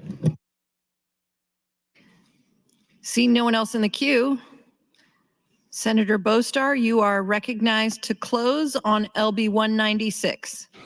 Thank you, Madam President, and thank you, colleagues, for the discussion and debate over the course of considering LB 196. I do appreciate it. I do appreciate Senator Clements bringing the amendment and having that conversation. I think that through that discussion, I think we were able to uncover a lot about how this process works, particularly how it works to have legislation that impacts this, I think, what would normally be considered part of labor negotiations. But because of how this works and because of state patrol, this is a statutory thing. And so I'm not sure a lot of people consider that or really think about that. So I think this conversation actually has been helpful. And like everything, we have to make sure that everything fits. And I appreciate Senator Dorn and Senator Clements and Senator Jacobson making sure that we are being mindful of the green sheet, of the budget, of what's available and what's not available. And those conversations are going to continue. So thank you all, and thank you to the Retirement Committee. Thank you, Senator Conrad, for being a champion for this as well. I appreciate all of your considerations, and I would ask you to advance LB 196 to select file. Thank you, Senator Bostar. The question before the body is the advancement to ENR initial of LB 196. All those in favor vote aye. All those opposed vote nay.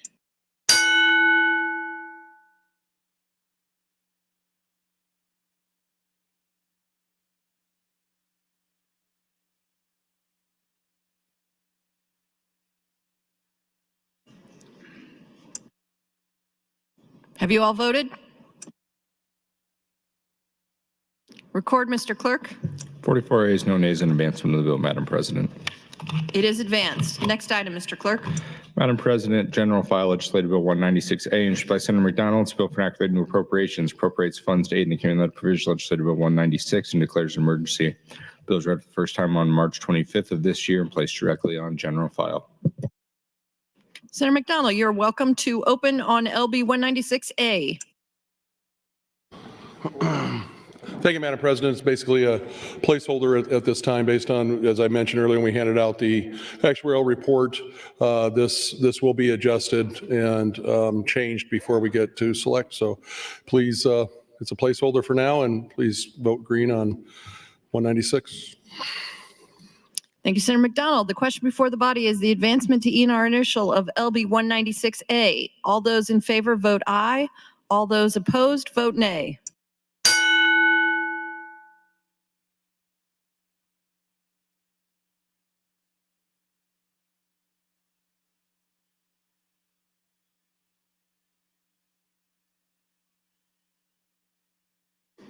Record, Mr. Clerk. 38 ayes, no nays on advancement of the bill, Madam President. It is advanced. Mr. Clerk, for the next item. Madam President, General File Legislative Bill 870 introduced by Senator Michaela Cavanaugh. It's a bill for not regulating the Sexual Assault Victims Bill of Rights Act. Provides for rights of notification and information for victims of sexual assault as prescribed. Requires preservation of sexual assault forensic evidence as prescribed and repeals the original section. Bill was read for the first time on January 3rd of this year and referred to the Judiciary Committee. That committee placed the bill on general file. There are committee amendments, Madam President, as well as an additional amendment. Senator Cavanaugh, you are welcome to open on LB 870. Thank you, Madam President. My notes say good morning. This has been on the agenda for a week now. Thank you to Speaker Arch for using a speaker priority for LB 870. LB 870 is about the maintenance of rape kits and the informing of victims and survivors of legal proceedings at the request of the survivor.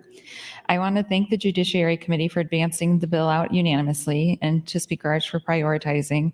I also want to thank Josh, and I'm not going to say his last name because I know I will butcher it. Crystalier? Sachere. Thank you. I phoned a friend.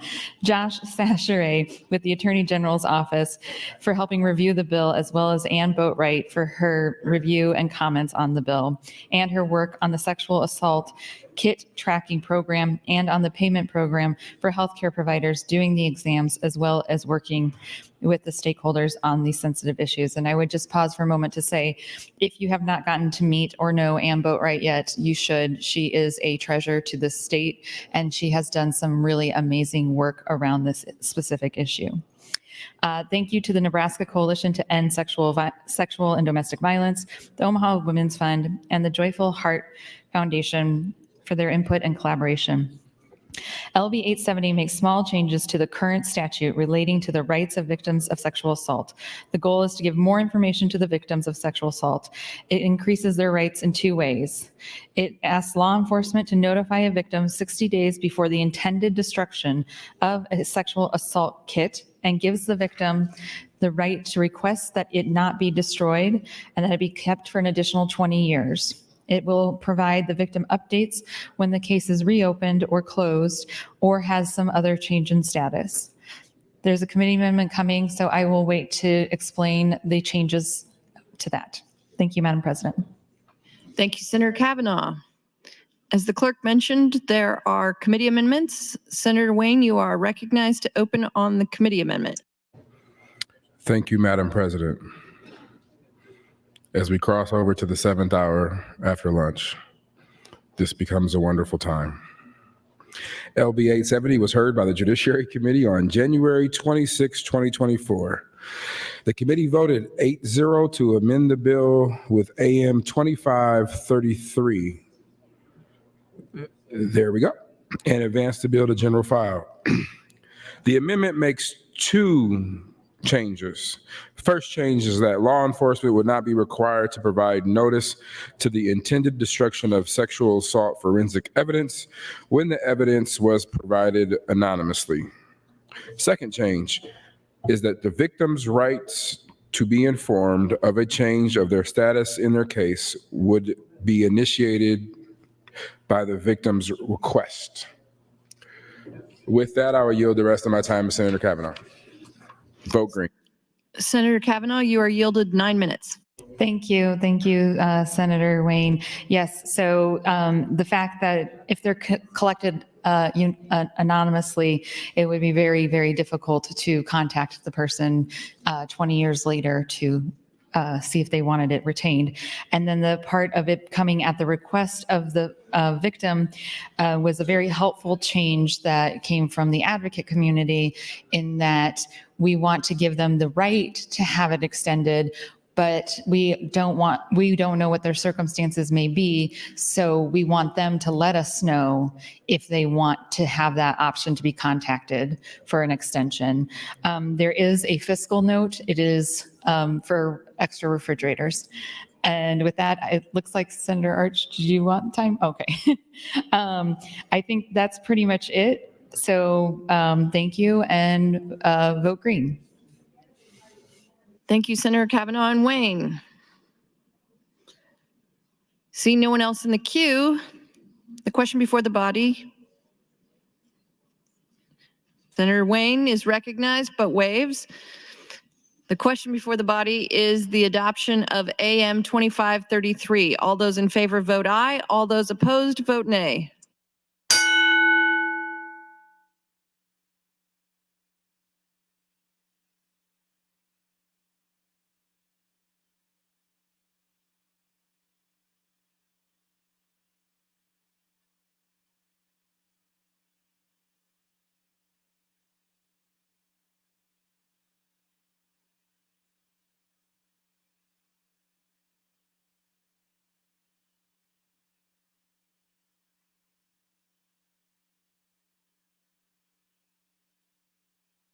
Record, Mr. Clerk.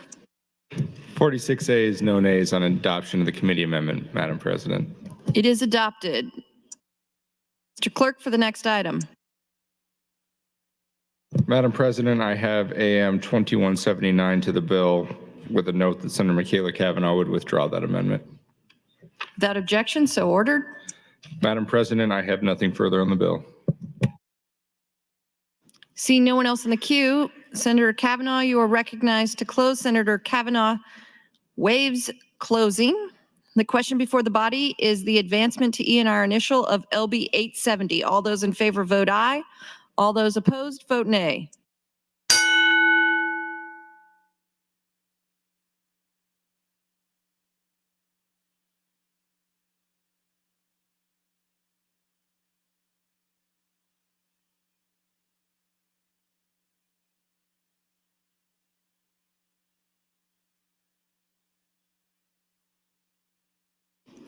Record, Mr. Clerk. 43 ayes, no nays on advancement of the bill, Madam President. It is advanced. Next item, Mr. Clerk. Madam President, Legislative Bill 870A, introduced by Senator Michaela Cavanaugh, it's bill for an act relating to appropriations, appropriate funds to aid in the carrying of the provisions of Legislative Bill 870. Bills read for the first time on March 19th of this year and placed directly on general file. Senator Michaela Cavanaugh, you are welcome to open on LB 870A. Thank you, Madam President. This is for the refrigerators that some of the law enforcement said that they might need an extra refrigerator. So it's, I think, $8,700. Thank you. Thank you, Senator Michaela Cavanaugh. Senator Dorn, you're recognized. Thank you, Madam President. Would Senator Michaela Cavanaugh yield a question? Senator Cavanaugh, will you yield? Yes. Yes, I saw the cost of the freezers in there, but what is a remote sensor monitor? Each of those was $270 for the, I honestly don't know. But I think that if you would ask Senator Slama to yield to a question. We're going to, Senator Slama, well, Senator Armendariz raised her hand too. So I just, would Senator Slama yield a question? Senator Slama, will you yield? You heard the question. Yes. What's the remote? Yes, those remote sensors are actually key to ensuring that the evidence stay at the refrigerated temp. If it goes above that, like if the refrigerator goes up, you could be compromising the evidence. So having one of those remote sensors ensures that somebody's not there in person checking on the temperature of the fridge at all times. So it will set off an alarm somewhere for somebody if, for whatever reason, the electricity goes off or something, or what? Yes. Is that what it? Yes. Yes, it does. So like on your phone. Okay. Yeah, something like that. Yes. Something like that. Okay. Thank you very much. Thank you, Senator Dorn, Slama, Michaela Cavanaugh. See no one else in the queue. Senator Cavanaugh waives closing. The question before the body is the advancement to ENR initial of LB 870A. All those in favor vote aye. All those opposed vote nay.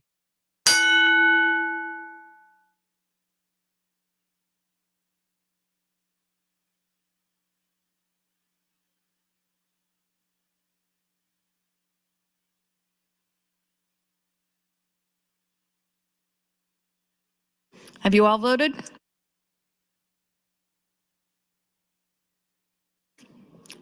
Record, Mr. Clerk. 39 ayes, no nays on the motion to advance the bill. It is advanced. Next item, Mr. Clerk.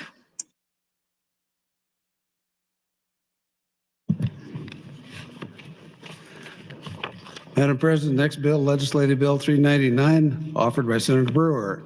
It's a bill for enacting the Nebraska Power Review Board to amend Section 7010140215, revised Act QMSAP 2022 to eliminate legislative findings, change and provide procedures relating to board approval of an application for construction of a privately developed renewable energy generation facility, change provision related to unauthorized construction of facilities, to harmonize provisions, repeal the original sections.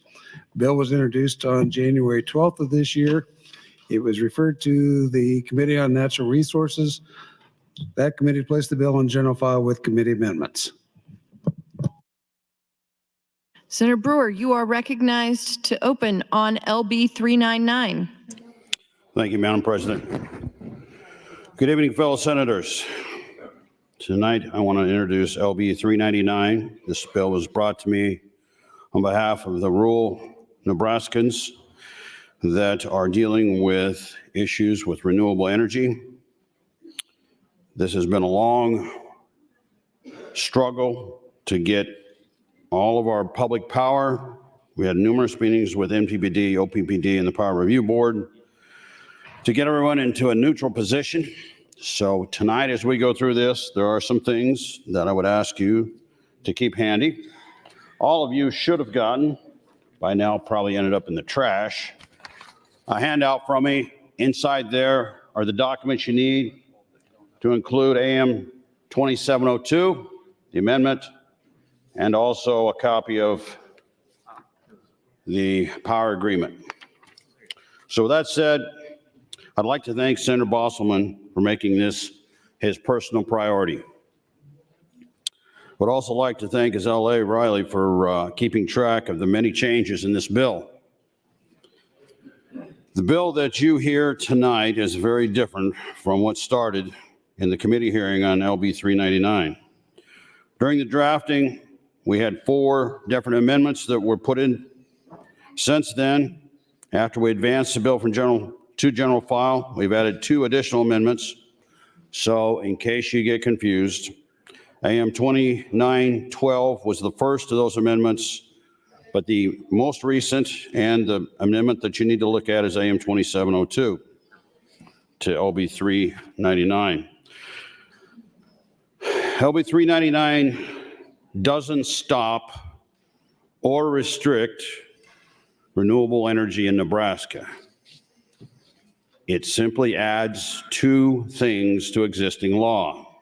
First, LB 399 requires that the renewable developer, public or private, must hold 1 public meeting with at least 1 board member present in the county where the project is going to be located. All right, so the bill does 2 things. And the first one is simply to have a meeting with the individuals that are going to be affected by the project. In the western 2/3 of Nebraska, it is customary for citizens to want to meet their neighbors. Considering the fact that these rural citizens have no choice to be the neighbor with these industrial renewable energy facilities, I don't think it's asking too much. Our public power board members do it all the time with their projects all across Nebraska. I can't imagine a renewable energy company not wanting to meet those individuals that are going to be affected and simply be a good neighbor. The argument that you'll hear in the rotunda is that there is already a public meeting required for a conditional use permit by the County Board of Commissioners. The problem with that is your audience. A county board meeting with citizens to address a conditional use permit is elected officials who have little knowledge of one of these type of projects. What we're asking is that you meet with the people that are building the project. The meeting that I want to have happen with LB 399 is renewable developer addressing the people his facility will make new neighbors with. Now, the second And remember, we only have 2 issues we're changing with this bill. The second and last requirement is the 399. With 399 is that the renewable developer has a power purchase agreement, a PPA, with Nebraska Public Electrical Utilities. That is what was handed out to you a little bit ago, the requirement for them to have that agreement. Now, keep in mind that your power purchase agreement is got to be a confidential document between the power company and the landowners, so that we cannot give those one of you tonight. It's the concept that you're supposed to understand here, that they have a power purchase agreement. Nebraska is not like any of the states around us that we border. We're the only state in the country that decided almost 91 years ago that electrical utilities in Nebraska would be 100% owned by the public. This idea was made popular by Senator George Norris. At the same time, he had the idea of the unicameral. The legislature believed in this idea so much that we passed the first public power bill in 1933. We created a whole new echelon of state government with elected boards to operate our public electric utilities. In 1933, the legislature decided Nebraska was not going to allow for-profit electrical utilities. We do not have a public utility commission in Nebraska. Now, I need you to listen carefully on this one because it's easy to get confused. We do not have public utility commission. What we have in Nebraska is what's called a power review board. And again, we're the only state that has one of these. So we're very unique in many ways. The way we deliver electricity to citizens in Nebraska is profoundly different than how it's being done anywhere else in the United States. It is therefore not a good idea under this unique Nebraska way of doing electricity to allow a private developer to operate intermittent generation to sell their electricity in competition with Nebraska's public power utilities. It defeats the purpose of Nebraska being a 100% public power state. Again, this is a slippery slope that I don't think this body wants to go down to if you want to preserve public power as we know it. So once again, this bill was written after numerous meetings with the Power Review Board and Public Power over the last summer and fall. There have been 6 total amendments to LB 399 so that we could get Public Power and the Power Review Board to come together and agree. I would like to thank and recognize Mark Ludwig from the Revisor's Office, who has been very patient with my staff, that would mean Tony, in the revising of this bill over and over again. Nationally, and I think you need to listen to this carefully, nationally, Nebraska is ranked #1 in residential electrical reliability. And they're #5 overall for cost of electricity. It is clear to me that a lot of what public power does in Nebraska is working well, and we need to protect it. We need to be careful to not lose sight of the fact that our state has electrical generation, transmission, and distribution very differently than the rest of the country. The bottom line with this bill is this body had no idea the uniqueness of this public power system that we developed almost a century ago, would someday have to accommodate privately owned intermittent generators. This bill finds the right fit for renewable energy in a one-of-a-kind public power system so Nebraska can enjoy the benefits of both. Despite what you may have heard in the rotunda, this bill does not stop renewable energy projects in Nebraska. Thank you. It adds 2 steps to the process, adding the power purchase agreement and one public meeting to the law. I don't think that's too much to ask. Thank you, Madam President. Thank you, Senator Brewer. As the clerk mentioned, there are committee amendments. Senator Bosselman, you are recognized to open. Thank you, Madam President. Good evening, colleagues. Committee Amendment AM 2702 is a white copy amendment to LB 399.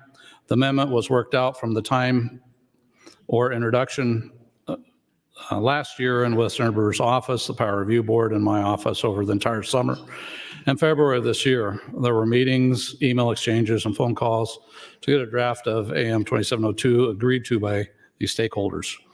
With AM 2702, we can ensure the same public input and review on both public power and private development energy facility projects prior to construction. AM 2702 requires notice public meetings for either private or public proposed projects and sets guidelines and procedures for those public meetings. AM 2702 provisions apply to industrial facilities and private development projects generated greater than 10 megawatts of electricity and requires that each developers have a noticed public meeting with an opportunity for public input and interaction with the developer. Under AM 2702, private developers join public power in making an application to the Power Review Board before beginning construction of the proposed project. Both follow the same hearing and other procedures and provides that if a private developer follows the list of requirements that are already in Nebraska law and has a notice public hearing and provides a report, such as minutes to the Power Review Board, and has a power purchase agreement with the Nebraska Public Power Utility, the Power Review Board shall approve the project. I yield the rest of my time to Senator Brewer to tell you about his goals in introducing this bill and to explain his amendment, which will follow. Thank you. Senator Brewer, you are yielded 8 minutes, 6 seconds. Thank you, Madam President.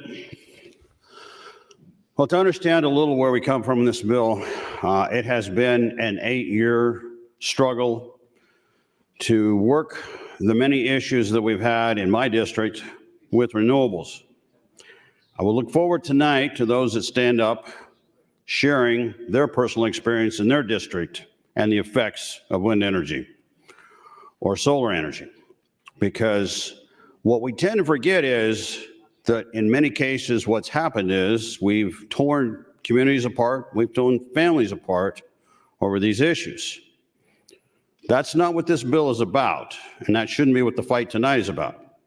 Tonight, we are going to discuss 2 minor changes to the law to allow people to have a say, to have a little bit of local control with a project that's going to affect their lives, their children's lives, and everybody in the community.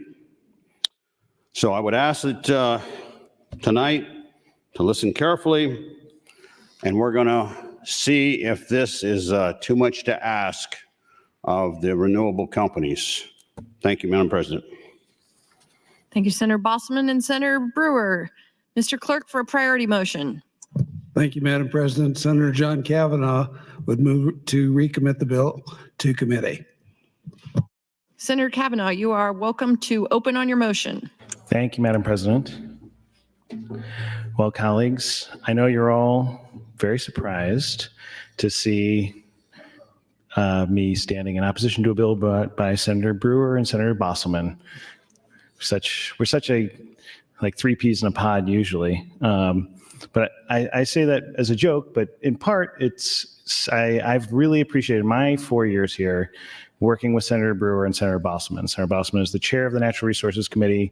I've learned a lot from him, and I've had a lot of great times working with Senator Bosselman as both adversaries and allies, and same goes for Senator Brewer. I've been on opposite side of as many issues as I probably been on the opposite side of more issues than I have been on the same side with Senator Brewer, but I always enjoy being on the same side more.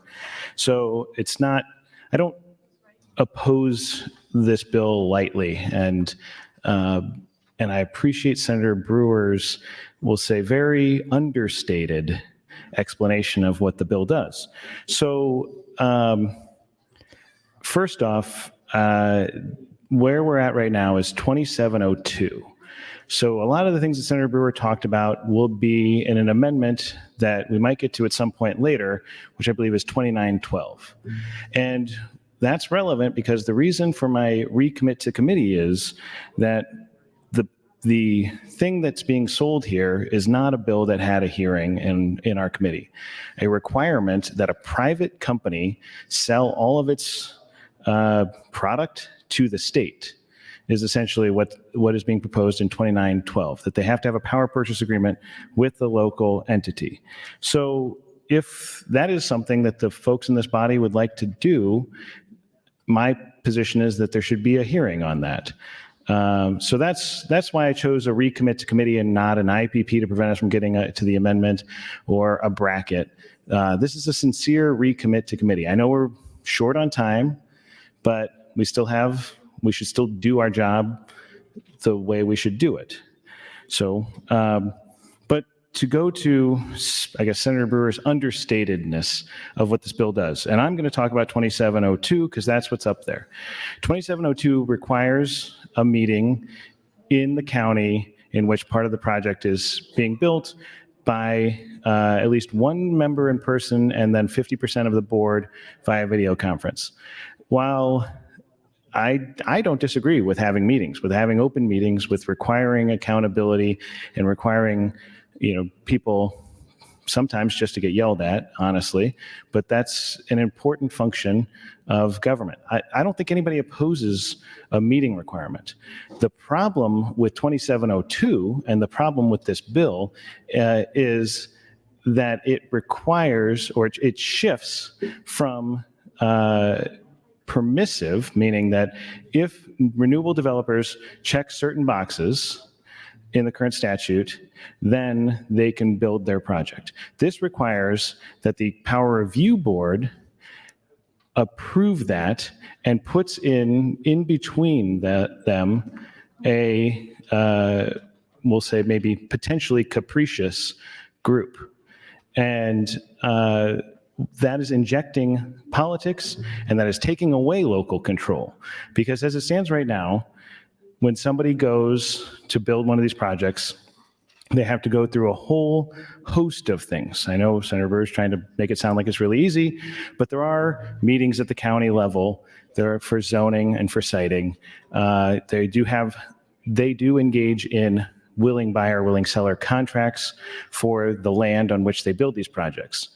And if I afforded a digression, I would point out that I worked on a bill this year with Senator Brewer and Senator Bosselman about eminent domain. And it was specifically about both my concerns about how some energy companies behave and Senator Brewer and Senator Bosselman's concerns about that. So I'm not deaf to that concern that Senator Brewer raises about tearing apart communities and causing problems for people and dividing families. I feel that very strongly to the point where I brought a bill that had every single lobbyist and interest group in this building came and opposed it. If you were in the Judiciary Committee that day, you saw that. And I brought that bill because I feel strongly about individual rights, property rights, and I feel strongly about the government not intervening in between people and their own personal decisions. And that extends to this as well. This bill, as amended or potentially amended, is telling private businesses who they have to sell to. That's a problem. That should be a real red flag to a lot of folks in here. So this bill will have a conversation about a lot of other stuff about what maybe, what the power purchase agreement looks like, what the siting requirements are, what the current statute does, or maybe other proposals. But the one thing I guess I would hit on that Senator Brewer brought up is the amount of work that went into this. And I do appreciate a lot of the work. Senator Brewer's talked to me about it a couple times. Tony's talked to me about it. Senator Bosselman's talked to me about it. And I've talked with folks in public power about it. And I've talked to folks who build these renewable projects.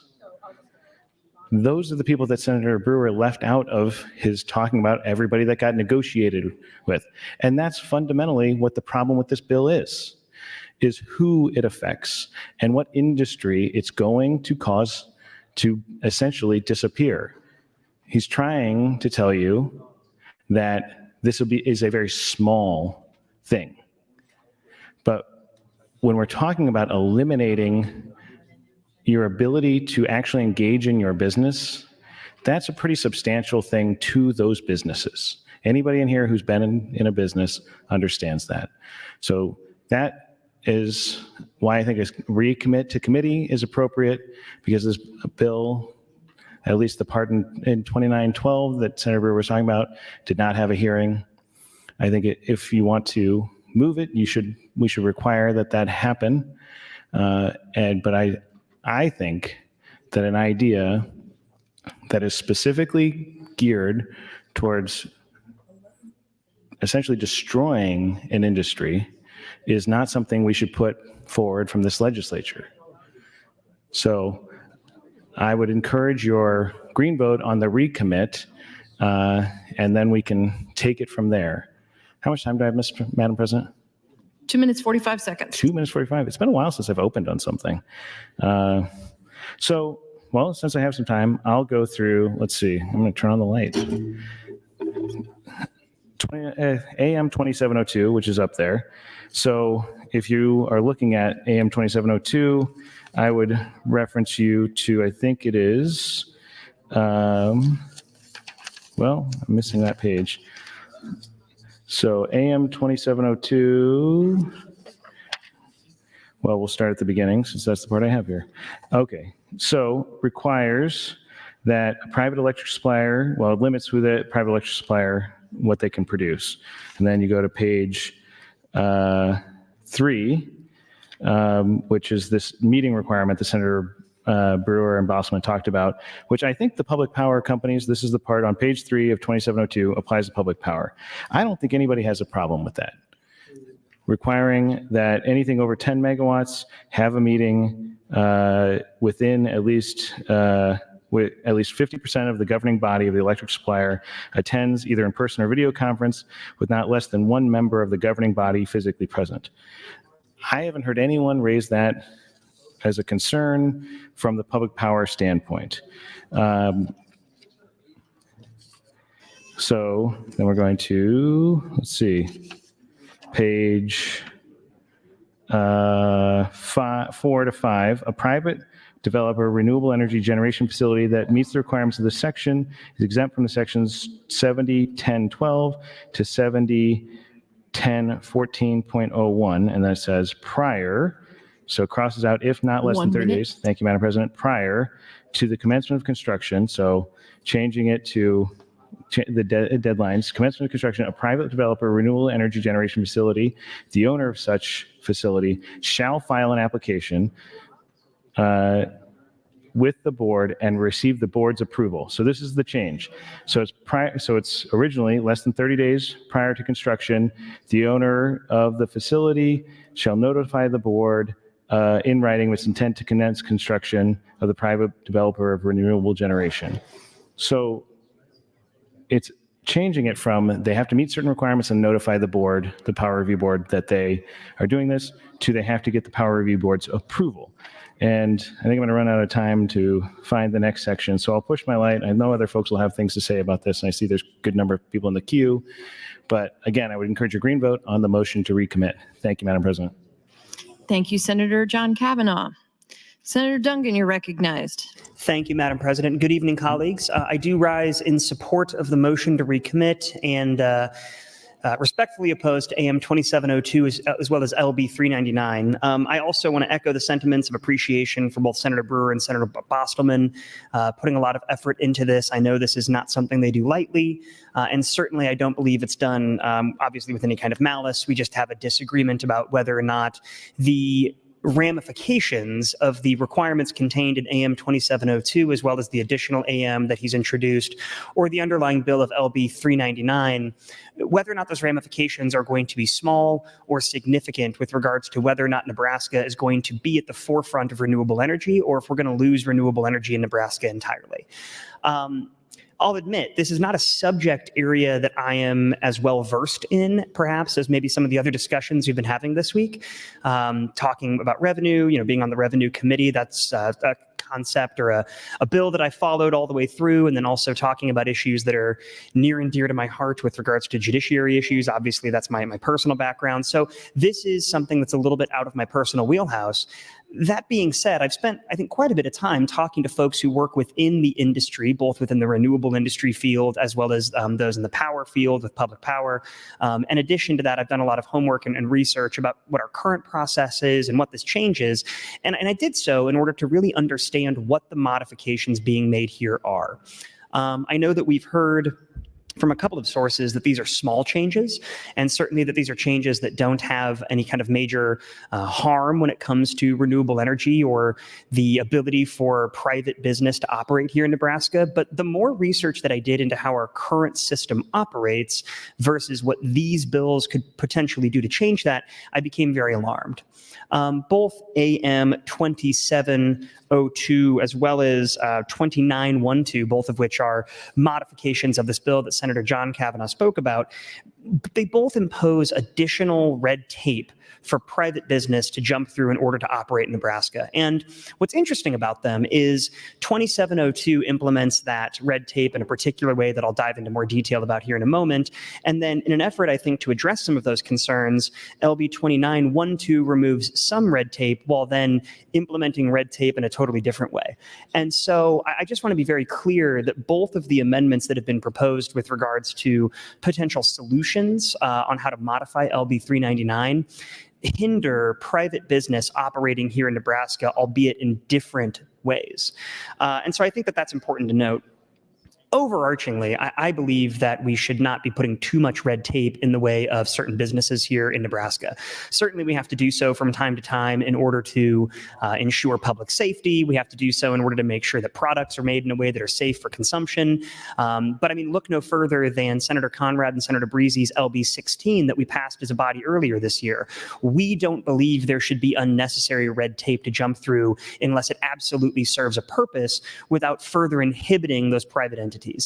My underlying concern about 2702, which is the one that's currently on the board today, is it does in fact create this big hurdle to jump through, which is not the meeting. I would agree that the meeting itself is, while certainly onerous in certain ways, the meeting is not what creates the concern, I think, for certain entities. The real issue at hand with AM 2702 is that it changes the current law in such a way that creates an uncertainty.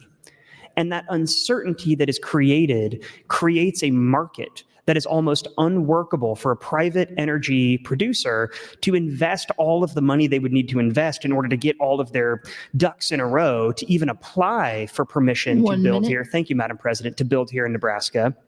Only at the end of all of that to be met with the potentially politicized power review board that could, at their own discretion, deny them the ability to build. So as it currently operates, there are a certain set of criteria under, I believe it's 70, the current law. I don't know the exact statute off the top of my head. I have to pull it up here. But under the current law, there are certain criteria where, if met, then you don't have to submit an application. And upon certification of that criteria, you're allowed to build.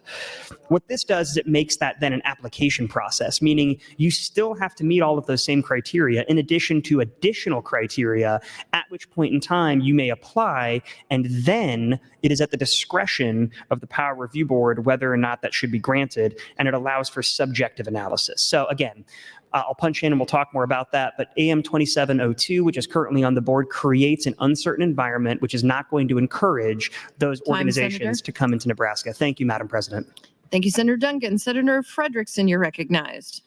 Thank you, Madam President. Good evening, colleagues. It's always nice to go after Senator John Kavanaugh and Senator George Duncan. Now myself, it's almost like the Three Stooges are up here. But I rise today in support of the motion to recommit to committee and opposed to the underlying bill, LB 399. So I'm a member, along with Senator John Kavanaugh, on the Natural Resources Committee, and we hear a number of bills in there about energy, obviously power production, et cetera. And I'll just start by saying this. You know, I think that Senator Brewer, I think he has very sincerely held beliefs as it relates to renewable energy. I think that he and his staff, I actually not just think, I know he and his staff have worked very hard on this for a number of years. And I always admire folks who work really hard on issues that they care and are passionate about.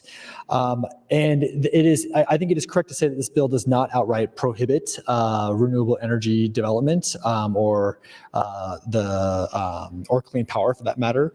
But I do believe that this bill does discourage private investment in renewable energy in our state. And there's obviously going to be a wide range of views and perspectives on renewable energies and clean energy, but I do think it's worth noting that since 2016, renewable energy has been very good for Nebraska from an economic perspective.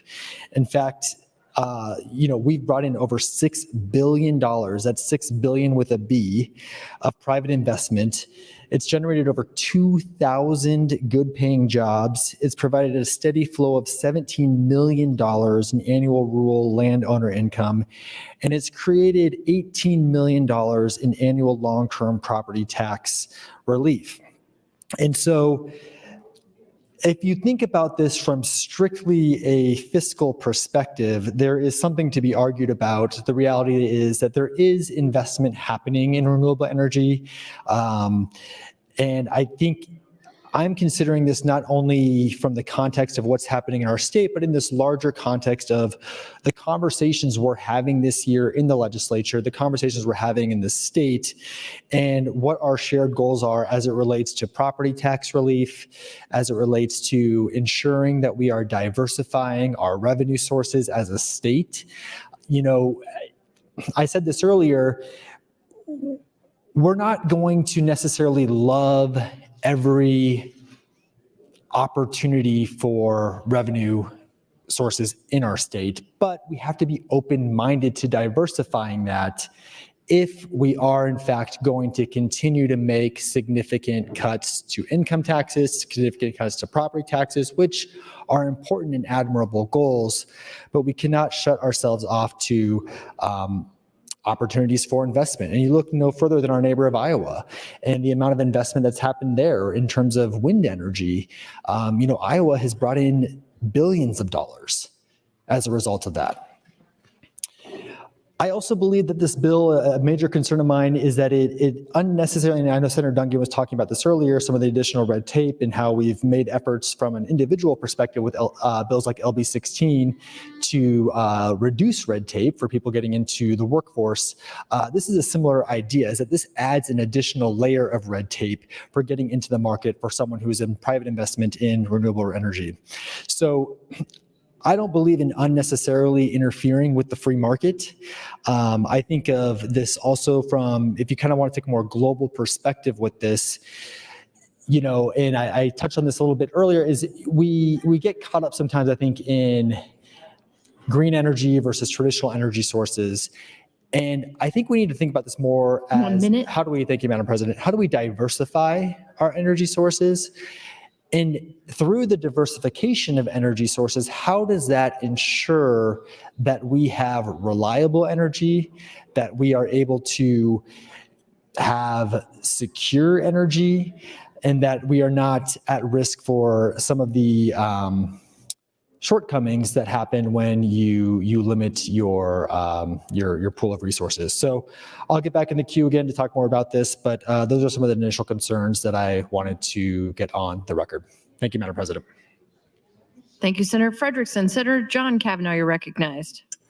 Thank you, Madam President. So I just want to go back to 2702, which is the amendment that's on the board at the moment, but to remind that I have a recommit to committee, which essentially would send it back to the Natural Resources Committee, where we could redispose of it.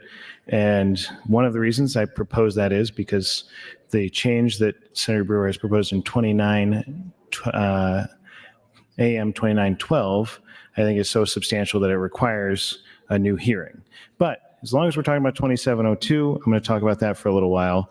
So I was on page 5 of AM 2702, wherein it talks about, bottom of page 4, a private developer for renewable energy facility meets the requirements of this section is exempt from these sections. And then it goes on to page 5, the commencement of construction of a privately developed renewable energy facility.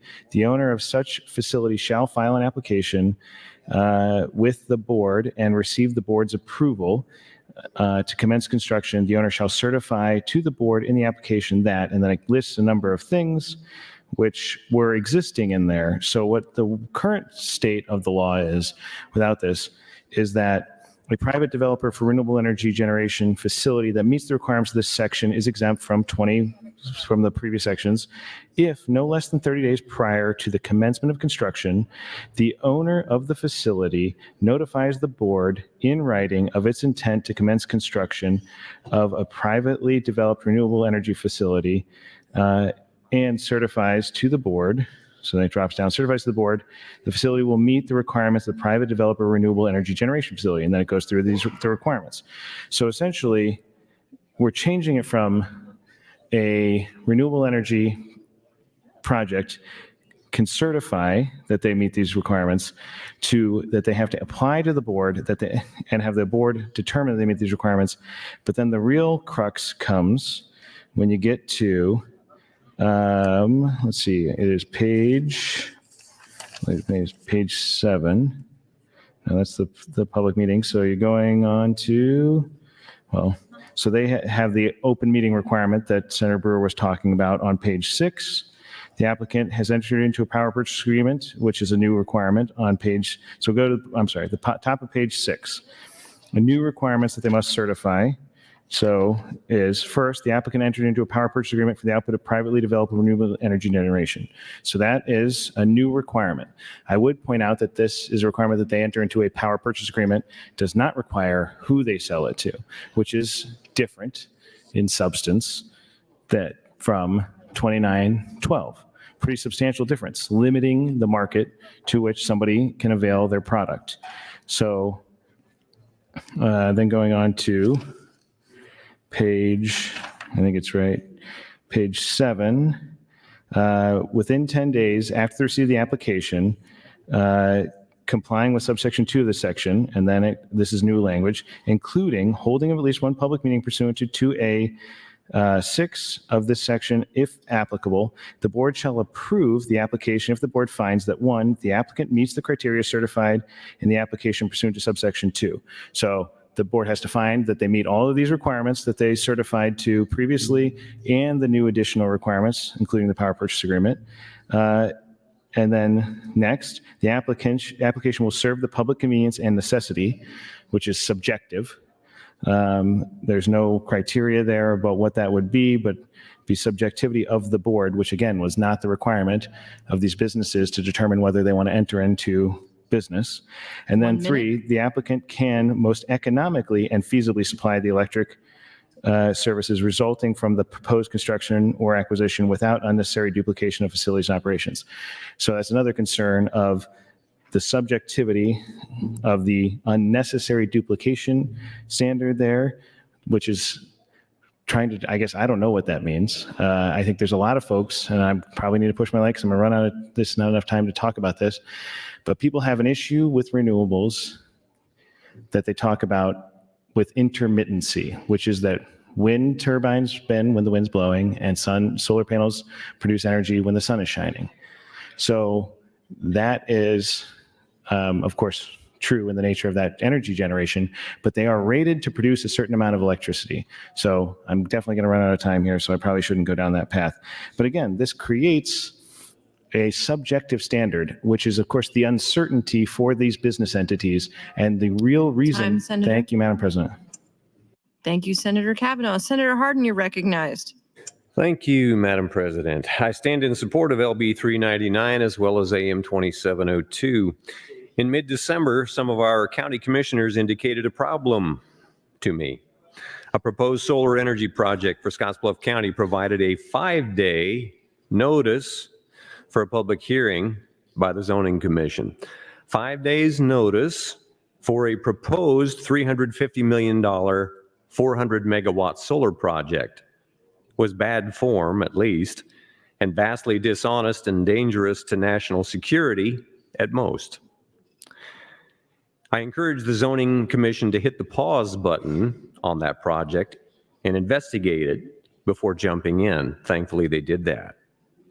For some context, in District 48, we have the Minuteman III intercontinental ballistic missile system.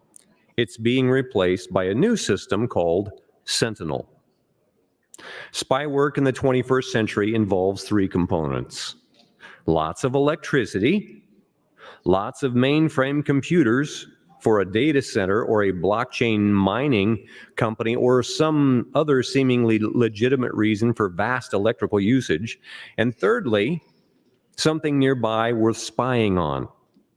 Proximity close to your target is important. How come?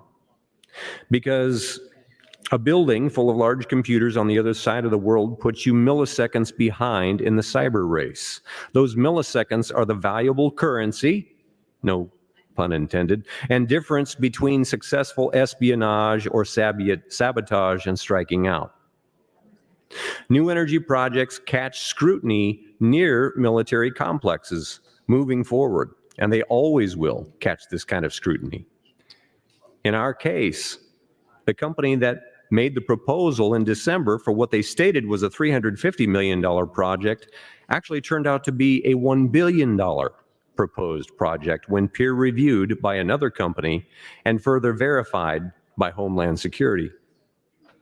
Additionally, this particular energy company misrepresented that they had an ISO utility interconnect agreement at that time. I took pictures of their slideshow that evening. The listed utility never had an agreement with them for their interconnect. They also had no agreement about who or what would use their generated energy. Given the 3 months since that initial meeting, we have learned that the $1 billion project is being proposed by a single person, a non-American, with no employees, operating out of his apartment in San Diego, California.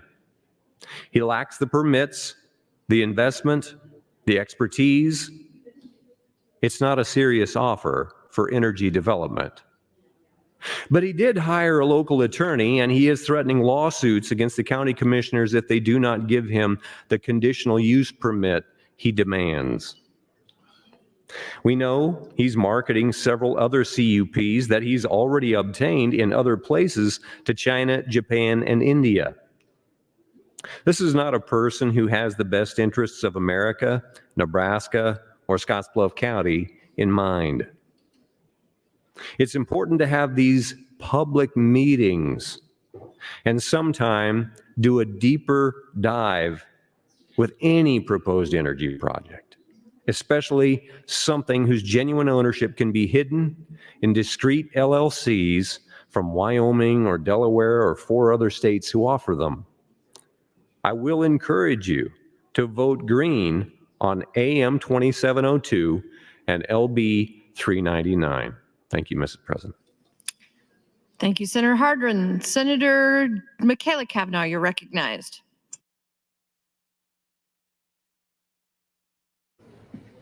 Thank you, Madam President. I rise in opposition to LB 399 and support of motion 1231, and I'd like to yield my time to Senator John Cavanaugh. Senator John Cavanaugh, you're yielded 4 minutes, 43 seconds. Thank you, Madam President. Thank you, Senator Michaela Cavanaugh. I guess yielding time is a two-way street.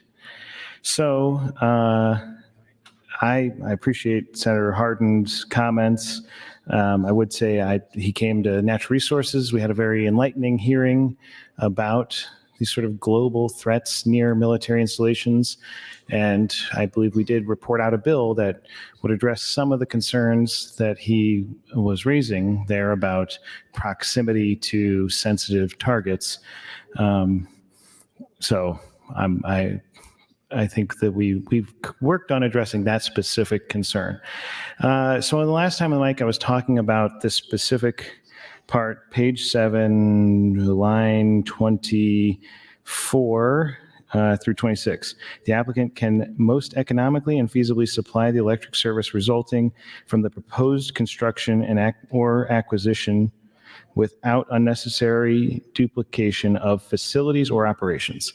So I don't know what that specifically is attempting to get to, but in my time on the Natural Resources Committee, we've had a lot of conversations about what does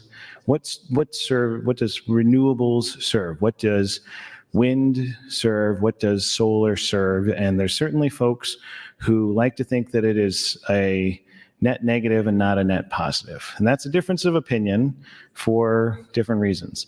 But one of the criticisms of renewables are you might have a, say, 1 megawatt generation, we'll say solar farm, and it's rated for 1 megawatt, but it doesn't generate that when the sun is not shining. And so what the difference is that that is factored into its nameplate capacity, or it's into its capacity. So you might be rated for that amount. That's what it can produce at its maximum, but that's not what it is expected to produce. And sometimes it produces more, which is what we saw. We had a winter event a couple years ago, which was really my first interaction with some of these issues of concerns about intermittency and the Southwest Power Pool, which I think is another concern that is inherent in this debate.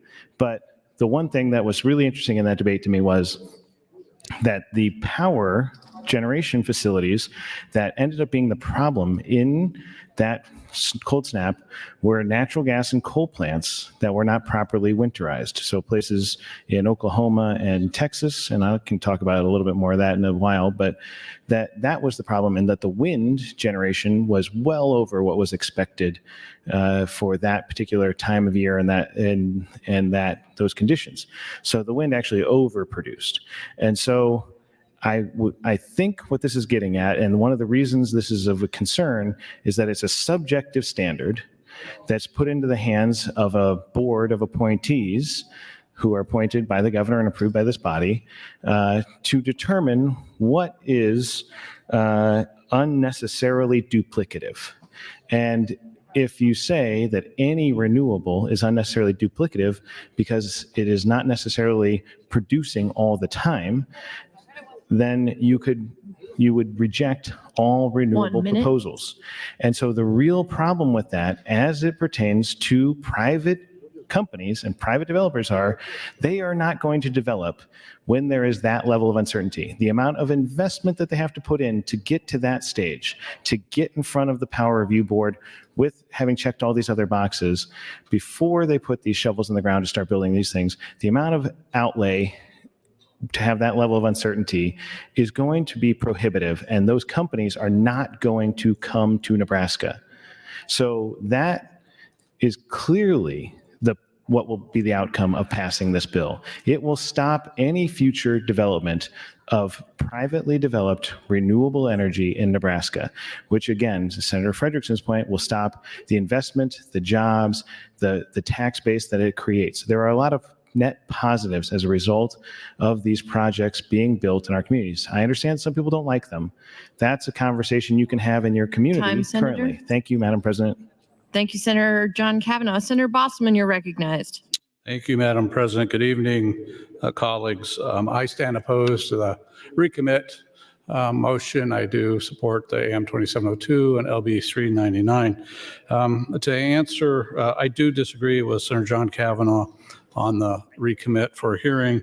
As originally presented, LB 399 in 2023, it was the case in the hearing called for a private industry to make application to the Power Review Board. In subsection 2, it required the public a public purchase agreement, and in subsection 3, it required a hearing within 10 days. So I would disagree that it requires a new hearing. Those areas were all opened up in the original bill, in the original hearing. And so for that reason, I would disagree that it does need to be recommitted, and would encourage you to vote red on that. A couple things as we hear folks talking. One, we're talking about, as Senator Brewer said, local control. This is about local control. Let people in the area where the project's going to be built speak, and let those who want to build it hear from the people where it's going to be proposed to be built at, whatever generation facility it is, whether it be a public or a private facility, and whether it be any source of energy, that generation facility would require a meeting or a hearing. What this is nothing more than check the block. So you have a public meeting, you do some minutes, you send it to the Power Review Board, check. You have a power purchase agreement, check. That's all it is. And to say that it's going to stagnate and kill any new construction in the state, I would disagree with that, because privates can only build for wholesale.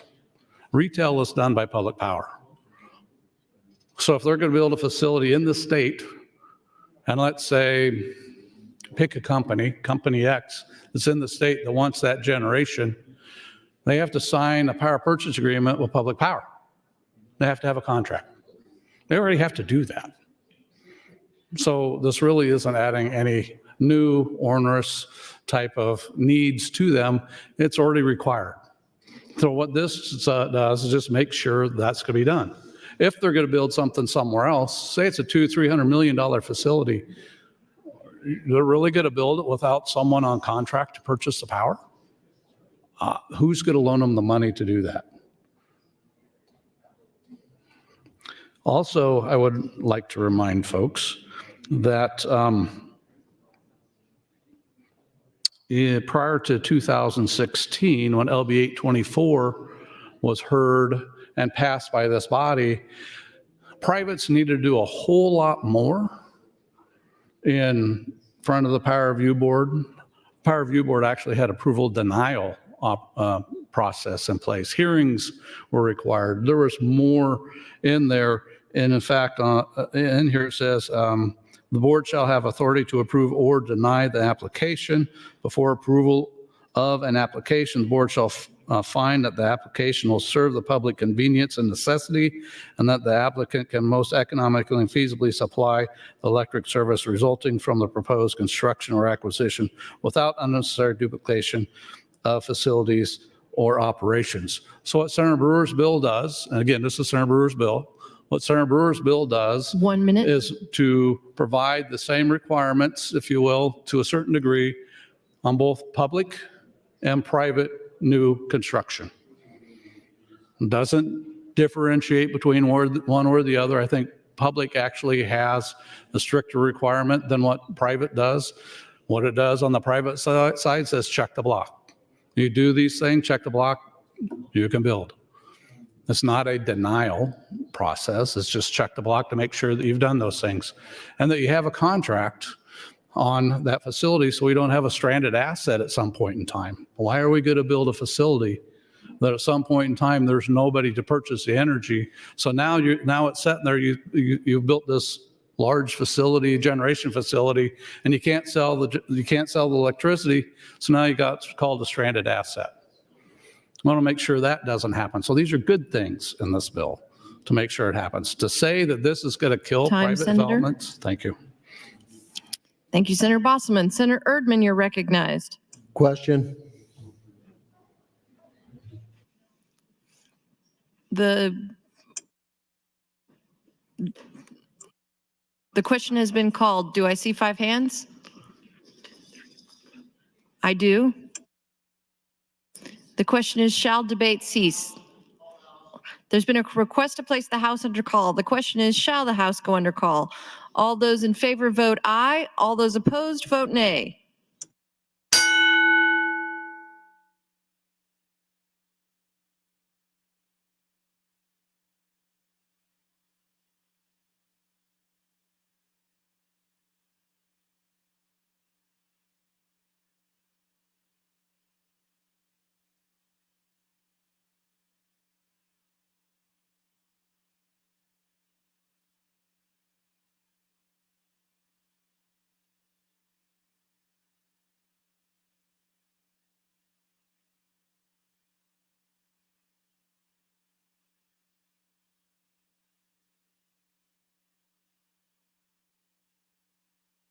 Record, Mr. Clerk. 18 ayes, no nays to go under call, Madam President. The House is under call. Senator please record your presence. Those unexcused senators outside the chamber, please return to the chamber and record your presence. All unauthorized personnel, please leave the floor. The House is under call.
Senator Conrad, please check in.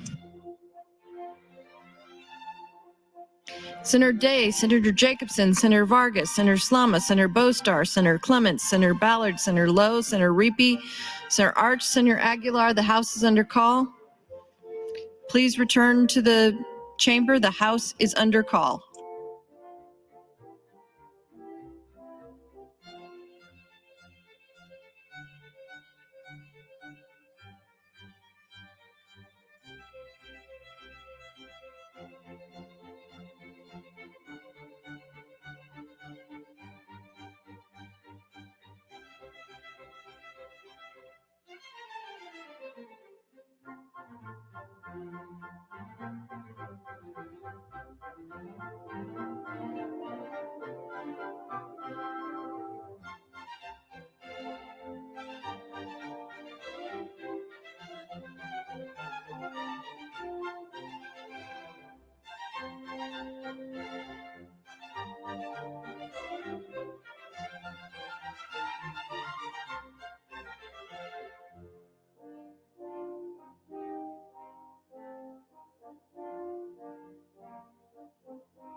All unexcused senators have returned to the chamber. The question is whether debate shall cease. All those in favor, vote aye. All those opposed, vote nay.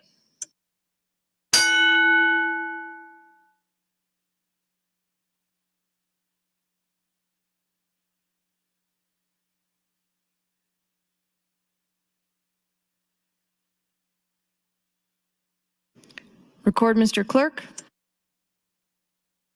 27 ayes, 9 nays to cease debate, Madam President. Debate does cease. The question before the body is the motion to recommit to committee. All those in favor vote aye. Oh, Senator John Kavanaugh, you are welcome to close on your motion. Thank you, Madam President. Well, I guess people don't want to hear me talk about this. Well, thanks for being here, everybody. We're under call. So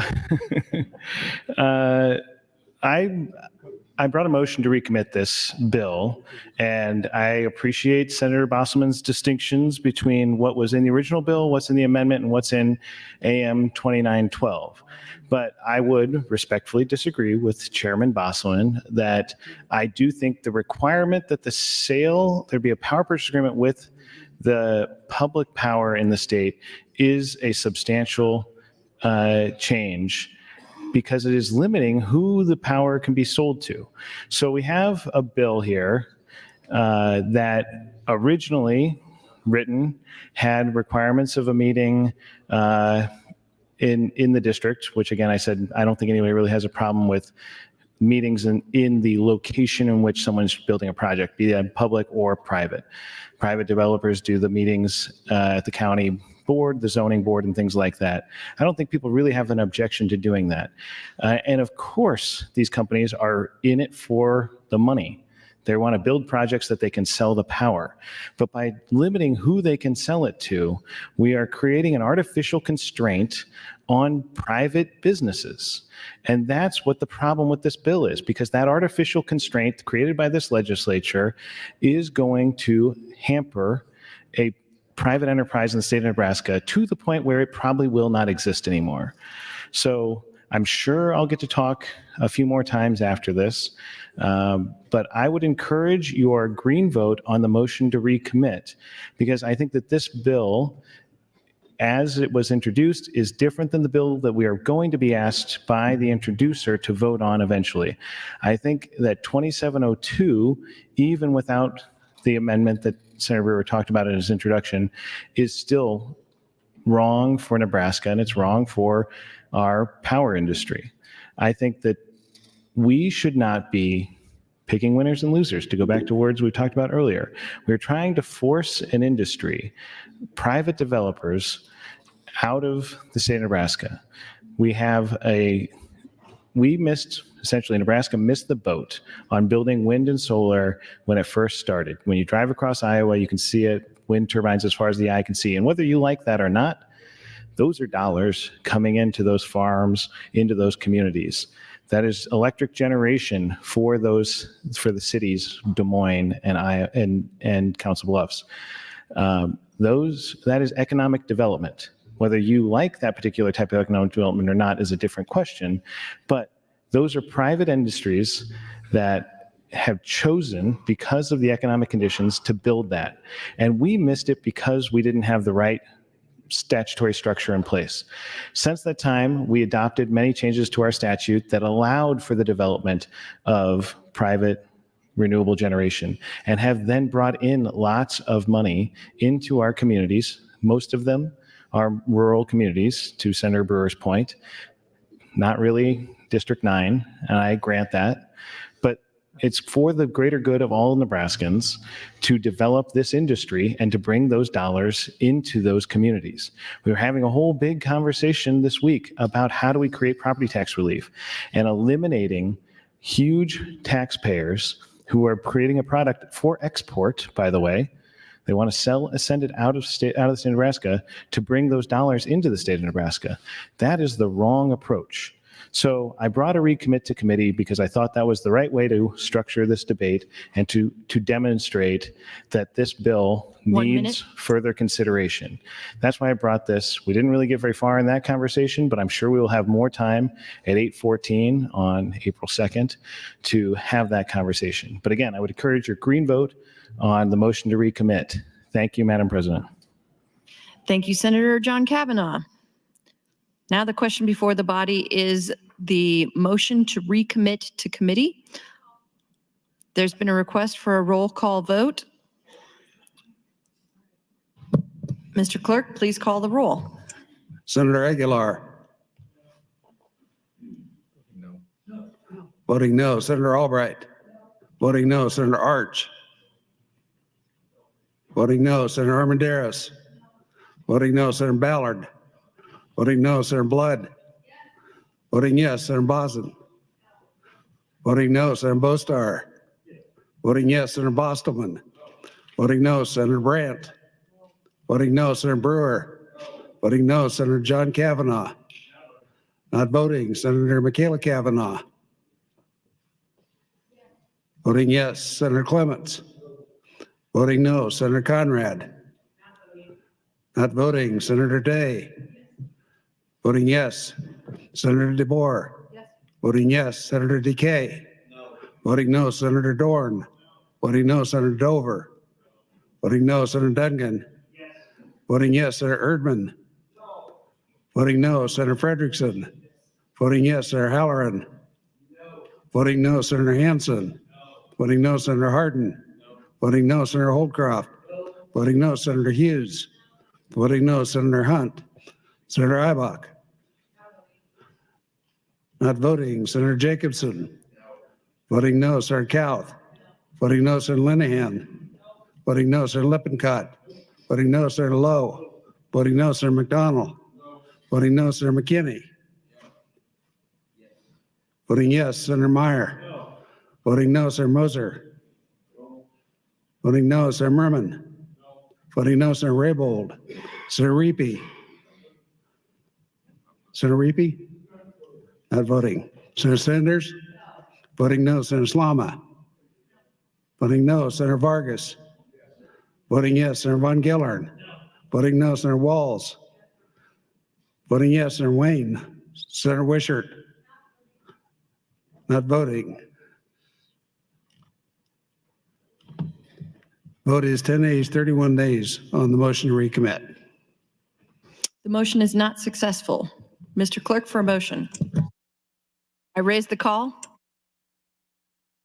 Madam President, Senator John Kavanaugh would move to reconsider the vote just taken on MO 1231. Senator Kavanaugh, you are recognized to open on your motion. Thank you, Madam President. So, like I said, we'll get more opportunities to talk here on what people think about this bill and the just general concept.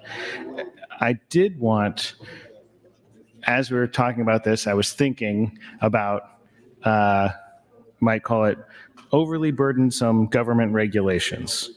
So it reminded me of the governor's State of the State address from the first week or second week of the session. Let's see what the date on it is. Well, where is it? January 18th, 2024. So this year, a couple months ago, a couple paragraphs in, the governor said that we need to support the growth of these incredible economic assets, and our chief goals in state government must be to get government out of the way, reduce regulations and bureaucratic hurdles, and empower people and businesses to thrive. In our administration, we call this Operation Clean Out the Closets, in which we try to identify every statutory or regulatory mandate that adds needless costs to healthcare, education, senior care, and business of all kinds. We can do much in the executive branch, but we must partner with you to complete the task and stay vigilant against new costly mandates. So the governor put us on notice of this back in January 18th, but I would suggest to you all, and this is why I reconsider is a great opportunity. You have a chance to think this over again, but to stay vigilant against new costly mandates. That's exactly what LB 399 is. AM 2702 and any other potential proposals. It becomes a new costly mandate for private developers to have the opportunity to develop in the state of Nebraska, and to that point, to the point where they will not come and develop in the state. And if you don't believe that, I think there's a few folks who have been here over the last couple weeks talking to you all, and they will tell you that that is their intention, is that they would not propose new projects here because of the uncertainty created by this new, overly burdensome government regulation. So you all know that I'm not necessarily on the same page as Governor Pillen on a number of things, but in this particular case, putting up a new hurdle that is unnecessary to these businesses. And again, there are regulations that are reasonable, and there are things you can do that are necessary for regulating industry and businesses. There are health and safety requirements that, say some county wants to have a public meeting about whether they're going to cite new hog confinements. That seems like a reasonable regulation for health and safety. Local control might be some sort of government regulation you might not want to get rid of. But to take away the local control, to allow counties to cite those sorts of things and put it only at the state level would be a mistake, right? So we're putting up a new hurdle to private industry to allow folks who want to come to our state, build projects, and come into communities to engage in willing seller, willing buyer contracts for land, to engage in willing buyer, willing seller contracts for energy generation, to allow for private businesses to engage in individual contracts with other private individuals. What this bill does is prevents those entities from doing that and puts up an artificial hurdle that is unnecessary. And I've said it a couple of times, I don't think the meeting requirements are really a problem, though there already are meeting requirements. When somebody goes to cite a project in a county, they need to go to the county and get the county's approval. So they are subjected to those public scrutiny and the public coming there. But to require that they go to the Power Review Board and have them make a determination about whether the project is needed, whether the project makes economic sense for the public convenience and necessity. These are private businesses spending private money that they are generally borrowing or financing. So to go back to that point about the power purchase agreement, I think someone said that they already have to have a power purchase agreement. And I would just point you to,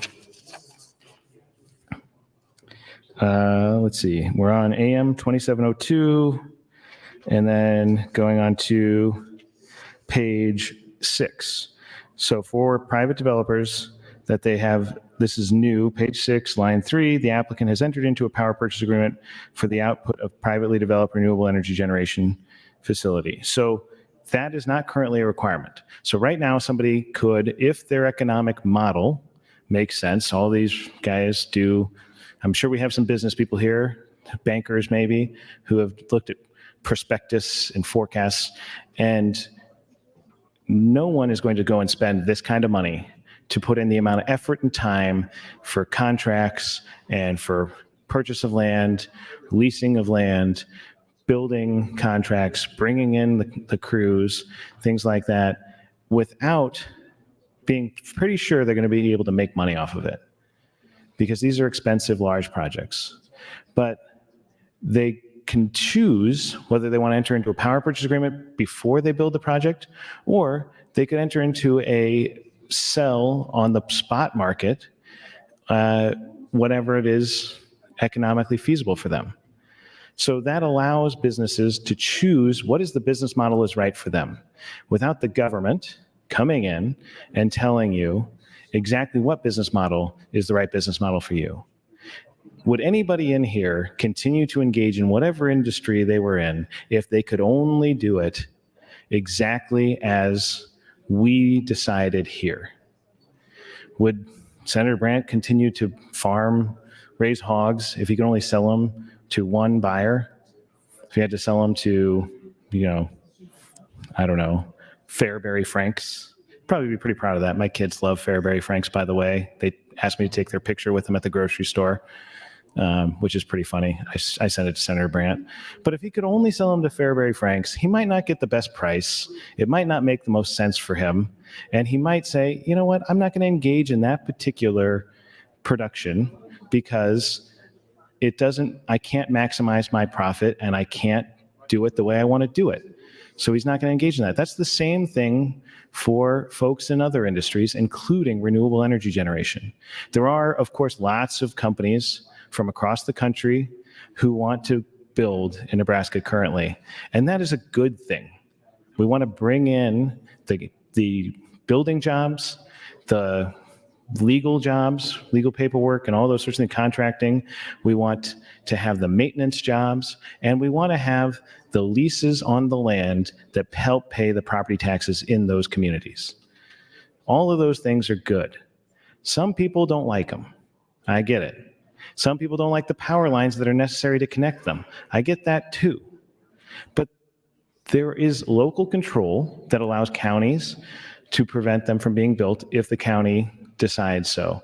Landowners can decide not to let them build on their land because they do not use eminent domain. They don't have the power of eminent domain. Lots of other people do, and I'm happy to talk about the folks that have power of eminent domain that I don't think should have it. But these are not those folks.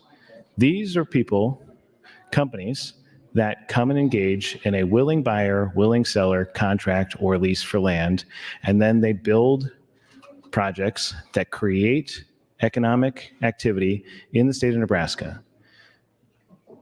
I'm going to run out of time here. I'll point out one other thing. We did thank you, Madam President. One of the changes we made to state statute in some point in the last 20 years was allowed renewable projects to get access to state incentives. We did that because it makes economic sense for us to bring in these projects and the jobs and the economic activity that they drive to the state. So I do think you should reconsider your vote on this. I do think we should recommit this bill to committee, but I certainly think that we should not pass this bill because it will have either the intended or unintended consequence of stifling an industry that is growing in the state and creating more jobs, more economic development, and is good for the future of the state of Nebraska. So thank you, Madam President, and thank you, colleagues. Thank you, Senator John Kavanaugh. Senator Brewer, you're recognized. Thank you, Madam President. Well, I will tell you that Senator John Kavanaugh has taken some real extremes with the truth on some of this. So let's go back and take a look at some of it just to keep folks focused here.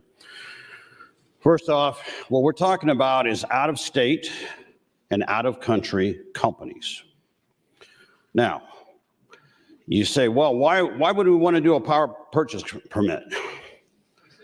If we have public power and we have folks that are going to want to add to that power grid, wouldn't we want to know about it? Wouldn't we have some oversight? I know he's taken away the county's ability to go ahead and have their conditional use permit process. All we're saying is give the people a chance to talk to the people building the facilities to understand what's about to happen. Now, if we take and set aside the public meeting part of this, let's talk about what we were, I guess, going to go back and forth and have a filibuster over. I think it's ironic we're going to eat 8 hours on a bill that does two things, and one of them is have a public meeting because some people are answering to the lobby, but that's all right. We'll go ahead and have it. Now, this is an online form that was handed out to everybody. So the company will get online and fill that out. Then they're going to have 2 more checks to make. They had their public meeting. Keep in mind, public power has to have meetings all over when they want to do things. Be a power line or for them to build renewables. For some reason, it's fine for public power to answer to the people, but out of state or out of country companies don't have to. Somehow that doesn't seem quite right, does it? No, power purchase agreement, again, that is just simply to help public power. I talked in my opening about why we're so unique in Nebraska. We're all public power.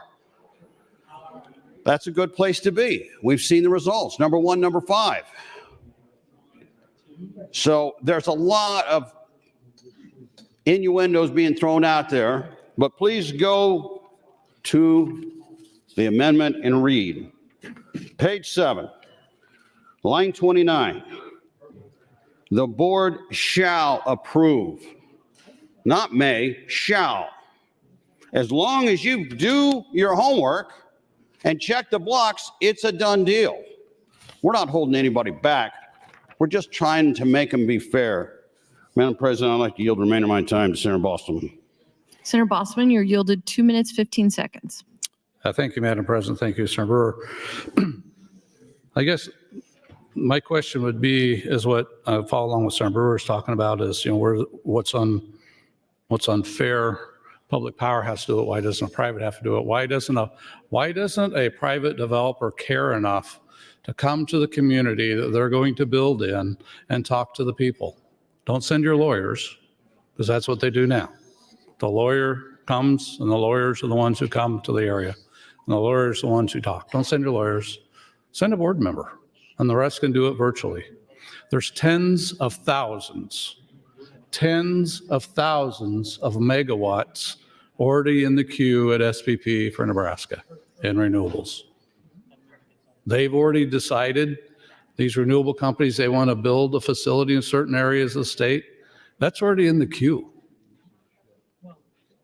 What this bill would do is say, talk to the people in the local area, find out what their needs are. We talked about, John Kavanaugh talked about funding, property tax. Well, what about the new community center? What about those type of things that the community might want to have that board can talk to them about to bring that facility in? Why don't they want to know? Why don't privates want to know what the people in the area have to say and what their interest is? Tens of thousands of megawatts are already being looked at in the state. It's in the queue at SPP. Not all that's going to get built for different reasons. Remind you, 2016, they used to do a whole lot more on renewables in order to build, and Power Review Board actually had the denial process to do that. What his bill does is say, have a meeting, have a contract. You're going to build $200 million facility. You're not going to have a contract with anybody to buy the power. Now we're talking about stranded assets. Those are the concerns. We should be concerned about that in the state. We don't want to have those. Time, Senator. Thank you. Thank you, Senator Bosman and Brewer. Senator Blood, you're recognized. Thank you, Madam President. Fellow senators, friends, all 12 people I think that are left in the chambers. I don't disagree with much of what's been said by Senator Brewer and Senator Bosselman, but I don't think it does part of what you're saying. I don't think it gives more local control. I think it takes local control away and adjusts how that local control works, and I'm not sure I'm okay with that. And I agree with some of what's been said. And by the way, we wouldn't maybe have to go 8 hours if we'd actually had full and fair debate on the first motion, but we called it to question in under an hour with people who had never even spoken once. I have never seen that happen the entire time I've been here, by the way. So with the free market, the one thing that we always forget to talk about is that it's supposed to be with limited government control. And when we talk about limited government control or without limited government control, I keep thinking about what Senator Bosselman said about 2016 when we did strip powers from the Power Review Board. And then what happened after that? We had a boom in new projects, and it grew substantially. Now, I know that my part of the state and your part of the state have very different views on things like wind, and I respect that. And I know because I've talked to people in your end of the state about how they feel about it. And it's not that I ignore what they're saying, but I look at what it's done for the state. You talked a little bit about the SPP, and then what that means, Senator Bosselman, is that these out-of-state entities are paying for our energy resources that we develop right here in Nebraska. And what does that translate into? Lease payments to Nebraska landowners, taxes paid to Nebraska counties, jobs in Nebraska communities. So why wouldn't we want to add more renewable energy into the SPP and make it, I think, easier than harder? And I hear what you're saying. I do hear what you're saying. But what we're not really discussing is that private developers, when they develop these projects, when they build these projects, it helps our Nebraska ratepayers because it is private capital that they are using. And they are taking on the risk, not Nebraska citizens. What other projects can we talk about that? We are constantly giving money out to big businesses to give them a leg up. This is the opposite of what we do for many of our big businesses. So if a project's planned by a private developer, it does not happen, then that simply means they lost private capital, right? It doesn't hurt us in any way. But if a project planned by a public power district does not come to fruition, then those capital costs can still be added in the rate base and put on the Nebraska ratepayers, even though they didn't end up using that power. It's just like Senator Kavanaugh said, where is the equity? Why are we having winners and losers? What has happened to the free market in Nebraska? And I have other concerns when it comes to restricting the free market. Because as you've heard other senators already say, what we're doing is we're discouraging economic development in the state of Nebraska, but we're also adding risks when it comes to this sector. Why would you want to come in and do more business in Nebraska with that? Even with those 2 small changes that they keep telling us are small changes. Because to me, that's the whole point of the bill. After sitting here for 8 years and seeing all the anti-sustainable energy projects that people have tried to maneuver around and subject with additional hurdles here in our body, I'm wondering if these 2 small changes are really meant to be a big change to encourage people not to come to Nebraska. Because if it really is about development, I don't understand why we're here today. Because we already do have public hearings, and if we really have local control, it's up to the local political subdivisions to do their job and do their due diligence, because that's what they get voted to do, into office to do. Thank you, Madam President. Thank you, Senator Blood. Senator Decay, you're recognized. Thank you, Madam President. I would just like to say what little I know about the power industry. I've been involved in it for the last 20 plus years, from generation to transmission to distribution. I've seen the whole spectrum of what our power grid works like in the state. Earlier in the evening, Senator Dungin talked about jumping through the red tape. Well, when it comes to the Power Association, they need, investor owners need to meet the same criteria as what public power districts have to meet. And if they do, they will be granted the ability to build. The wind, we talk about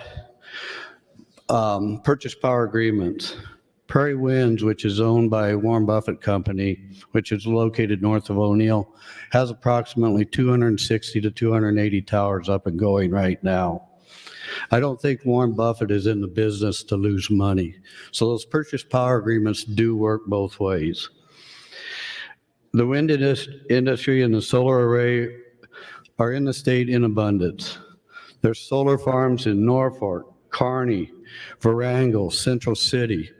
There's wind in my district, north of O'Neill, which Prairie Farms, which is Warren Buffett, Bloomfield, Crofton. There's other wind farms that are owned by public power districts. It's not Nebraska Public Powers, like Loop Power down at Columbus has power wind towers. Elkhorn Public Power has solar panels. There's Broken Bow that has wind towers out in the middle part of the state. There's over 600 megawatts, if I understand right, coming in the next 4 or 5 years to the state of Nebraska. Generation will need to be built.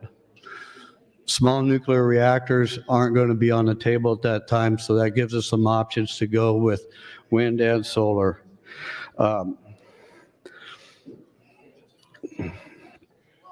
Some companies that want to locate in the state of Nebraska want renewable energy to be part of the source of their advertising to sell their products. The public power districts have worked with them to make those things possible for them so that there is that ability to have wind generation or solar generation to say that's what their products were generated by.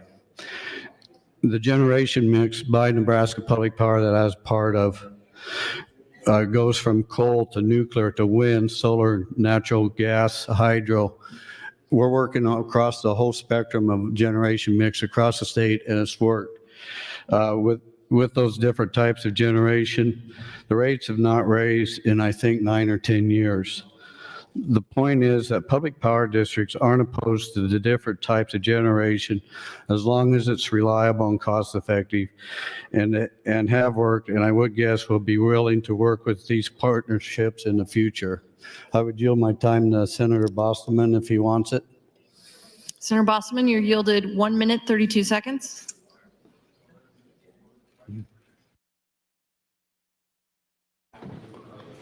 Do you yield me time? No, thank you. So Senator John Cavan and I are sitting around the side talking a little bit about this bill, and I appreciate the conversation, and there's things we can talk about. Maybe there's some opportunities here that we can work on together to find a way forward that maybe addresses some of the concerns, or perhaps the main concern that those in the private side may have with the bill. 1 minute. The thing is, again, the power purchase agreements are in state. And that's what we're looking at. And we're not even, I mean, on 2702, we're not specifically talking about Nebraska Public Power has to, or Public Power has to purchase. I think that's an additional amendment that Senator Brewer has.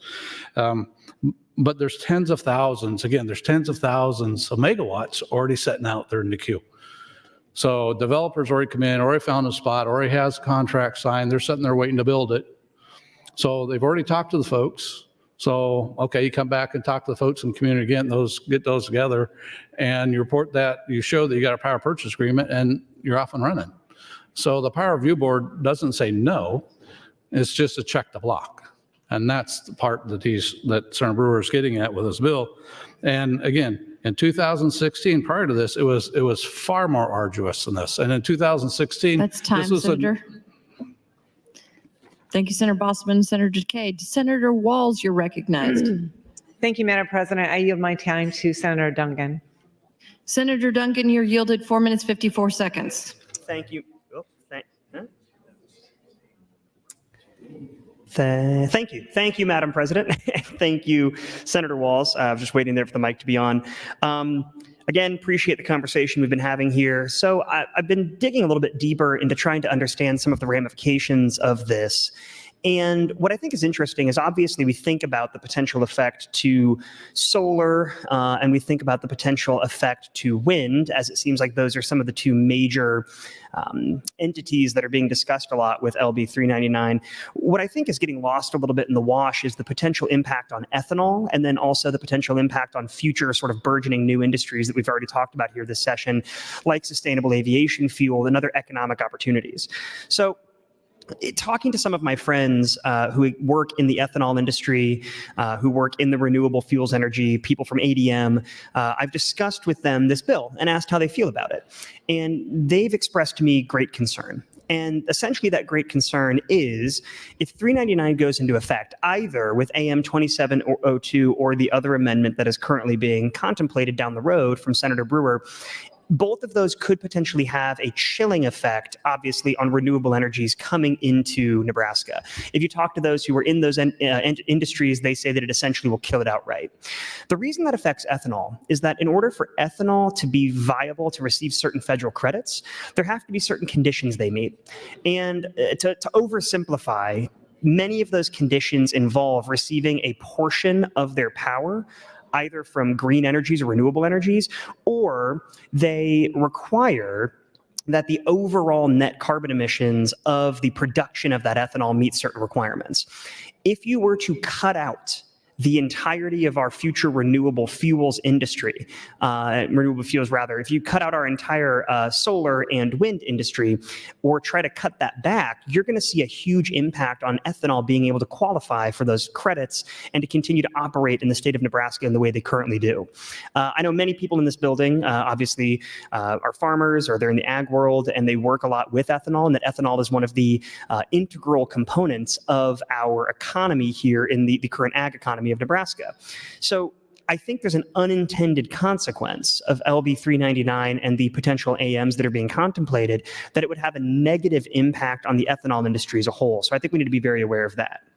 And as I also mentioned, if this is to pass, we could see a huge impact on a lot of these new industries like the sustainable aviation fuel industry.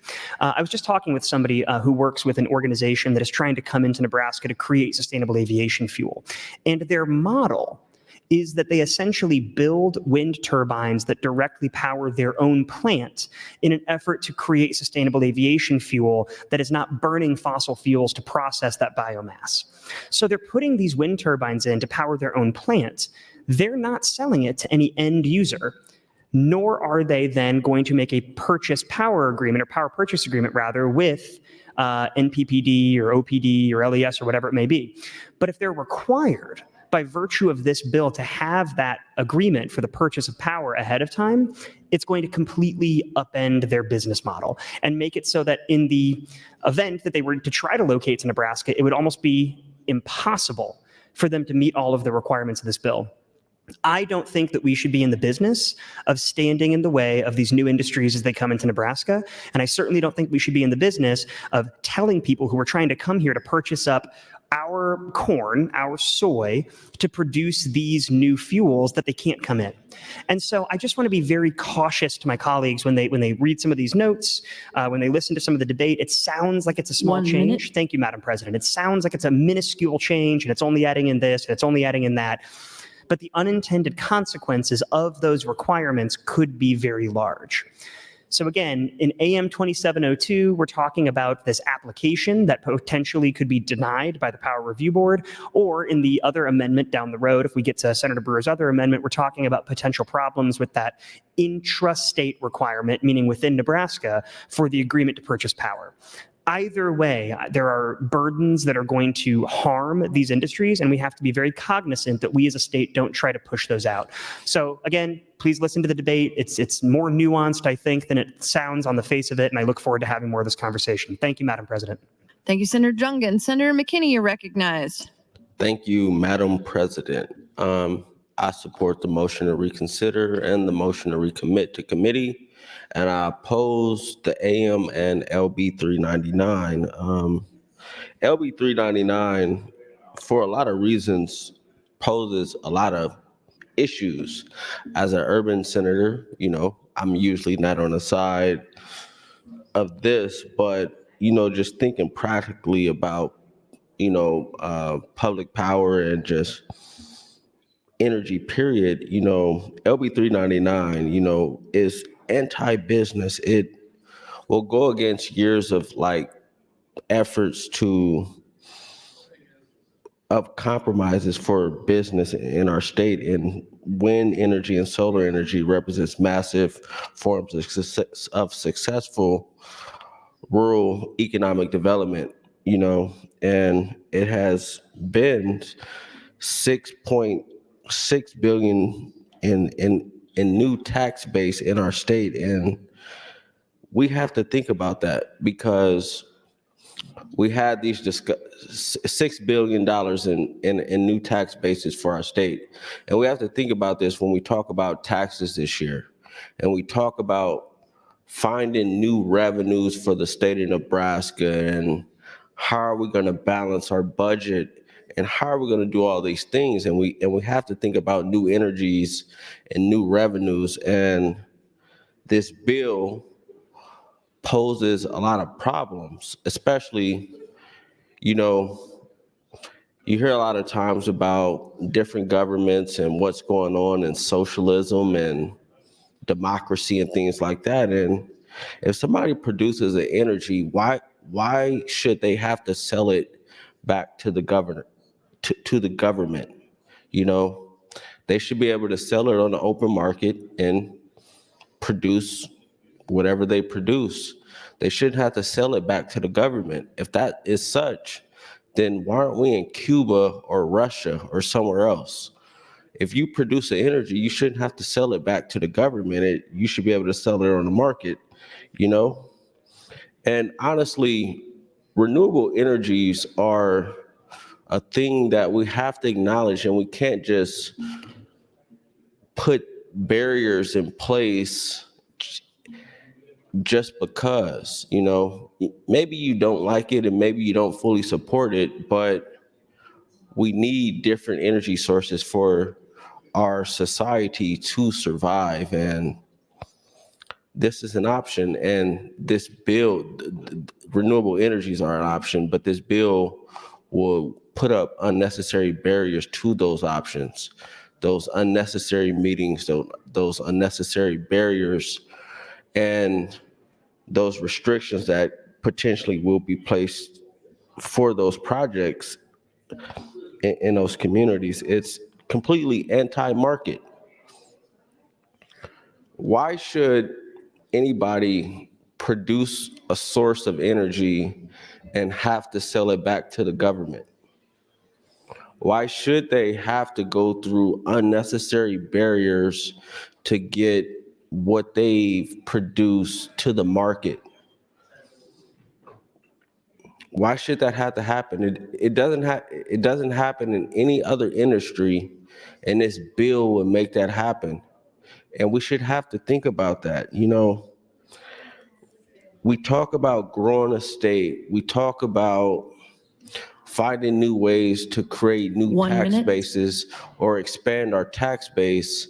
But bills like this potentially puts barriers in place that makes that completely difficult and makes us uncompetitive with our neighboring states. And we have to think about that, and we have to look at the macro picture of all this.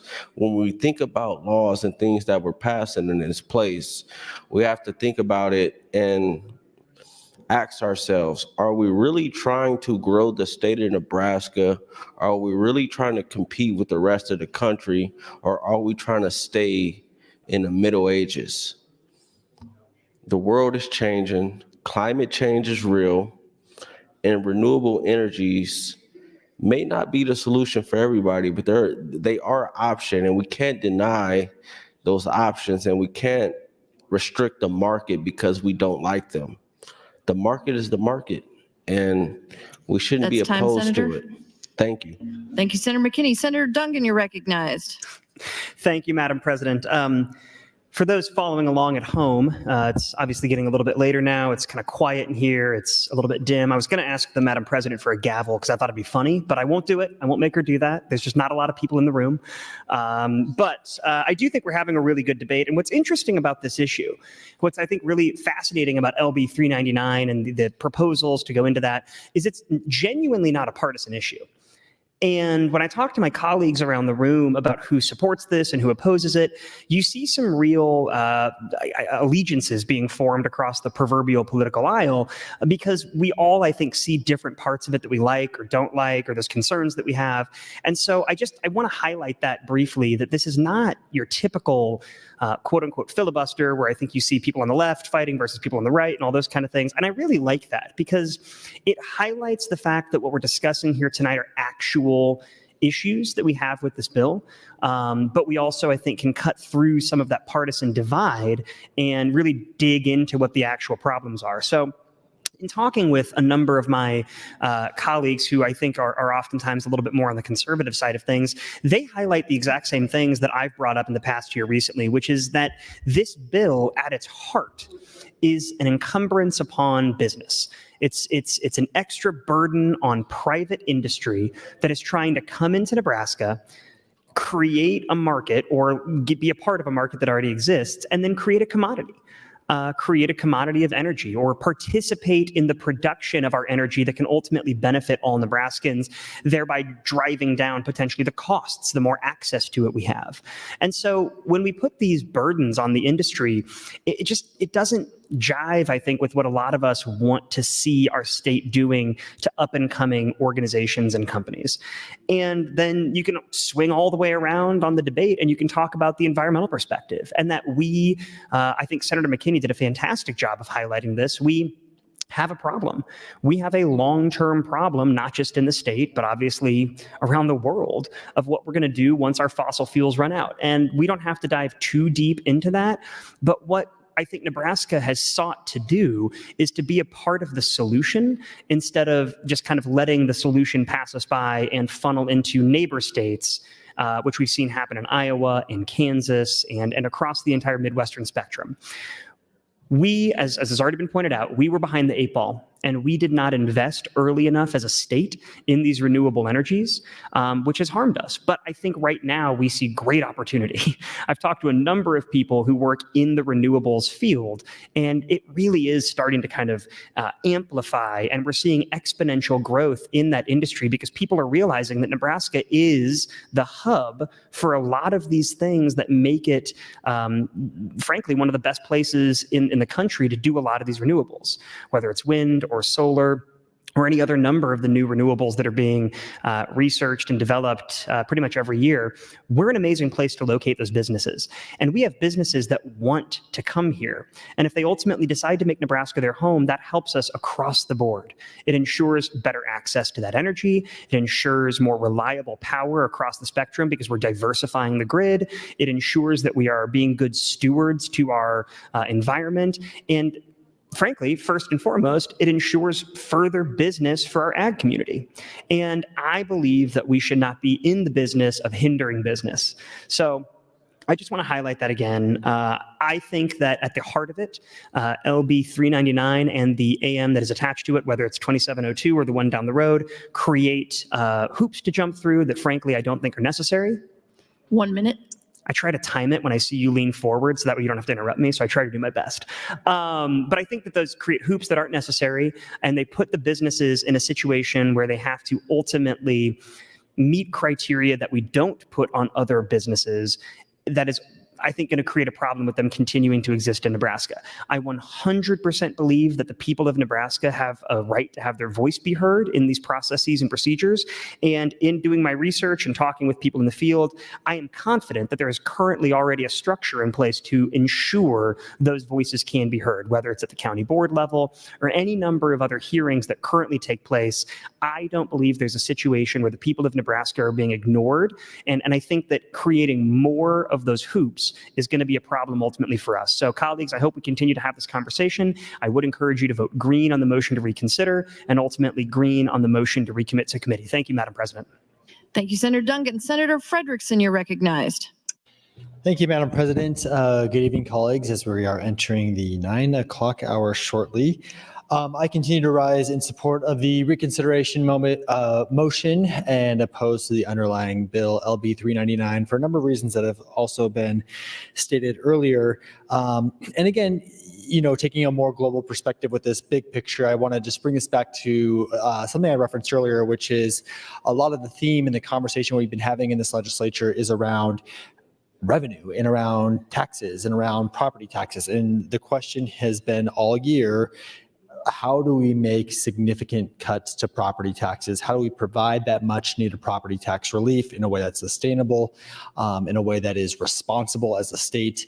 And if we are actually serious about that while still maintaining our state's, all the needs that we have as a state, in terms of road maintenance, in terms of funding public safety, all of the essential things we need to be open-minded about revenue sources. And so again, one of my biggest concerns about this bill is that this will close us off to opportunities for revenue as a state.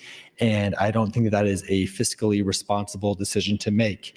I was actually looking a little bit into a little bit of legislative history around this bill, and I always think that's interesting to do. And one of my predecessor, actually, Senator John McCollister, who represented the district I represent currently before I did, he brought in 2016 LB 824, which passed into law then, and it really made Nebraska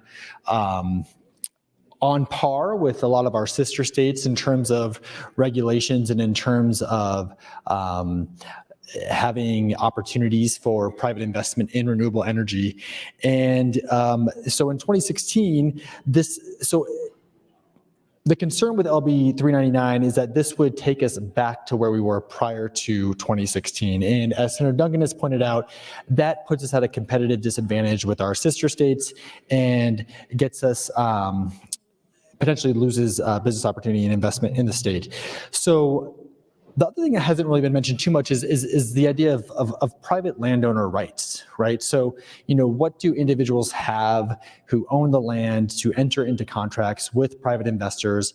How much government interference do we want in that process with this? And I was looking at some of the comment letters that came into the committee on this bill, and a number of small business owners reached in who were involved in the renewable energy field. One came from an individual who resides in actually District 36. They said, as a small business owner in the state of Nebraska who works slowly in the development of renewable energy projects within the state of Nebraska, I oppose LB 399. As it currently stands, I have worked in renewable energy development for over 8 years in the state of Nebraska. I am proud to have successfully developed and seen the operations in multiple current wind farms across this great state.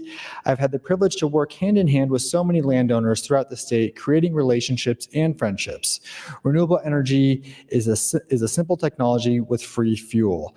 An economic boom for small communities, a technology that provides economic, efficient energy to our grid. As our world changes and the desire for new energy becomes more prevalent, why muddy the water for development? We continually work hand in hand with prospective landowners, county officials, and other local leaders to assure that we are abiding by county and state regulations. We provide insight and feedback to lawmakers throughout the process. As it stands, the system is not broken. Why try to fix it? I feel very strongly that private landowners reserve the right to make educated decisions and work with private energy companies as they see fit. 1 minute. Thank you, Madam President. LB 399 creates an additional layer that is unnecessary.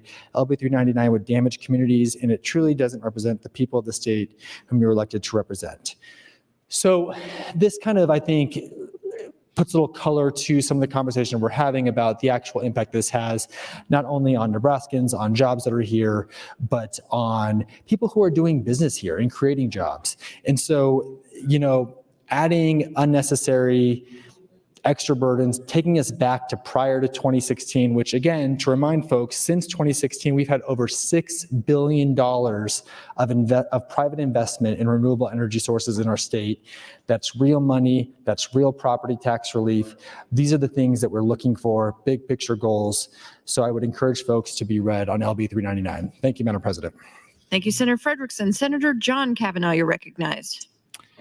Thank you, Madam President. Colleagues, now after 9 o'clock. Is this the latest we've gone so far? Somebody could tell me. 9:03, April 2nd.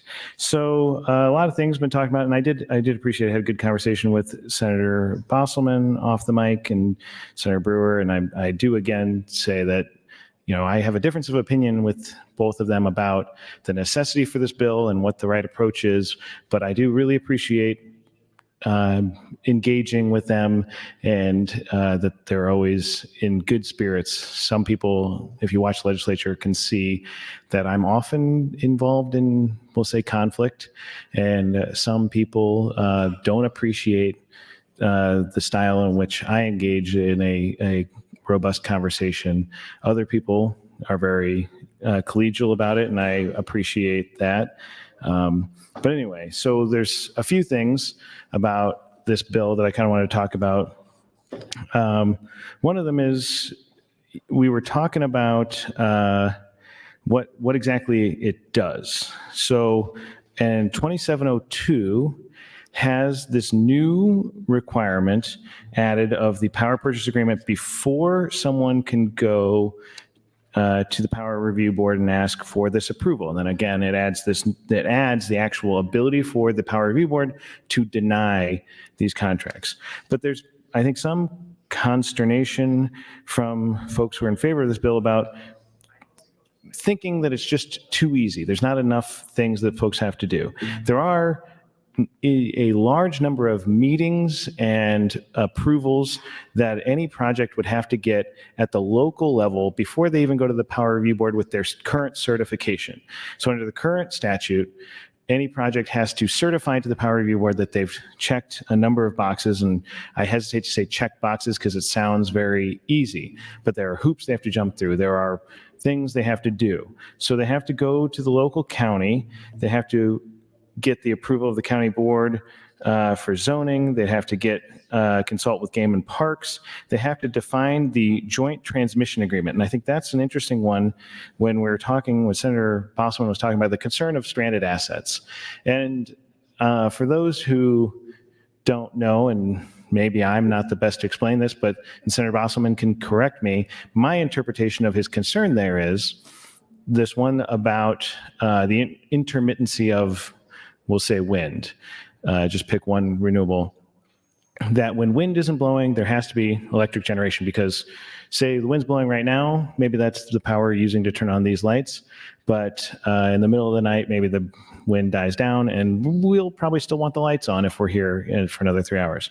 So those base load powers, what we call it, are those folks who can generate when the sun's not shining, when the wind's not blowing. So coal, natural gas, and nuclear, which I've said this many times, maybe not this year. I've toured Cooper Nuclear down in outside Nebraska City. And if you have not done so, you should definitely do it. It's really interesting, enlightening. I went there for my first tour and spent 6 hours there, asked them every question I could think of about everything. And they answered them all the engineers talked with me. And so it was very helpful for me to understand the value of nuclear and the safety of it, which is kind of a thing that people are concerned about, which of course is a valid concern, a legitimate concern, but it is with the amount of effort we put in to make sure it's safe, it put me at ease. But anyway, so the concern though, as it pertains to this bill and the stranded asset is that NPPD has to pay to continue the operation of Cooper, has to keep it up, has to have it ready to go. Cooper runs for something like 900 days straight, so it's baseload power, but we'll say natural gas plant, we call it a peaking plant maybe. They have to pay to build that, they have to pay to have gas ready, they have to have contracts for the gas and all those things. And so those are costs that our public power is undertaking to be ready for if they need to. But so part of these interconnection, to go back to what was already currently required, these transmission development agreements do include costs that are paid for some of the existing infrastructure that these interconnected renewable power generators are paying to connect, to make sure that the transmission lines are up to Senator. snuff. Thank you, Madam President. Thank you, Senator John Kavanaugh. Senator Michaela Kavanaugh, you're recognized. Thank you, Madam President. Good evening, colleagues. I'm still in opposition to LB 399, and I am still in support of the motion to reconsider the vote to recommit to committee. I was going to check out early tonight because my kids are on spring break, but I was waiting and waiting and waiting because on Thursday afternoon, the chair of the exec board told everyone in front of God and that they would exec on my resolution as soon as possible on Tuesday. It is 9:08 p.m. on Tuesday, and no one has told me what is going on. So, what is going on?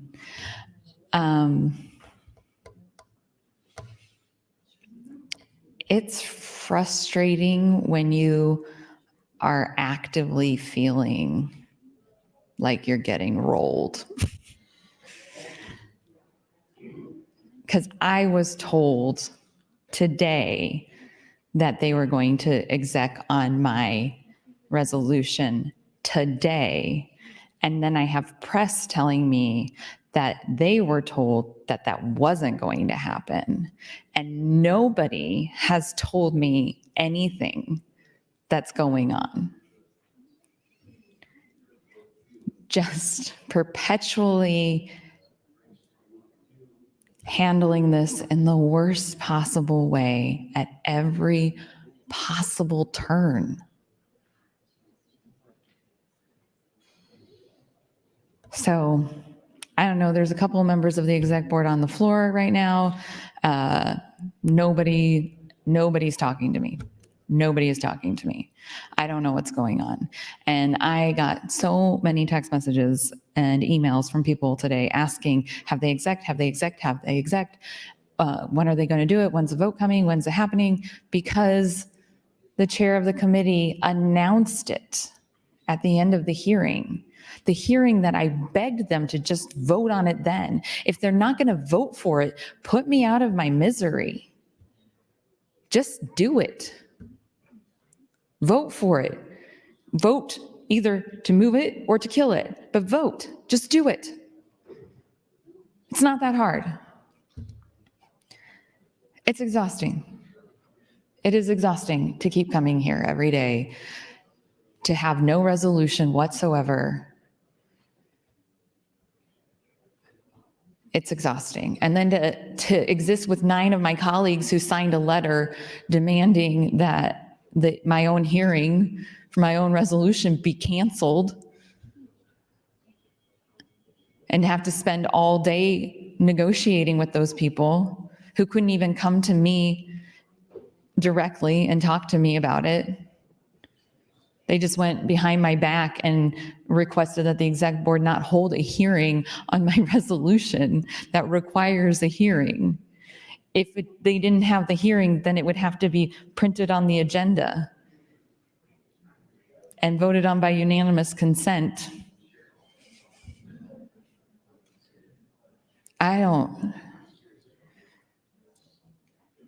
This place is broken. And I sound like a broken record. And as hurt as I am by my colleagues who signed the letter, I have been trying very hard to not let that impact legislation. But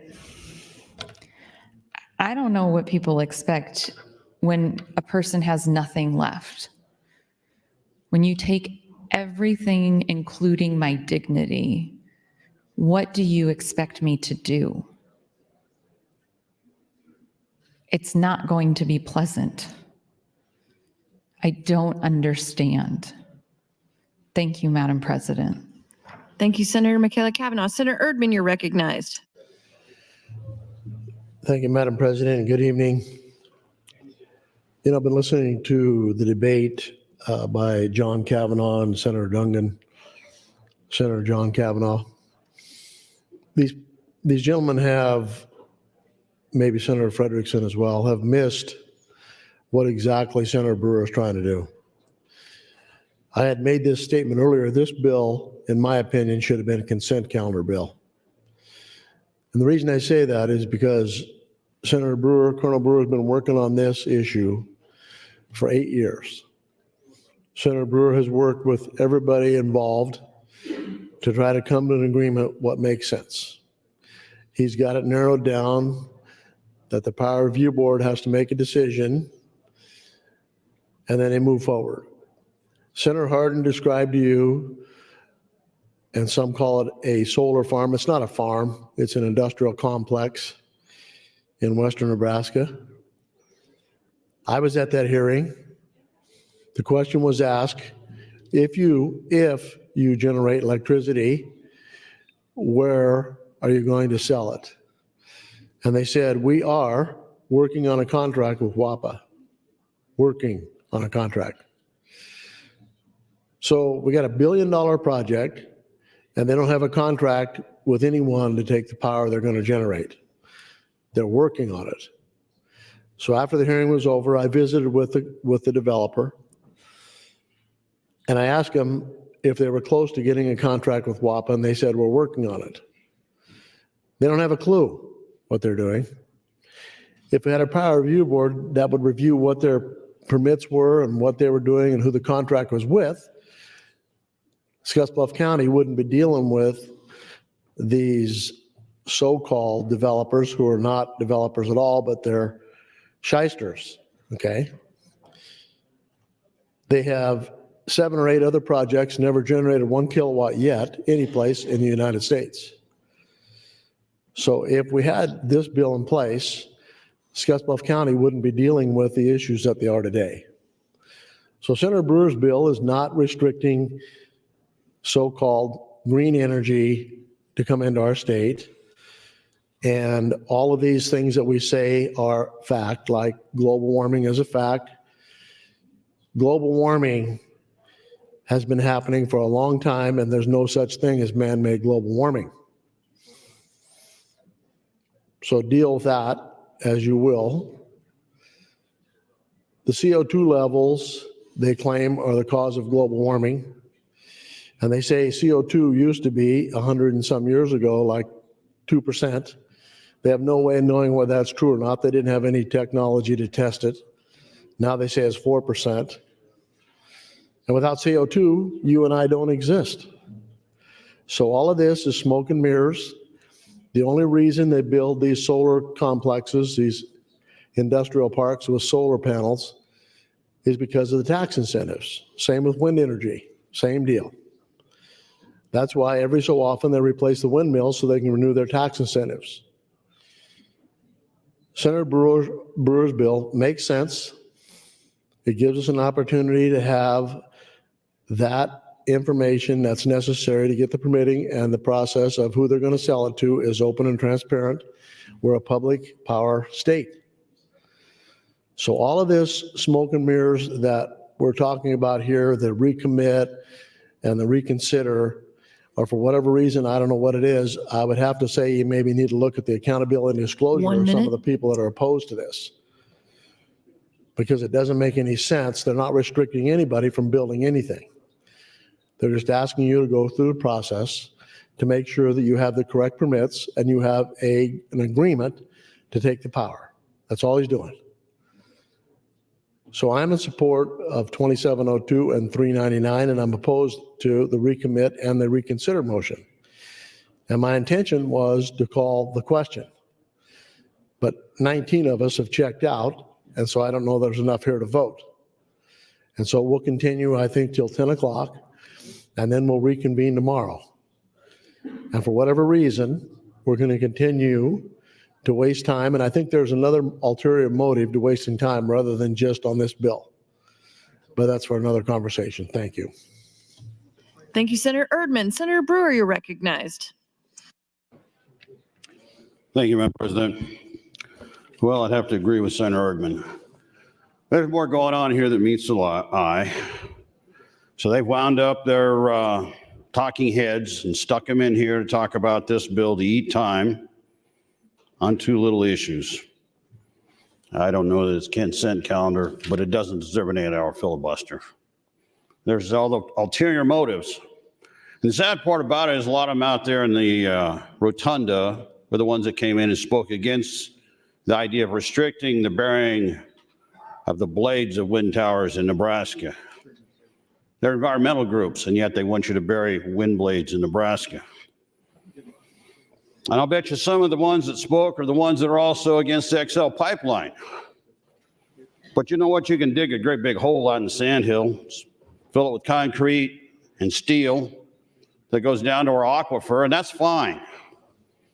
So forgive me if I put little value in what they say. The other part about this is they come up and they love to throw innuendos and false statements. Ethanol, gonna affect ethanol. Read the bill. Show me in the bill where it says it's affecting ethanol. That's just a crazy Ivan that they throw out there to try and poison the bill. So if I seem discouraged, it is because I think we have things that we have a discussion on that really have a purpose and a value, but we're going to sit here and talk about how this is a negative economic issue. We let wind come in. They have easier time in Nebraska than about anywhere. And let's talk about taxes being paid. I wish Dungan, Kavanaugh, Frederickson, I'll ask Frederickson. Senator Frederickson, can I ask you a question? Senator Frederickson, will you yield? Yes, of course. How do the wind companies pay taxes? Well, what happens is they bring industry into, they create jobs. And so when people are employed, they pay income taxes. And so when they invest money into the state through these jobs, that creates revenue. All right, nice try, but you failed. All right, here's how it works. They have what's called a nameplate capacity tax. It's for renewables. Now, the catch to this is it was established in 2010 and has never risen. Would it not be nice if your property tax had not risen since 2010? Are they paying their fair share if that's where they're at? So if they come up and they throw all these crazy Ivans out here, I just ask that first read the bill, make sure you understand what it says. Because when I described how it specifically says shall when it comes to being approving of the power purchase agreement, that means that as long as they meet those requirements, which they're already meeting, they just need to have the meeting, the public meeting, have a member of their board, and notify them ahead of time that you're going to hold it, and then be able to do the power purchase agreement as part of it. Again, that's going to be confidential between the renewable and whoever it's with. They just need to make sure they check it. This, again, is already being done, the one that I had dropped off to you. So all we're doing is asking those two things on the back page again. Now, you're trying to make it sound like those are incredibly difficult things to do. They really aren't. You would not have gotten would not have got Public Power and the Power Review Board to agree to it if you haven't.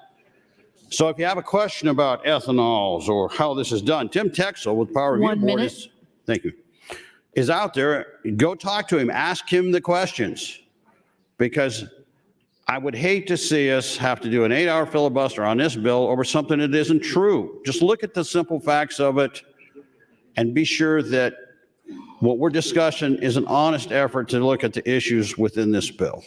Thank you, Madam President. Thank you, Senator Brewer. Senator Blood, you're recognized. Thank you, Madam President. Fellow Senators, Franzala, I do stand in motion to the reconsideration. And the reason that I'd like to see it go back to committee is not because I want the bill to die. It's because I want us to be able to come to better terms on what we believe it is. I know Senator Brewer's been talking about talking heads. Senator Brewer, I've not gone on the rotunda once during this debate.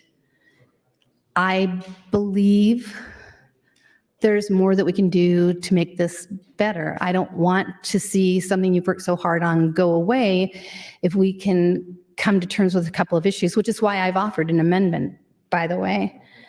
And I was against the Excel pipeline. So I don't know. I don't know if I don't fall in the group with the other people, but that's kind of where I'm at right now. And I do support local control, especially over the renewable energy projects, especially with respect to environmental concerns. But when you talk about things like Section 3 of the amendment, it recognizes local control as vested in the county board for each respective county. Saying this, that I believe it's the best mechanism for protecting our resources. And so we know that renewable energy projects are largely in rural Nebraska. I get that. But they also already face over 50 permitting steps at the federal level, the state level, and local levels. So I don't understand why we're adding another review step, no matter how simple we say it is, because I feel like we're trying to seek out a particular demographic because we don't like what they're doing, and we're just kind of opening the door a little bit when we tried to open the door bigger in the past. So when we tried to open the door bigger in the past, people were against it. Those bills didn't get through, unfortunately, for the people who brought them forward. So now let's just start with a little thing that if we open that door, that maybe, just maybe, we can eliminate some of the people that we don't want in our state because we don't necessarily believe in the free market. So I look at amendments like mine, and I want to make sure that we put renewable energy control back where it belongs, to the local elected leaders who actually know their communities. That's what it's about for me tonight. It isn't about seeing if we can sink Senator Brewer's bill. It's about making sure that the people that have worked so hard in this body to bring alternative energy to Nebraska, that we're not spitting in their faces. You know, in my district is a previous senator who's now on the city council in Bellevue and big into Green Bellevue. Like, Green Bellevue is an outstanding group in our community, and they do so many good things in our community. And he is one of the fathers of wind here in Nebraska, Senator Don Preister. And we talk about what goes on in the legislature frequently, about how so often we digress, we go backwards. And we forget why we started doing it in the first place. It's about local control. It's about control of your land. You know, we like to tell people to stay out of our business until we don't like what's going on next door. You know, the NIMBY, not in my backyard. And it may be two small changes, but those two small changes can lead to something that's not good for the free market here in Nebraska. We want to make sure that we're not repeating our sins of the past, that we are continuing to keep things flexible, keep things open, but still above board and still public, which they are now. 1 minute. Without putting on any more additional burdens. If we believe in local control, then let it be. Those elected officials are elected for a reason. It is not our job to tell them how to do business. We're already doing that with that big tax bill we talked about earlier today. I don't know when we became such a nanny state. This is crazy. So there's nothing wrong with recommitting it if there really is truly a purpose and they're not trying to kill the bill. So why can't we reconsider this to recommit it to committee? There's still time. They could have the committee hearing tomorrow. But we need to do something that makes more sense than what we're doing right now. It's not as simple as I think you think it is. I really truly believe it opens the door to much more damage that's going to happen in the future. You heard about unintended consequences. I think these consequences are clearly intended, and there's a lot more to it than meets the eyes. Thank you, Madam President. Thank you, Senator Blood. Senator McKinney, you're recognized. Thank you, Madam President. I am still in support of the reconsider and recommit motions and opposed to LB 399. So I'm reading through the statement of intent. It says the following constitutes the reasons for the bill and the purposes which are sought to be accomplished thereby. LB 399 changes how privately owned wind generation projects are approved in Nebraska by restoring authority to the Power Review Board and requiring public hearings before wind projects can be approved by the board. Then I go to the original copy of this bill and I see no mention of wind projects in the original copy of 399, which is interesting. But the statement of intent is to requiring public hearings before wind projects can be approved. But if you read the original copy of 399, you will see that there is no mention of wind projects. So if they're saying that we're confusing the intent of the bill, I think the statement of intent is confusing the intent of the bill, because if you read the bill, there is no mention of wind projects. And maybe I'm just confusing it. So then I go to the AM and it says some other things, but it's not specific to wind projects. But would Senator Brewer yield to some questions? Senator Brewer, will you yield? Yes. Senator Brewer, so I'm looking at the statement of intent for LB 399, which states that LB 399 changes how privately owned wind generation projects are approved in Nebraska by restoring authority to the Power Review Board and requiring a public hearing before wind projects can be approved by the board. Why do you want this requirement? Don't you think the people ought to be able to have a say if you're going to install a wind facility in their county? That's not necessarily my question. I'm asking, why do you want the requirement? Well, because I've had to live with counties, 13 of them, that have been trying to be able to have a voice so that they didn't build wind generation in their counties and not have any oversight of it. Because if they build a wind tower next to your house, you just devalued that house because nobody's going to want to buy it from you and look out their front door and see this. So it's not fair to the people if they don't have a say in a way of having a meeting to find out what's planned for that particular project. So if I develop a particular form of energy, should I be required to sell it back to the government? In Nebraska, where we have public power, you need to have a power purchase agreement so that the power company is aware of the taxing that you're going to have to it. Because if you build a wind farm, when the wind farm quits generating electricity, if you weren't integrated into public power, then all of a sudden you're going to have a drain on public power, and they're not going to know it unless you have a power purchase agreement, so they know that there's going to be a spike in a valley in the amount of energy that they need. So how do we account for the open market? So if I generate some energy and I would like to sell it to the open market and I don't want to sell it back to the government, 1 minute. Do you think that's fair that if I generate energy that I should be okay with selling it to the open market though? Well, I mean, when you sell it to OPPD or MPD, whoever, you're selling it back to an open market. I mean, they bid daily on rates. And so it's not like we can have them build 200 mini little places that generate their own power. And then because they have to use transmission lines, which is owned by public power.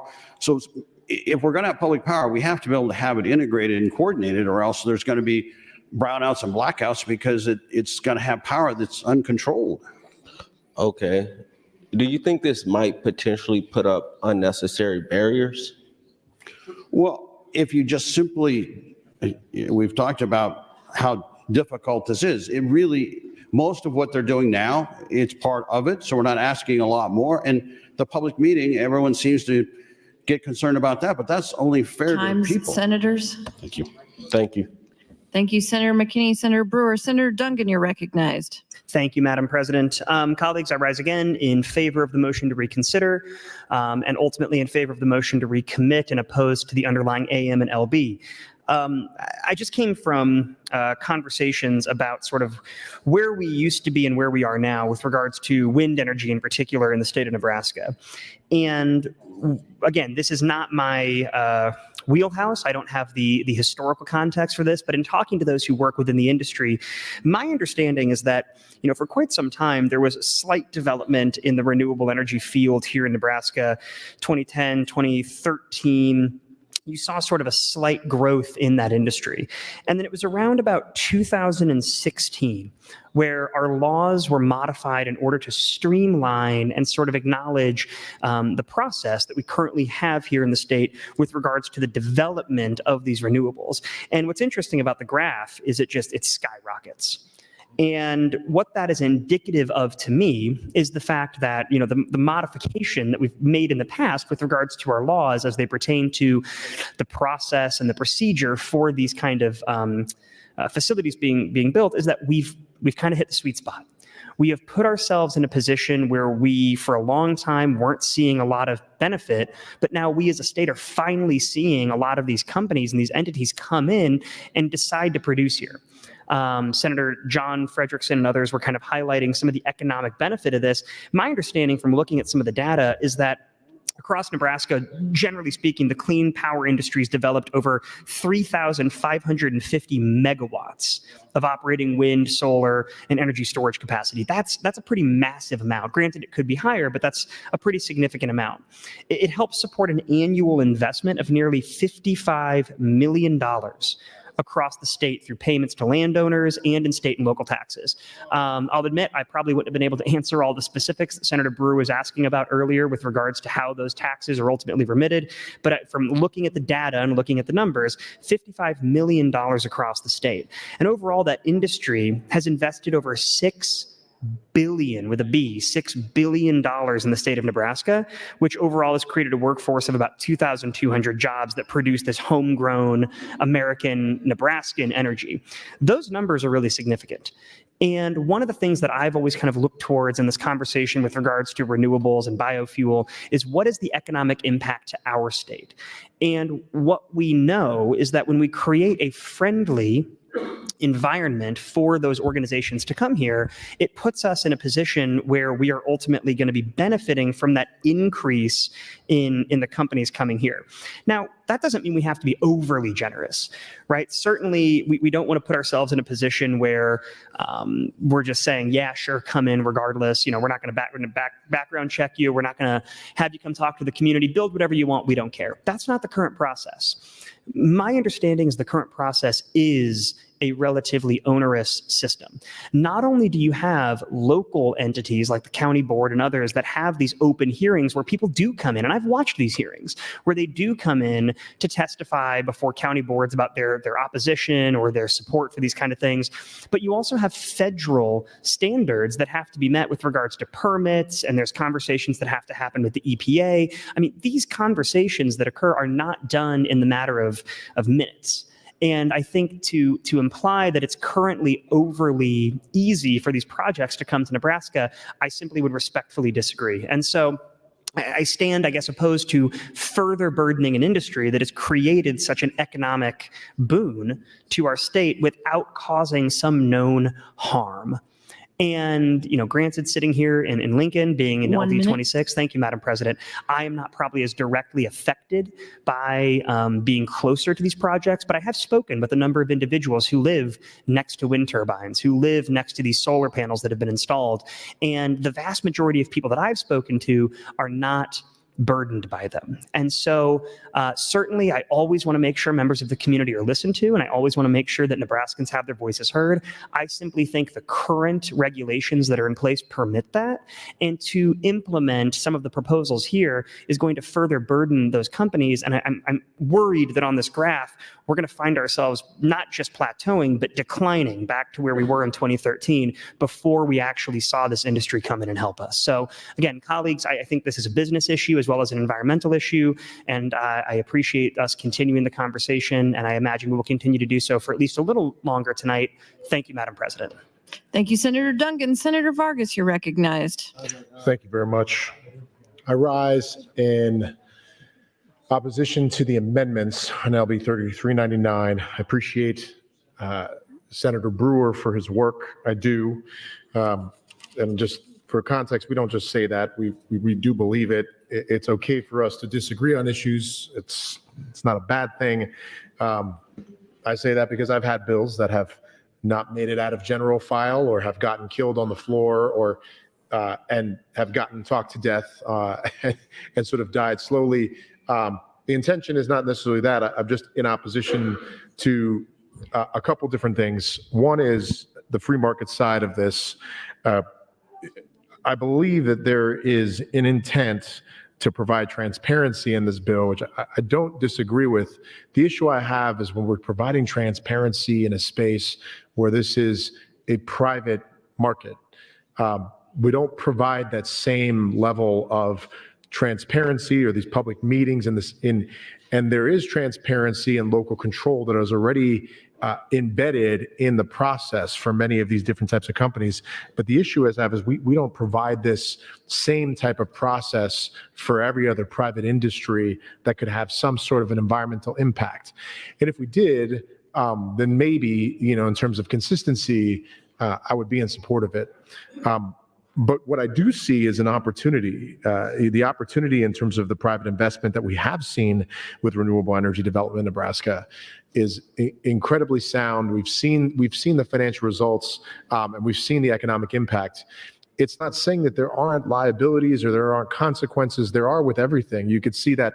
I've seen that in like the food processing industry. There are also consequences, but we also are seeing private industry develop in places, create jobs, provide tax relief, provide economic development communities. And there are local entities, local control, local elected officials that weigh in to the current process that currently exists for renewable energy development. So the question is that not working? And if that is in itself not working, are we applying the rule of trying to address this in every single market, not just in renewable energy?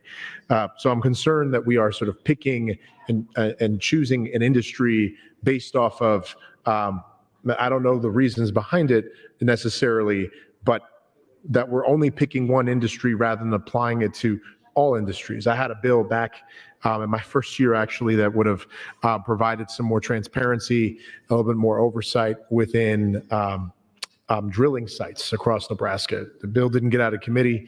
It actually was killed in committee by former Senator Hughes. But one of the things that we wanted to try to make sure to do was, in that instance, provide some more liability and make sure that there is a process for individuals in the community to be able to have insurance coverage to be able to fill up drilling holes. Unfortunately, we didn't get out of committee, but one of the feedback that I got was we're not really applying this to every single private industry. And I did take that to heart, which is how do we make sure we are treating every different kind of industry similarly in this? And do we not have some transparency with public hearings? I do support local control. I think the one instance where we usually I run into where I'm contrary to that is when I'm supportive of either capping spending or putting some caps on requiring a vote of the people for tax relief in some way, shape, or form, or sorry, for increasing taxes or increasing levies. But in every other instance, I tend to support local control. And I want to make sure that we're continuing supporting that. And I do want to make sure that we're actually growing this renewable energy industry and economy, because we are not keeping up with other states. And so I hope there's somewhat of a balance moving forward, which is how can we make sure we're not creating more onerous hoops to jump through, which I've worked on legislation to try to reduce that in other spaces for private industry, but also make sure that the voice of landowners and people in the community are also heard and are able to hold current elected officials accountable to decisions that they're already making. And I heard that actually has happened, which is very encouraging to me, which people are saying, I don't agree with what a county commissioner has done. And then that county commissioner has potentially lost their seat. At least that is one level of accountability that we should be seeing. It's the same kind of accountability where if people aren't lowering their tax levies or spending. Time, Senator. Thank you very much. Thank you, Senator Vargas. Senator John Kavanaugh, you're recognized, and this is your third opportunity. Thank you, Madam President. Ooh, I wasn't keeping track. Thank you. So been an interesting conversation. I appreciate the conversation on and off the mic from colleagues about this bill. So I guess my understanding of how these projects pay taxes is that they pay on the nameplate capacity like Senator Brewer was talking about. And I just looked at this America Clean Power fact sheet for Nebraska. It says we have 3,564 megawatts in Nebraska. So that times the nameplate capacity is about $12 million in taxes that are distributed to those local communities, aside from all the other, I think, revenues that are derived, including income for employees and construction, and then the purchases from those employees and downstream and all that kind of stuff. So that would be my read on that. I wanted to go back to AM 2702, but I'm reading from AM 2702 for parts of the law that are currently in effect. So these are requirements that are required to be certified to the Power Review Board. So this is what a project has to do right now. And we're looking at, so going back to page 5 of AM 2702. And if you all recall, so under the current law, there we go, bottom page 4, top page 5. So currently a project has to certify in writing no less than 30 days prior to the commencement of construction that they have done certain things. So one is that the private electric supplier will comply with the decommissioning requirements adopted by the local government entity, so local control there. Next is private electric supplier has entered into a prior to commencing construction will enter into a joint transmission development agreement pursuant to subdivision C of this subsection with electric supplier owning the transmission facility of 60,000 volts or greater to which the privately developed renewable energy generation facility will interconnect. So essentially they have to enter into an agreement. There's already an agreement for the transmission. So this is an essential function. Obviously, you can't sell power if you can't move it. And then the next is the private electric supplier has consulted with the Game and Parks Commission to identify potential measures to avoid, minimize, mitigate impact the species identified under subsection 1 and 2 of the project planning and design. Wait, did I skip a page? Section 37-806 during the project planning and design phases, if possible, but if no later than the commencement of the construction. So they have to go through all these things, right? They have to prove they're going to be able to decommission it. They have to prove that they're going to be able to interconnect it and that the interconnection will be up to the task, meaning that when they enter into a contract with whoever owns the transmission lines, that if they need to be upgraded, that they would be responsible for that upgrade to make sure that it can carry that power, that electricity. And so that is a payment to we'll say the fixed sunk costs.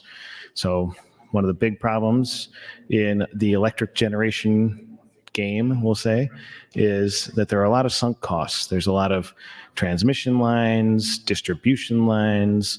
There is big facilities that require maintenance and ongoing. And the fuel cost is kind of like the one that's moving, coal, natural gas, nuclear. But in wind and solar, the fuel cost is free. 1 minute. You still have all those other costs, maintenance, interconnection, transmission costs. So but these projects have to meet that standard. And then as to the meeting requirements, they have to go to the zoning board in the county in which they're attempting to get this built. They have to talk to the roads department. They have to talk to Game and Parks. So there are a lot of meetings.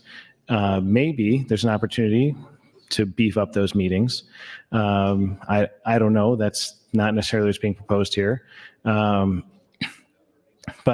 what we do know is that the onerous, Senator Vargas just used, I'm sure it was used a lot tonight. Maybe we can all use the word onerous. But the onerous requirements put on these projects by this bill, either as amended under 2702 or as amended proposed under 2912, that's the problem. The Time, Senator. Thank you, Madam President. Thank you, Senator John Kavanaugh. Senator Brewer, you're recognized, and this is your third opportunity. Thank you, Madam President. All right. Well, when we're talking about the bill, we shouldn't talk about the original bill. We shouldn't talk about the amendments up until the last one, because that was the last one that changed anything. So just so we're on the same sheet of music there. Now, let's talk about the reality. Here's what you're going to have to do if you want to build.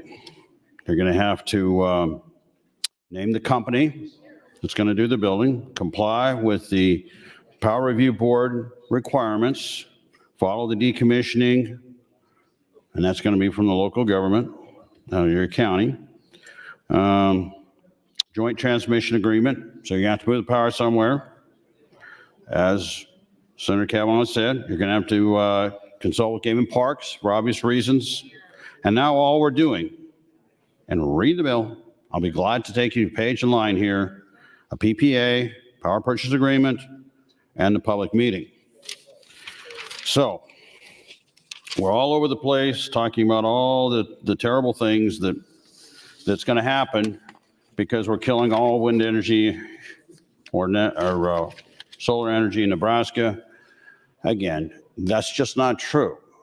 We could not have gotten to the point where Public Power would have sat down with us and worked through 6 different versions of this, along with the Power Review Board, if that's what we're doing. That's not what they want to do. They need power. They need to be able to have a mix of power.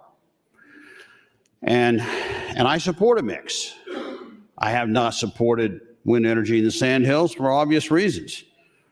You want to stick 60 tons of steel and concrete into a location that has less than an inch of topsoil/grass, where the water table's at 30 feet and you're going to have to go to 50 or 60 feet to stabilize it. Plus, we got the most beautiful place on earth in the Sandhills of Nebraska. To take what we're talking about, and I think you can apply both solar and wind to it, is insane. We don't have many tourist opportunities in Nebraska. It's one of the few we have. And to litter it, turn it into Iowa, like some think we ought to do, it's not worth the money. I mean, people move there and they live in pretty harsh conditions out there because they love the beauty of the Sandhills. People that drive through it say there's nothing like it on earth. And I agree.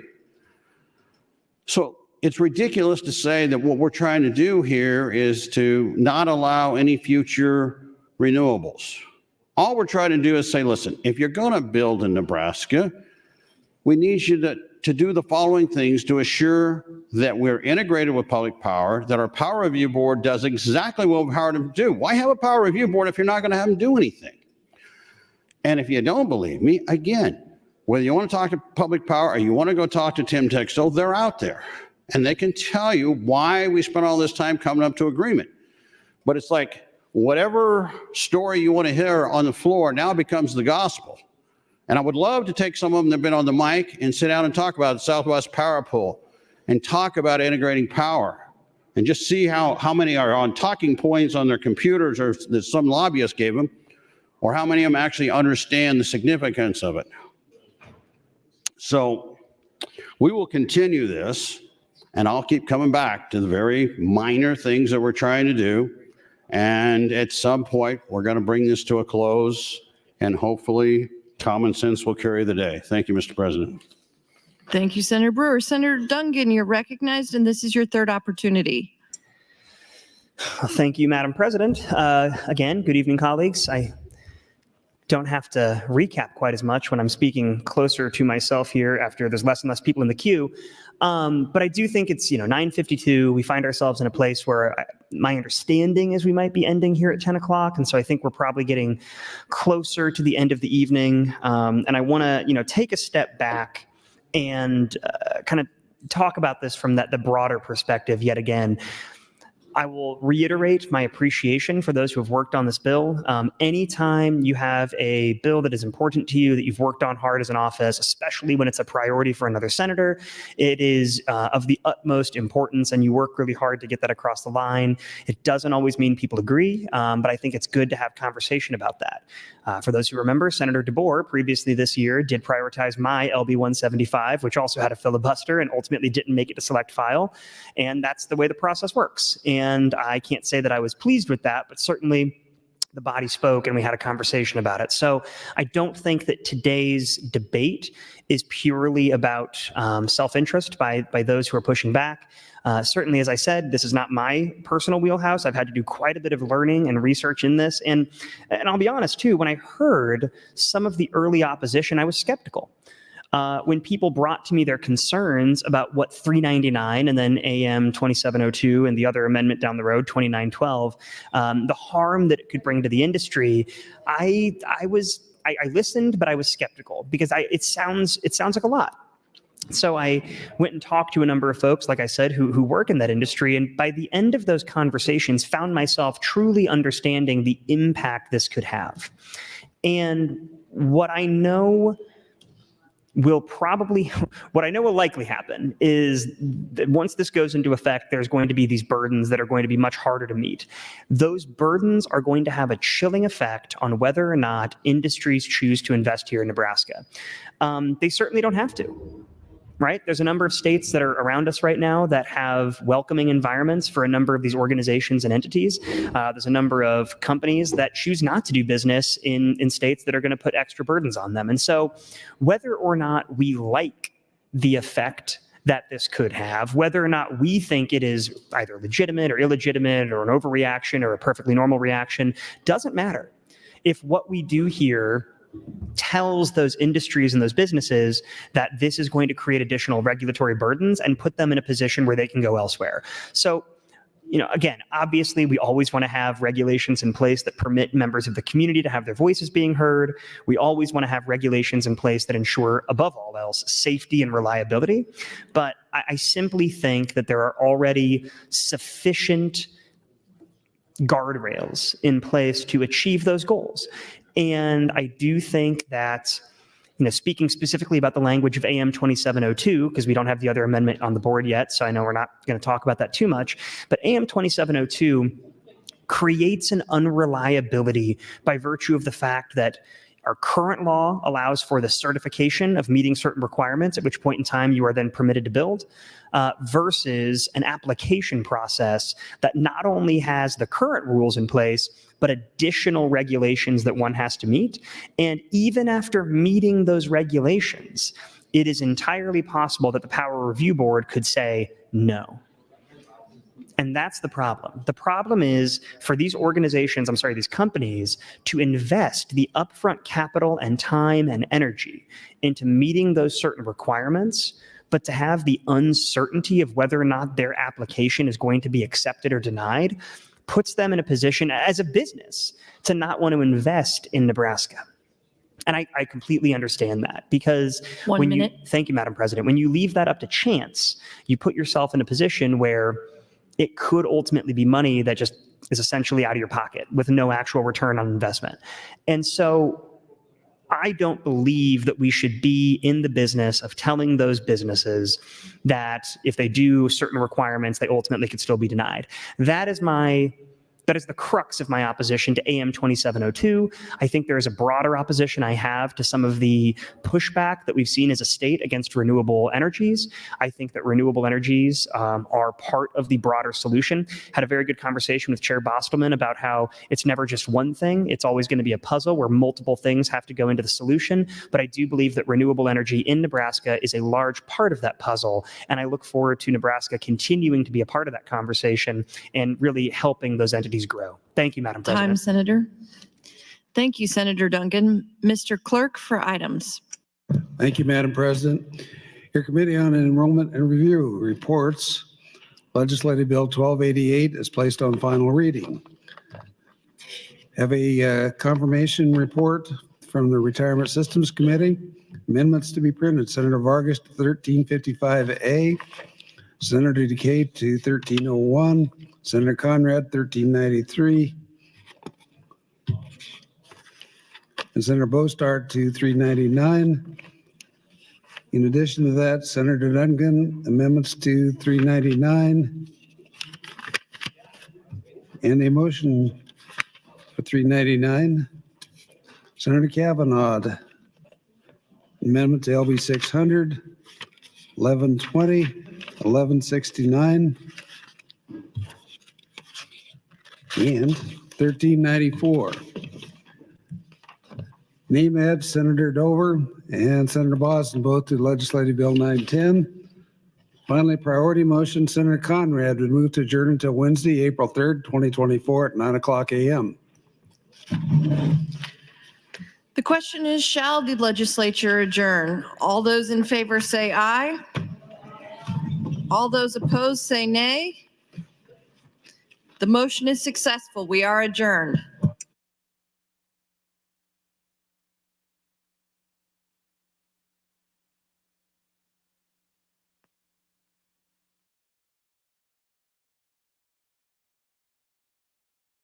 Motion, Senator Conrad would move to adjourn until Wednesday, April 3rd, 2024 at 9:00 a.m. The question is, shall the legislature adjourn? All those in favor say aye. All those opposed say nay. The motion is successful. We are adjourned.